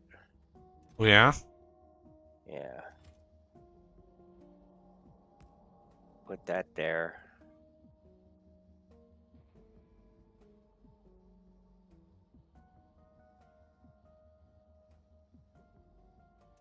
Well, why do we need a better one?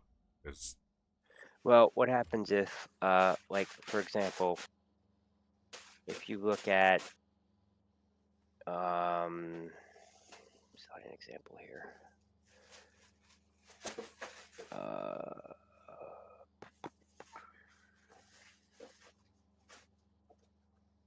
The Astro Science Pack 2 Science. Astro Science Pack 2. Yeah. All that science is using from the surface is the rocket science. Right. Which means that'll drop faster than the others, be out of balance. What if we do enough science in a row where one of them empties out up there before the others and it stalls our science? So what we could do, well, if that happens, because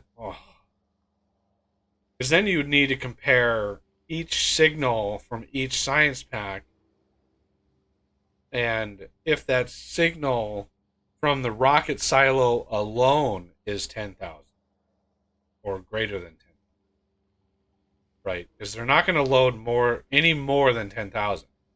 But if any one science pack equals or is greater than 10,000, then that means that science pack is empty up there. And do we launch the rocket at that point? The other thing you can do is, if you look at this decider combinator, it says if a check mark is greater than or equal to 1, send a green signal. Yeah. Go to the launch trigger on the rocket and set it launch on green signal when fuel is full. Okay. Okay. Now, if you go to orbit, where's the check signal coming from? Go to orbit. Right below the signal transmitter. You'll see them there. View service.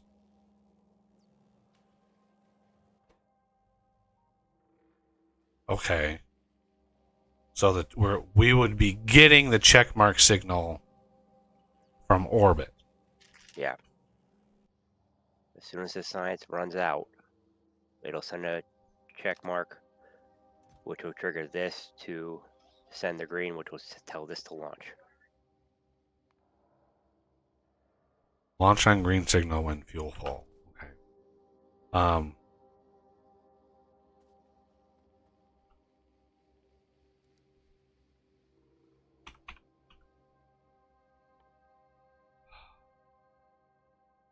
What goes into the utility science?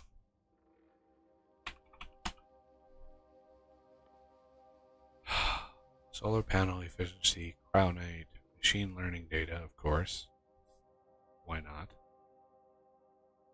God, stop texting me, people.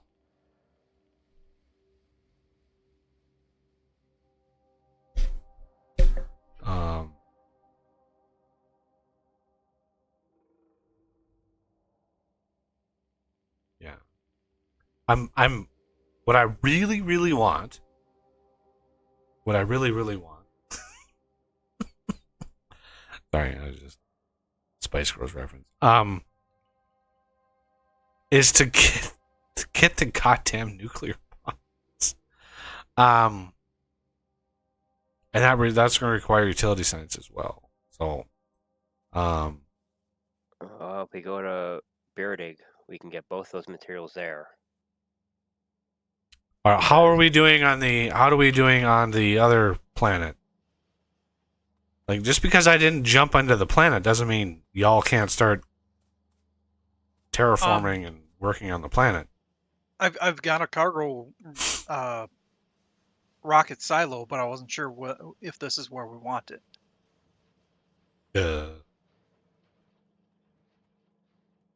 Where over there?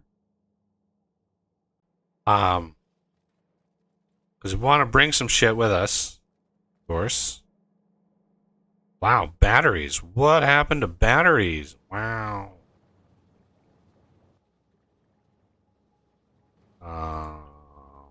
What happened to batteries? Oh, sulfuric acid. You killed batteries when you made that belt that had all the rocket parts go down the bus. Yeah, but we're not making enough sulfuric acid to keep all these running.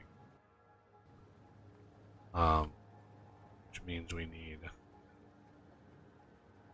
another thing, sulfuric acid. Actually, let's do 2. I'm gonna boost batteries just because we actually have quite a decent amount of oil.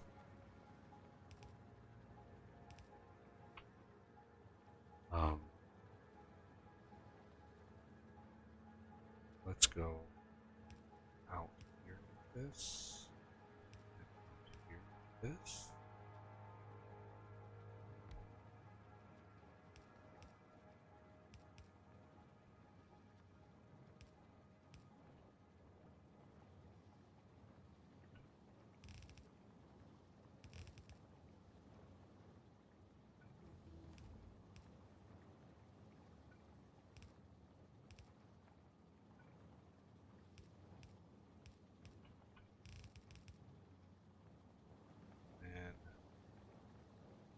So are we going to Borig or Termigan?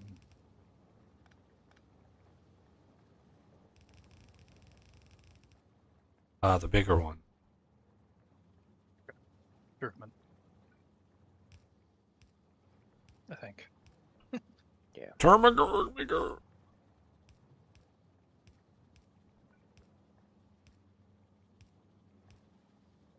All right, what I'm thinking is to have a line. So the backside here is where we've got the tanks. That way we can just keep pasting more of the rocket silos along to the west.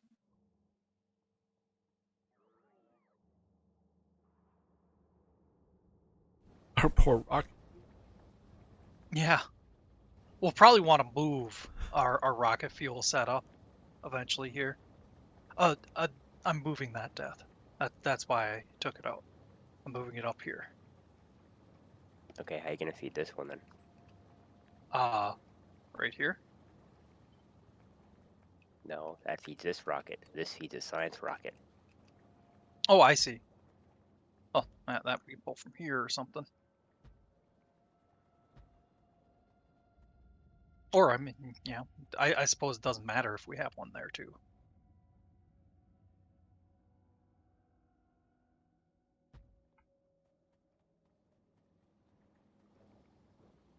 There.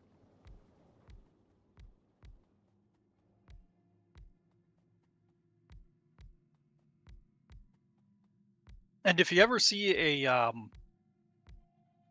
pump that's put the wrong way when it's connected to a silo, that's my way of saying this is where it goes, but I don't want to hook it up yet because I don't want to decide, I'm going to move it one tile to the left and Yeah. avoid all that rocket fuel. Fuel is precious.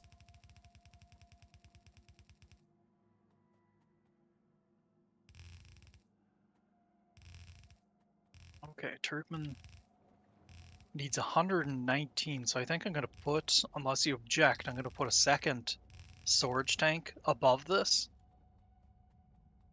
so that it has enough locally to be able to launch.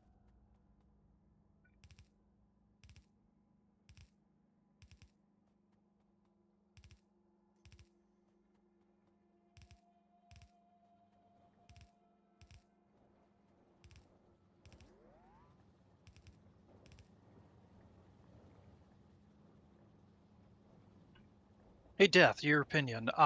Should we have the cargo rocket sections still?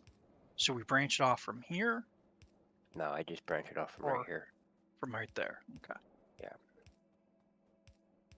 Dude, actually, let me see here. I'll show you what I do. We can do it with this setup here. It'll work. I'm gonna explode. Ooh, ouch.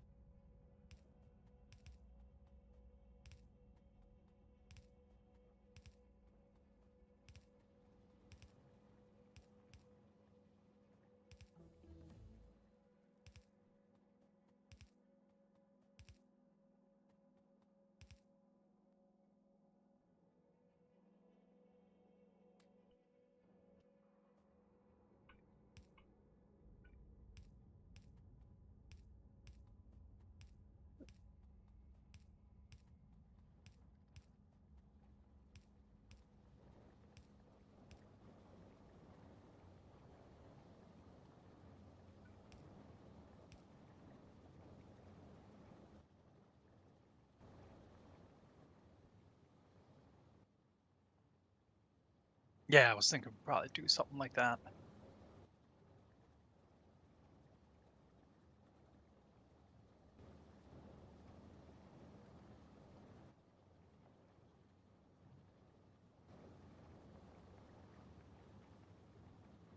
All right. I doubled batteries. Batteries. I do All that. right.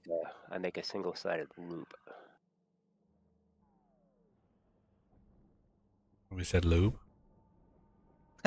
Loop. Oh. Loop. Lubin. Lube. Uh,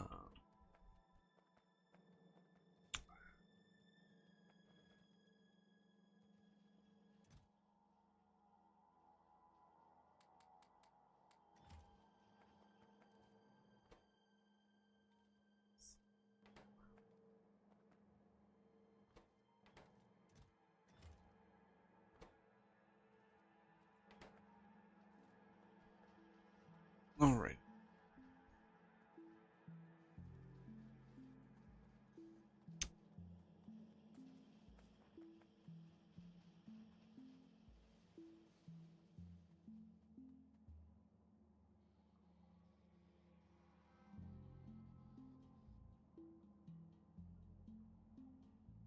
There we go. 10K across the board. Beautiful. Right.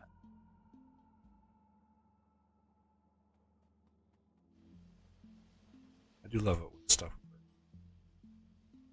Ooh, we are charging up some terajoules of power here. I put a bunch of accumulators down just because. Yeah, when you rely on solar, you need accumulators.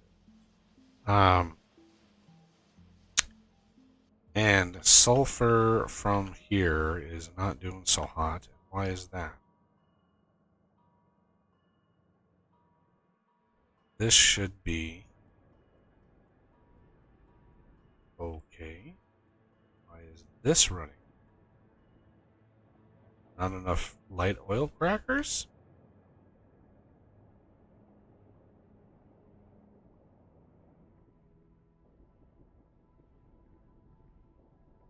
Kind of, yeah. It's like we are chewing through the petroleum gas.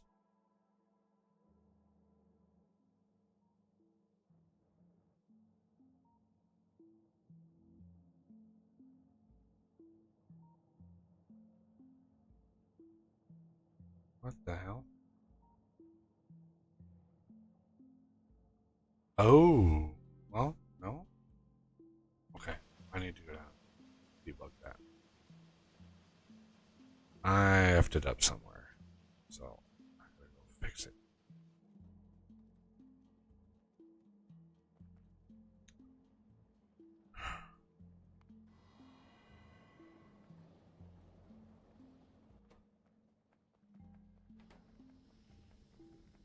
Right now we are low on lube.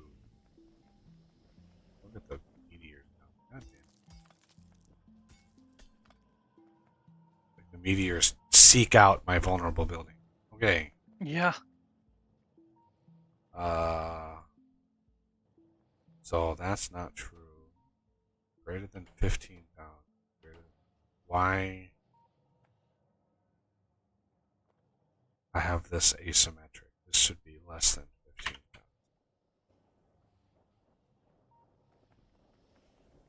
To get these up and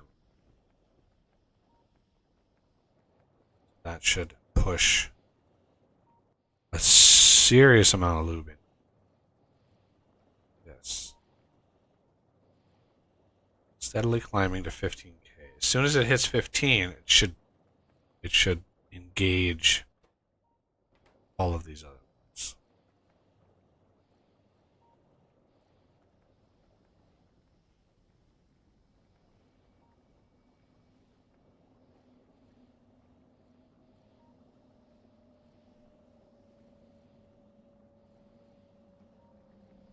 And bingo. Now it's going to hit these. I'm going to cut these off.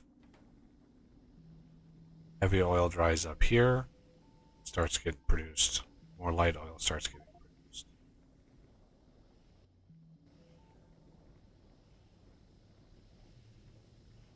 Oh, there, we didn't find anything. Satellite is like space. We've mastered space. There's nothing else left to. Yep. No, we don't have anything left to tell you. You know everything there is to know about space. All right, so this is gated behind 25k of light oil as we are prioritizing rocket fuel. Petroleum gas. Okay, so the secondary oil that I have down here. Yeah, I think it's just a cracking problem.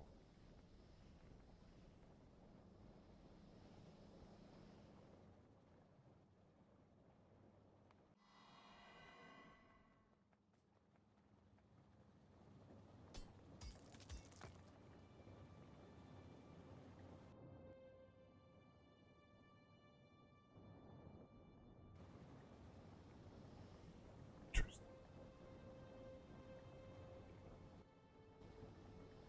It's just straight up not fast. Okay. So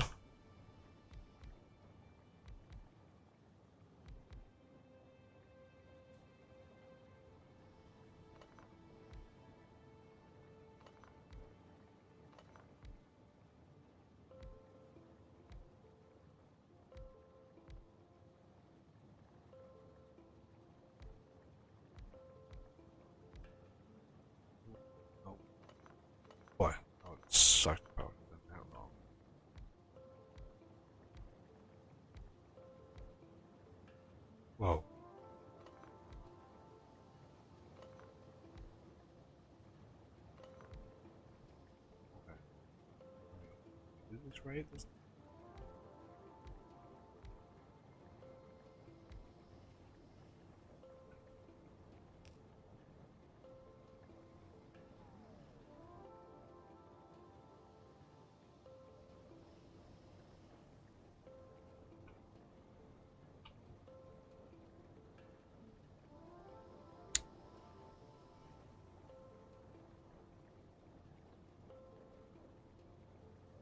Alright, did you want us to go to that planet without you, or are you coming with, Buggy? You guys can go. Bring a teleporter with you, and I will join you as soon as I'm done working on what I'm working. Do you have a teleporter, Death? I have one, yes. Excellent. Okay. We've got some belt and crushers and junk. Oh, miners. Do you have miners? I mean, he's got a couple living with him. Well, that's fair. There we go. Grabbed a few anyway, just in case. I'll be right back. I'm in the rocket house.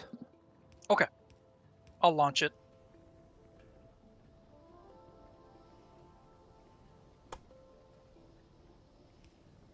When my slow-butted character gets there.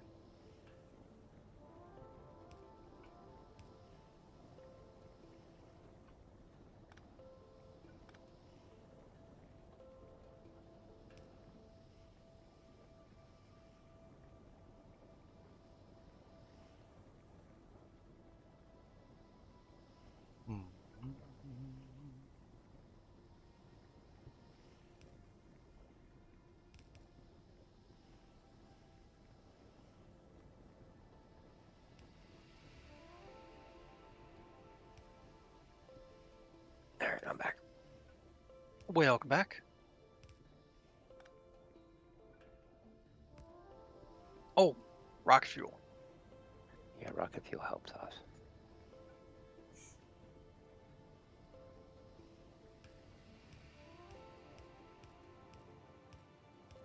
I had just gotten to the rocket yet, so... Or, just now I did. Go ahead and launch it when it's ready. I'm going to drop something off here.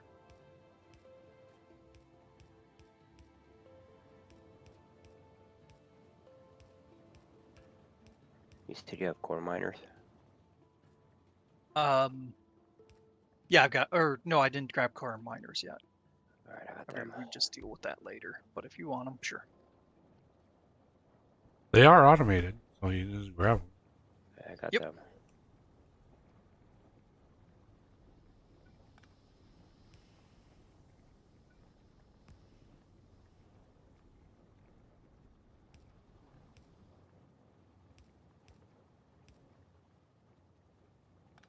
Alright, I'm good to go. You? Yeah, I'm right when you are. Okay. Launchy launch.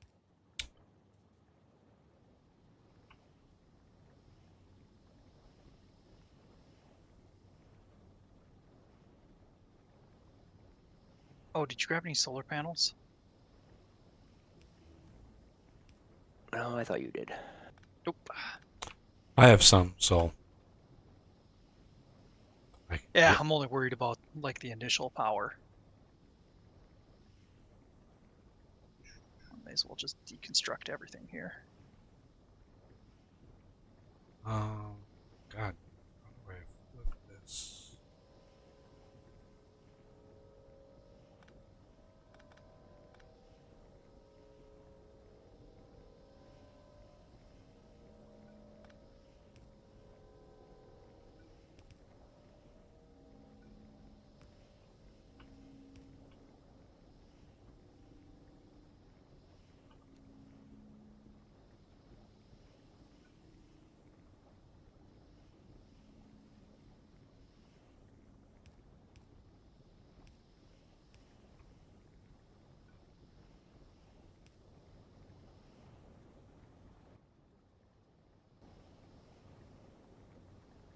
Should we move the teleporter closer to the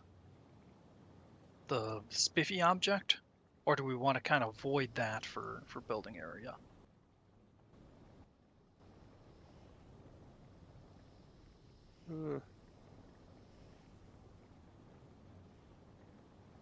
Yeah, it's fine where it is.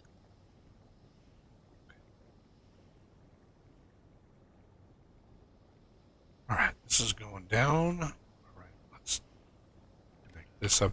This when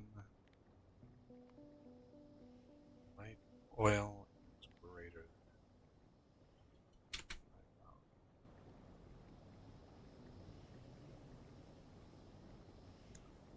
I don't want these. These will kick on decent time. Okay, we have petroleum gas actually building up a little bit here. I was just gonna grab one of those patterns. Cool.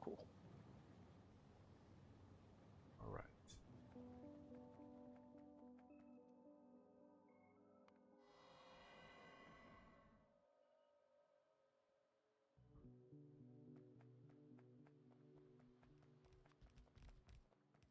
Ah, it's a buggy. Run!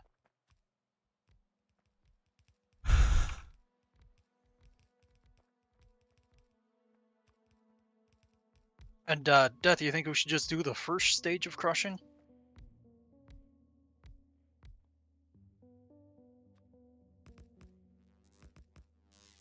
I mean, it wouldn't really be hard for us to. Do the full Monty? I mean, if I you mean, at want. least-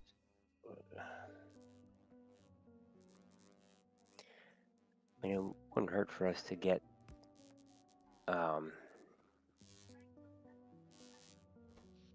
some enriched. I mean, there's plenty of oil on this planet. We can do the whole process. The only problem we have would be water. Oh yeah, water. I suppose we don't have any water to get going. Oh, and Buggy's going to the teleporter. Cheater! Probably needs power. The teleporter? No, teleporter doesn't use power. Oh, they don't? No. Wow. Want to go to the mall. Like, oh my god, I went to the mall and okay, and then I'm gonna do a crafter. Crafter is going to make. Where is it? There it is. Water fill. I just want to see what happens.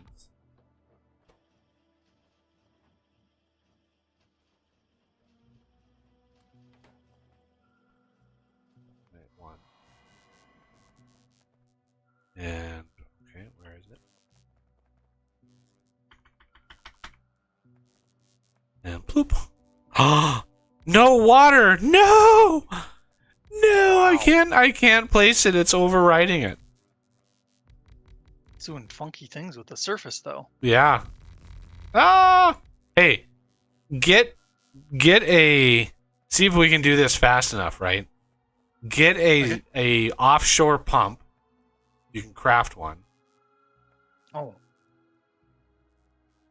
Your God, tell me you can at least craft an offshore. no, I don't think so. I don't Good have lord. much to...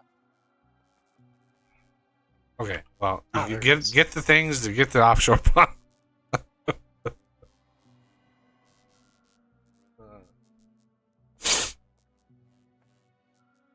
Now, one problem is I can't actually see it, so we might have to do it the other way around. Because I'm not even seeing the water, I'm just seeing the terrain deform. But for what I'm thinking is, regardless of who does it, the water exists for a few ticks of game time before the mod like overrides it. So Yeah. I'll try to spam down the water while you try to like just constantly try to place the offshore pump. Want to give me a clue where you Just place right it? in front of me. Right in front of you. Okay, Yep. I'm clicking.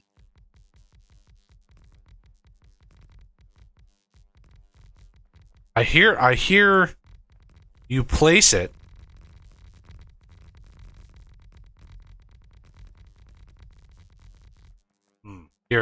Let's trade. There you go. Wait, let me grab the offshore. Where? Oh my god! Look at my inventory. Oh my god. That's a pump. So I'll place it right in between us. Where's the offshore pump? There it is. Okay.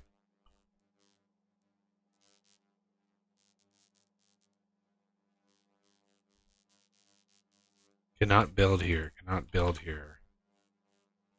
Yeah. Okay. Yes. Darn it. Damn it.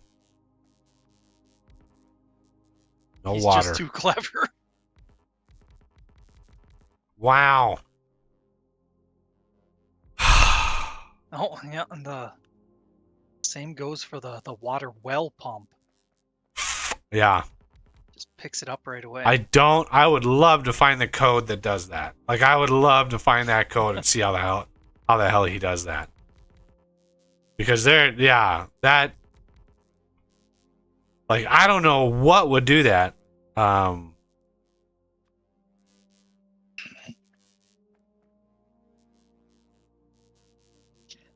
Okay, this isn't insurmountable. It's annoying, but it's not gonna be the end of the world. I was gonna ask, like, what did we need water for? Oil processing so we can get sulfur, and another stage actually requires some of the water directly as well. And that's a consumer of water, not a. Oh. So you essentially have to package up water ice and just ship water ice everywhere you need. That's essentially what you end up doing because. Yeah. Pretty much. Yeah. Which we need cryo for. Right. For now, we can just mine it from orbit. Because you got the water processing, right? Or the ice processing? Yeah. He's got all that. Okay. So the So, yeah, orbit I'll of this go planet orbit. isn't. It's empty. Completely empty.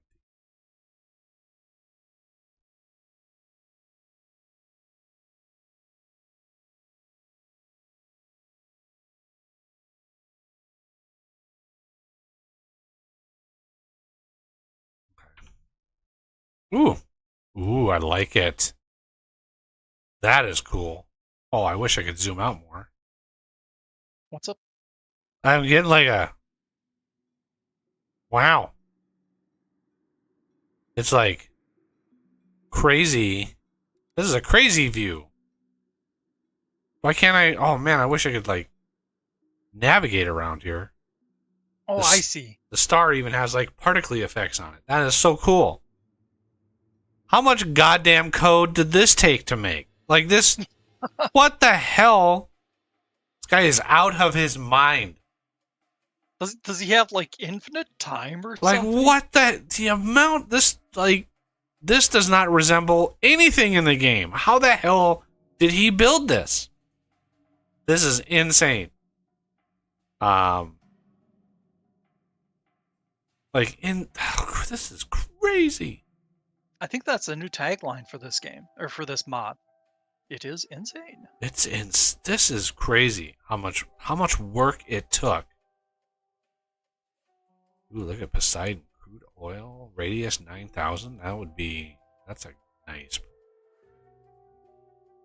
view. This surface. Oh, I think I've generated quite a bit. There was a ton of water. There was an ocean of water on this planet. Oh, there's another like obelisk thing. Excellent. Alien pyramid. You know, it's so funny. There was a Twitter account that I was like trolling this account because this guy was constantly posting all these like conspiratorial tweets about the Egyptian pyramids and the fact that like Egypt built pyramids and and like the Aztec built pyramids. Like, ooh, was there like an alien species that that taught humans like how to build pyramids? And it was so funny. So for weeks I would post like, no, it's just a really easy way of stacking rocks. Like the pyramid is not a mystery of like, ooh, how did they figure out how to do this? It's like, it's a stack of rocks, In Egypt, they even made pyramids that failed. There are a couple pyramids. There's one that they actually changed the angle midway through constructing it. They call it the bent pyramid, right?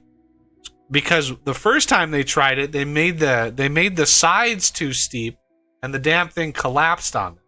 So they started over again with another one. Only halfway up, they changed the angle.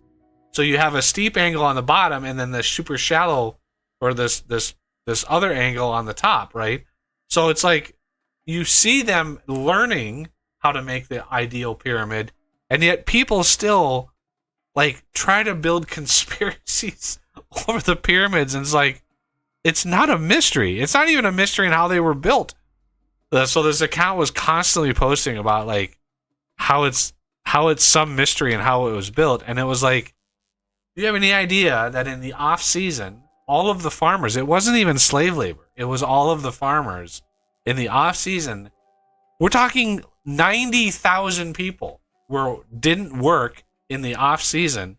That's a whole lot of labor. When you have 90,000 people just sitting around that can do labor, you can get a lot of shit accomplished. Yeah. You don't need cranes and, trucks and all the modern stuff. You got 90,000 people. You could put 100 people on ropes to drag a rock across the ground. Like, it's not a mystery how these things were built, and yet people to this day still insist on, there, have some stone, you guys. I mean, I find the ideas fascinating, but to declare that it's the only possibility, aliens being the only possibility, that's another. Right, and it's like, if aliens or ancient civilizations, one of the biggest trends now is like, ooh, what if there was an ancient civilization like 30,000 years ago or 100,000 years ago that all died off, right? And it's like, well, it depends on what your definition of advanced civilization, right? To have a civilization on this planet that have left zero evidence. There is zero evidence that there was a modernized like civilization, like an industrialized civilization. Like, just look at how much damage humans have done to this planet, and the fact that the pyramids, which are 4,000 years old, are still there as evidence of this very original civilization.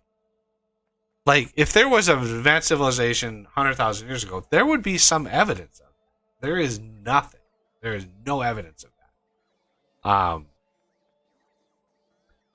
And it's just like, come on, there's not enough shit in the world that we need to talk about. We have to talk about like ancient civilizations now. Like, there's enough stuff that we have to figure out. Like, it just doesn't make any sense. I just don't get it. But should I work on setting up the next tier, Death? Oh, centrifuges. I forgot to bring centrifuges. Do you have any of those? I do not know. Okay, I'll run back. Centrifuge. Oh, does that enrich? Yep. Finally, a different use for centrifuges. Yeah. So the first process is crushing the vulcanite, and you get a little bit of enriched from that. The second stage is to enrich it, which also ends up giving some of the crushed back. So you got to have a recycling system or can't remember a feedback system, something like that. And then the last step is to form it into blocks from some of the crushed and from the enriched. And that's the stuff that we'll want to send to other planets. You can make pyroflux from the blocks, So that's how you can do good pyroflux smelting setups on rogue planets, is send the vulcanite there and convert it. Yeah, I was trying to find the recipes. It's the 4th tab, the resources tab. There Scroll it is. down to the, yeah. Vulcanite, enriched vulcanite, 20% sand. Yeah. So sulfur, brushed, and then enriched. Wait, how are you supposed to get enriched if it takes enriched to make enriched? Some of the crushed will give you enriched, so you gotta prime the system. Okay, 10%. Okay, so I see. I see. 25%. So, well, there's a little bit possible source of stone, at least. And then, oof. See, that's So, tanks. it's your opinion that sending the vulcanite blocks to other planets or sending the crushed plus enriched? Like, I'm thinking the blocks. Death, you agree? Or disagree? because that takes petroleum gas and water, which I don't know. There's got to be a balance because if we have to ship water here for oil, it's going to be a constant draw. That at least saves us. I don't know how much. There's not actually a lot of oil on this planet. Well, maybe. Okay, never mind. There's a decent. Off stream, Death and I will probably set up a core system, and the core system gets you some water and oil.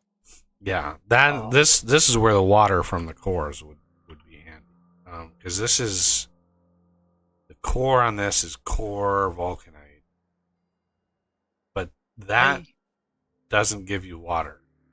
You don't get any water. No, well, you get core fragments. you though. get regular frag. Okay, Yep. They give you the water. but it's not going to be a lot. No, it's not. Once you get enough productivity, it does become enough to get you by. If I remember correctly, I ended up supplementing it some here and there, but it's usually real close. But I was up to tier 4. Yeah, you get. I mean, Productivity. 20 core fragments only give you 16 water, and yeah, that's a little. Where are the centrifuges set up? I'm looking and I just cannot find them. Below the rapid stuff, right next to where the trains are. Big concrete pad below the coal patch, or right next to the coal patch on the bottom of the bus. There we go. Okay, thank you.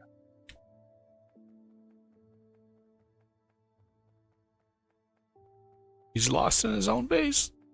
Yup.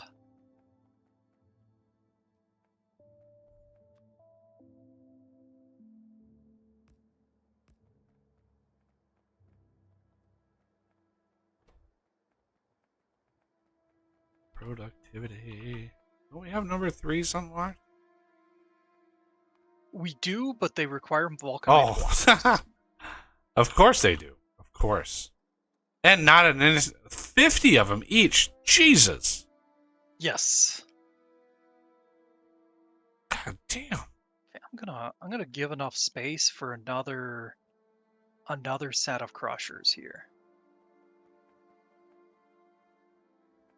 Or do you think we should allot enough space for 3 or 4 of them? Death.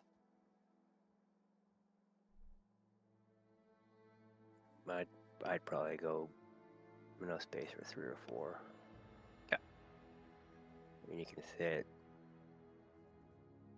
what 24 can a blue belt can handle what 24 of them, I think.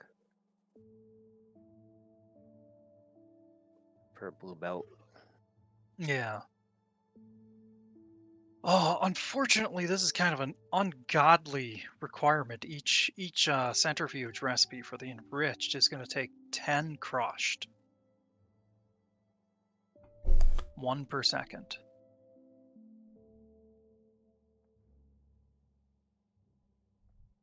I think I'm going to reverse the orientation of the outside belt also. I tend, when I'm building stuff, like to output where the input comes in. Yeah, that's what I tend to do. That way you can extend the line pretty easily. Gap 3, we're good to go. So the output for these would actually go this way.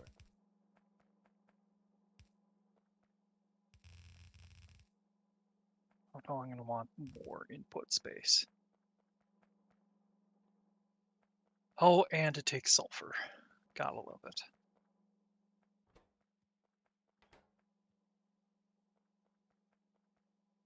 So what do we... Okay, you're just setting up... Yeah, just setting up the systems. So 1 and 2 inputs. Don't know how many of these we're going to need.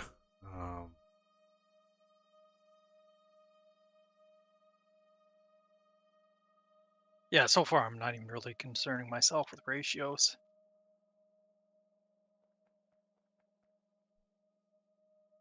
Let's see what Renegade's doing up here.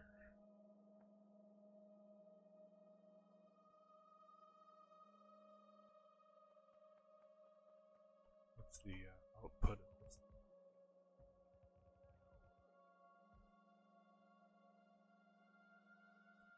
Show me. You?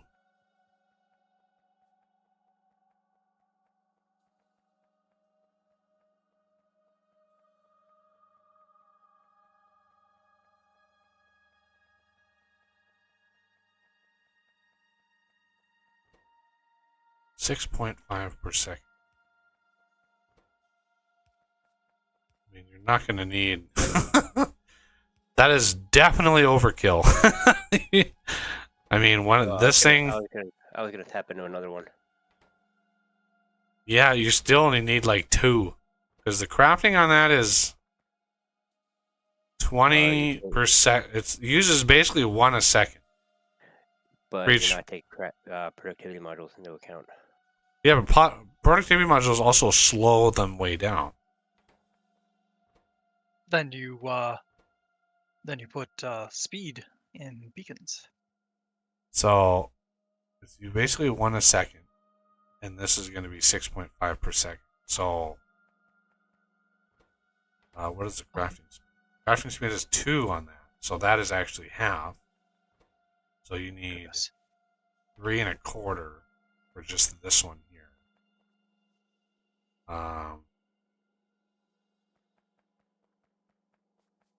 Yeah, I mean, is there 10? That's going to be more than plenty.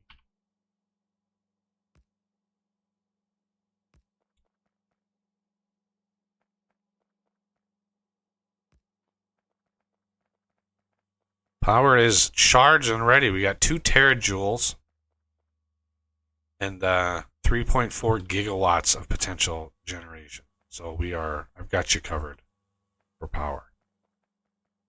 We have more power than we know what to do with. Unlimited power.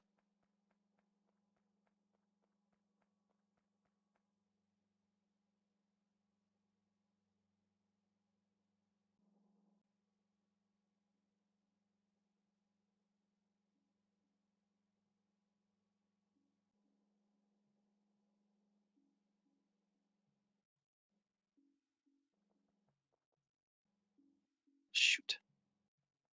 Silly byproducts.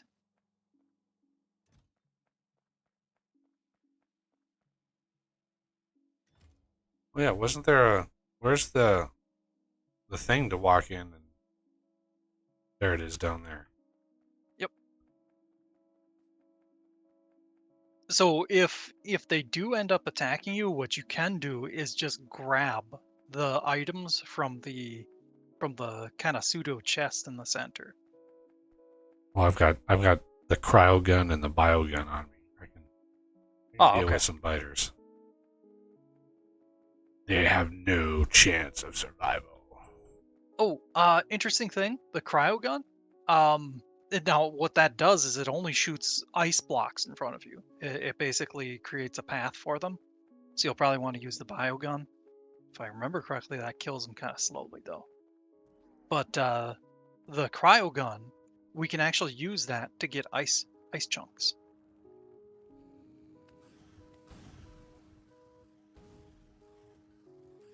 I actually did that on one of my maps. I needed a little bit of water, and I'm like, well, cryogun works.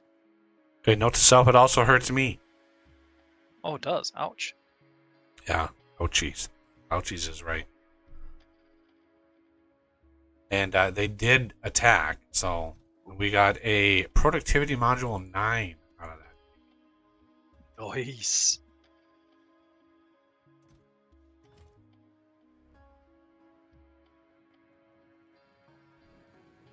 Perfect for the science.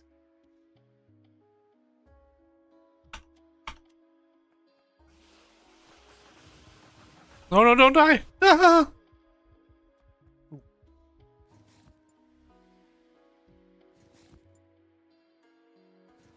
Whew. So when they get close, it's a little harder to. Yeah. All right. Well, I will let them be themselves till I get better armor. Because apparently my thruster suit is not necessarily armor. Yeah, it's paper thin. Compared to the what I think we have access to the Mark II now. Man, so many recipes. No, just regular power armor.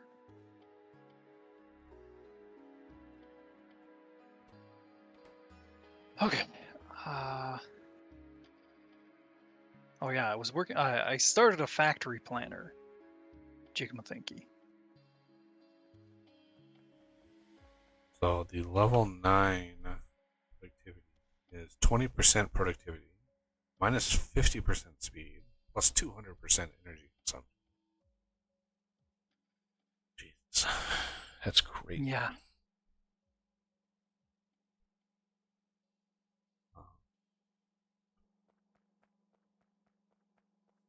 Oh my goodness. So I've got factory planner here. It says that for the recipe I've got 8.1 thousand per sec or per minute output of the blocks. You need over 81 pulverizers, over Oh, 556 centrifuges, holy. and 1.5 tier 2 oven. 1.5. Yeah. You know, and we do have 2 more levels of centrifuges. So Yeah. it's just Oh, they're which thank buried. God. They're buried into the system here. Um,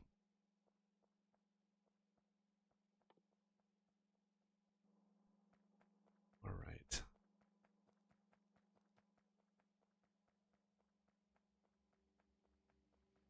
Can we stack the crushed vulcanite yet? Because that might be a good idea.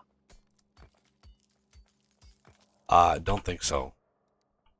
Unfortunate. Like none of the.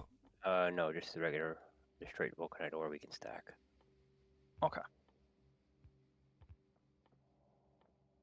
I think that unlocks later, which is And the annoying. beads. Cation ion exchange beads. Yep, those we won't actually need for a little while. They're not used for Vulcanite for blocks many we can things stack. until yeah, blocks we can stack. Blocks, ores, beads. Uh, Okay, and you can never stack the crushed. Well, that sucks.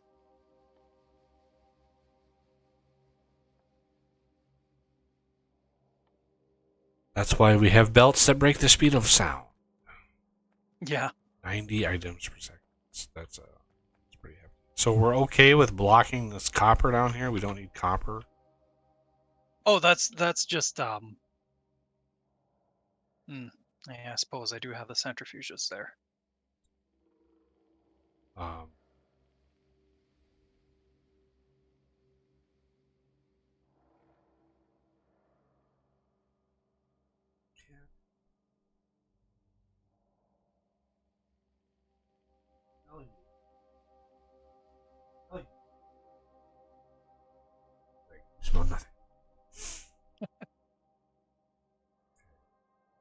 There's something wrong with your sniffer human.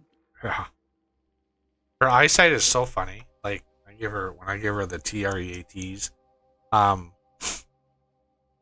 you know, I let her play with them, right? I put one on. I have a chair in my dining room, and I put one on the arm. She can't see it, right? I put it on the arm. She reaches up with her paw, and she has to like feel around. She can't. But if I flick it off the arm, she will literally catch it in midair. But if it's sitting on the armchair, she can't see it. The funniest thing is when I give her, I usually give her like 2, sometimes 3 or 4 if she's a really good kitty. But I take the second one, I put it on the back of the chair, right? When I first started doing this, because my dad, when he gave me the cat, suggested, she actually have to work for the treat. So I put it on the back of the chair. What she used to do when she first started doing it, it was so funny. She would get up, and once she found where it was, she would bat it off, like she would like a baseball player bat it off the back of that chair, and it would go flying into the kitchen. She would jump and chase after it, and then she would bat it on the ground. Well, enough times she would bat it, and it would go like right under the fridge. Like we're talking, it would just shoot under the fridge, and it was gone forever. I would just be like, or under the stove, right? So she would bat it, and it would just shoot underneath one of the appliances in the kitchen, and she would run and like sniff under it and like look under it. I'm like, it's gone. It's gone. It's like it's long gone. Plus, you don't want to eat it anyway, because God forbid what else is under there. So over a period of several weeks, she learned not to do that. So now she goes up, when I put it on the back of the chair, she literally goes up with her paw and she wraps her paw around it and grabs it and then pulls it down, right? She doesn't play baseball with it. So, animals are more than capable of learning. And it was pretty crazy. Like the process that she went through to learn that that she couldn't just smack it off the back of the chair. It was funny. But yeah. And if you have a smart enough pet, you can teach old dogs new tricks. Yeah. Well, yeah, the smartest dogs, right? Well, if you're looking at like golden retrievers and smart dogs, not little dogs. Little dogs, not smart. Like notoriously hard to train. But the smartest dogs, they equate their more or less their intelligence to a 2-year-old. So a 2-year-old child is roughly the same like world like awareness, right? They don't have object permanence. They don't have other things, but yeah, pretty funny. Because what's funny is somebody had posted that on Twitter, and they recorded a video, and they had a laser pointer, and they were shining it on the wall, and they had a golden retriever who was chasing the laser pointer, and then they had a 2-year-old that was chasing the laser. The same exact behavior. It was hysterical. The 2-year-old was running around trying to hit it, and the dog was doing the same thing, and I was like, yep, there we go. So mean. Just funny. Okay, so that's kind of what I'm thinking. And then for each tier of this, I'll basically repeat the process. So what are we? Okay, you're compressing stone. Yeah, and that's just to give us a little extra leeway on the inputs. So then on this tier, I'll do the same.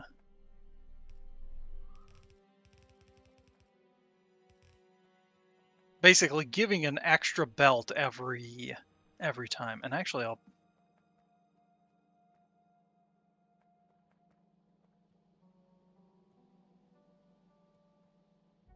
probably merge that into here. So we got the stone on the right. I don't know. My brain's getting to the point where I'm struggling to think.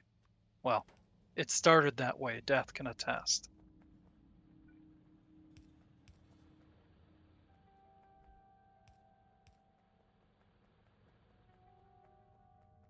Oh, I thought sand was an ingredient. It's a byproduct. Yeah. Rough as- Yeah. 20%. Use it for glass at the very least.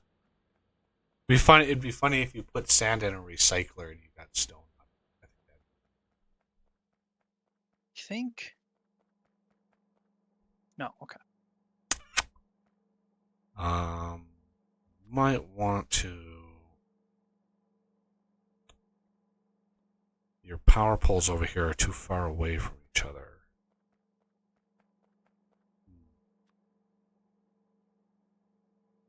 Oh, that. Could That's death setups. could do that. Forgo the power poles. Just go with the big uns. Yeah, since you don't need. I don't mind putting one in the middle if there's a huge like line that you don't need access to. Or there's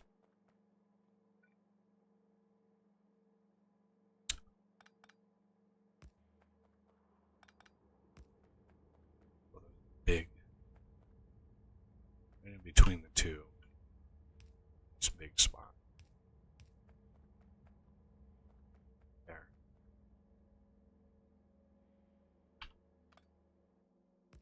Oh, and it's one. Damn it.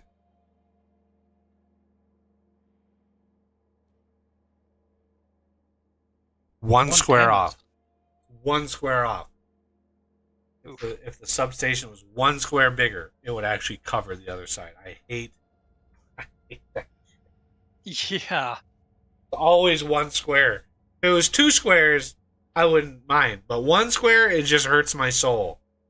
To have to take a whole nother set of these and set these up for a whole nother set. Because it's like, now we got this set. it's just painful is what it is. Okay, I'm gonna go grab a couple of ovens and some sulfur because I'm looking at the time here and we're running a little, well, not necessarily low because you'll call it when you call it. Yeah, I mean, it's got to be about 4 o'clock. So, Yeah, right around there. Yeah. Because I gotta go pick up the pizza. Oh, nice. Yeah. Pizza. Papa Murphy's. And I'm gonna grab some sulfur and then we'll actually jam some in there so we can get our first vulcanite block out.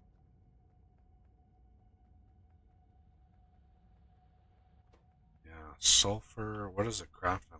Oh, 10 seconds isn't bad. Could be worse. You put. Hey, I can put the productivity module. Make use of it. Ugh. Ooh.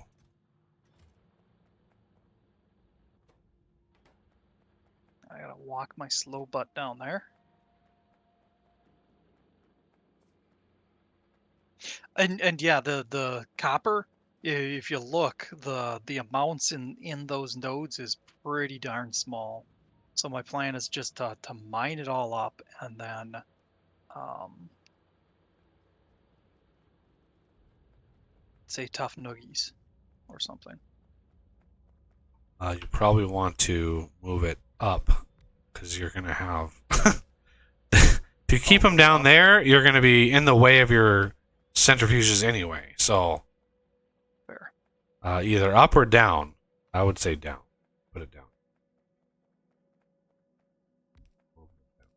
1, 2, 3.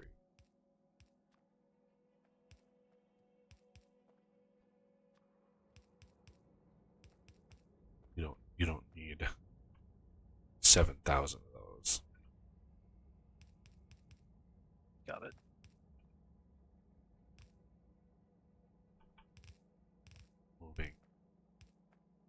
Moving that that is just fine. Just because the miners are not even remotely filling up those belts. Yeah. Yeah, it's overbuilt. That was just low processor. Let's just get it done. Get her done. All right, so let's go ahead and get power into these.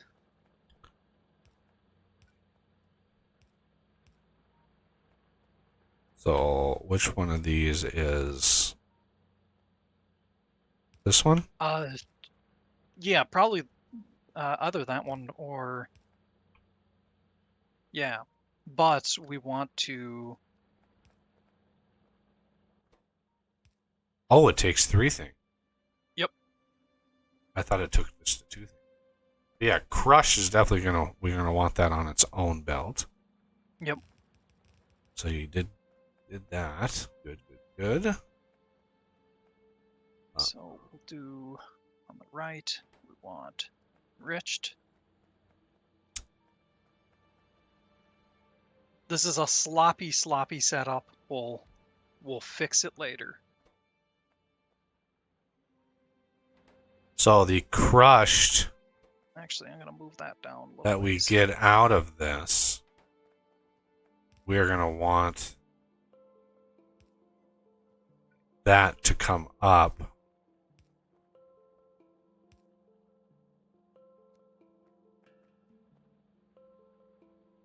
Well, let's go. Okay.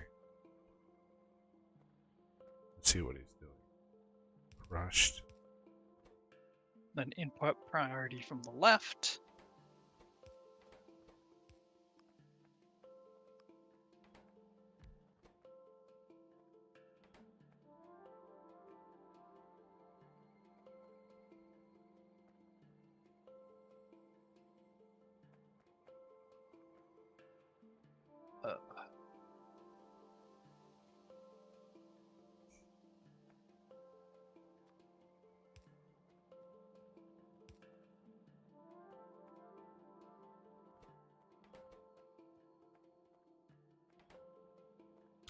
Is that right?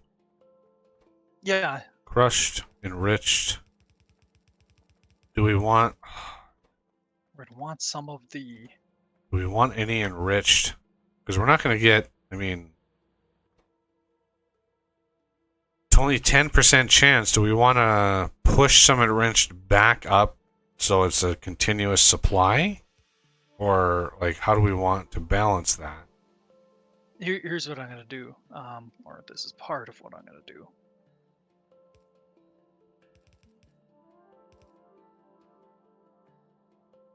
Sloppy built work.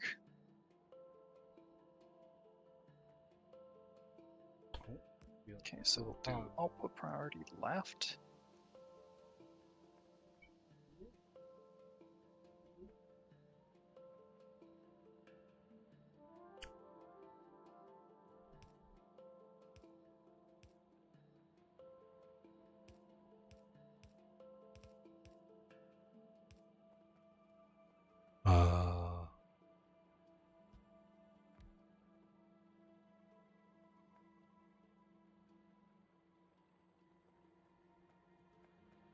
I mean, I'm gonna hook it up. Hope for the best. Yeah, I think that part is at least done as it needs to be.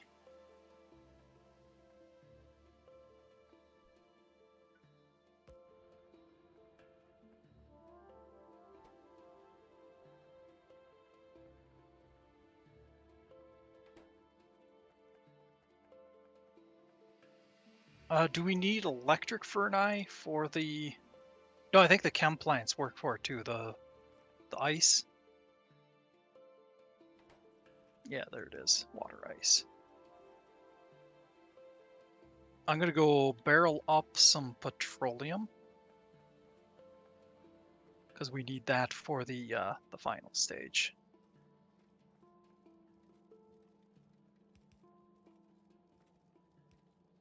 Hey, our first enriched finally show up.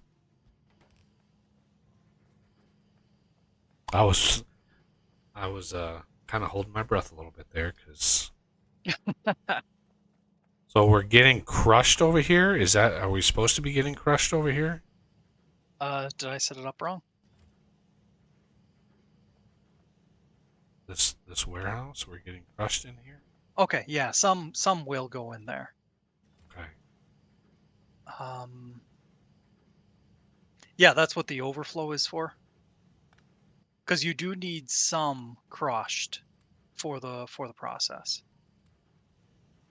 Okay, and I must not have piped in the enriched properly. No, the enriched. Well, you're not. That's supposed to come along there. I'll put Yeah, priority left. the enriched are going from here, where I'm standing, right, Ah, going all the way to here and going directly in. There's no enriched coming back around. okay. I'll fix that later. Did I brought some water ice with me, didn't I? Where did I put that? I haven't seen any. Oh. Put it in a chest somewhere. I'll go grab more. It's fine. Dang it.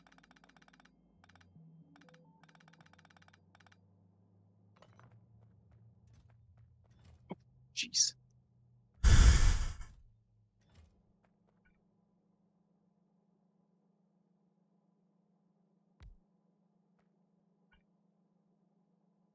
Sometimes my right finger twitches and it grabbed a belt from orbit.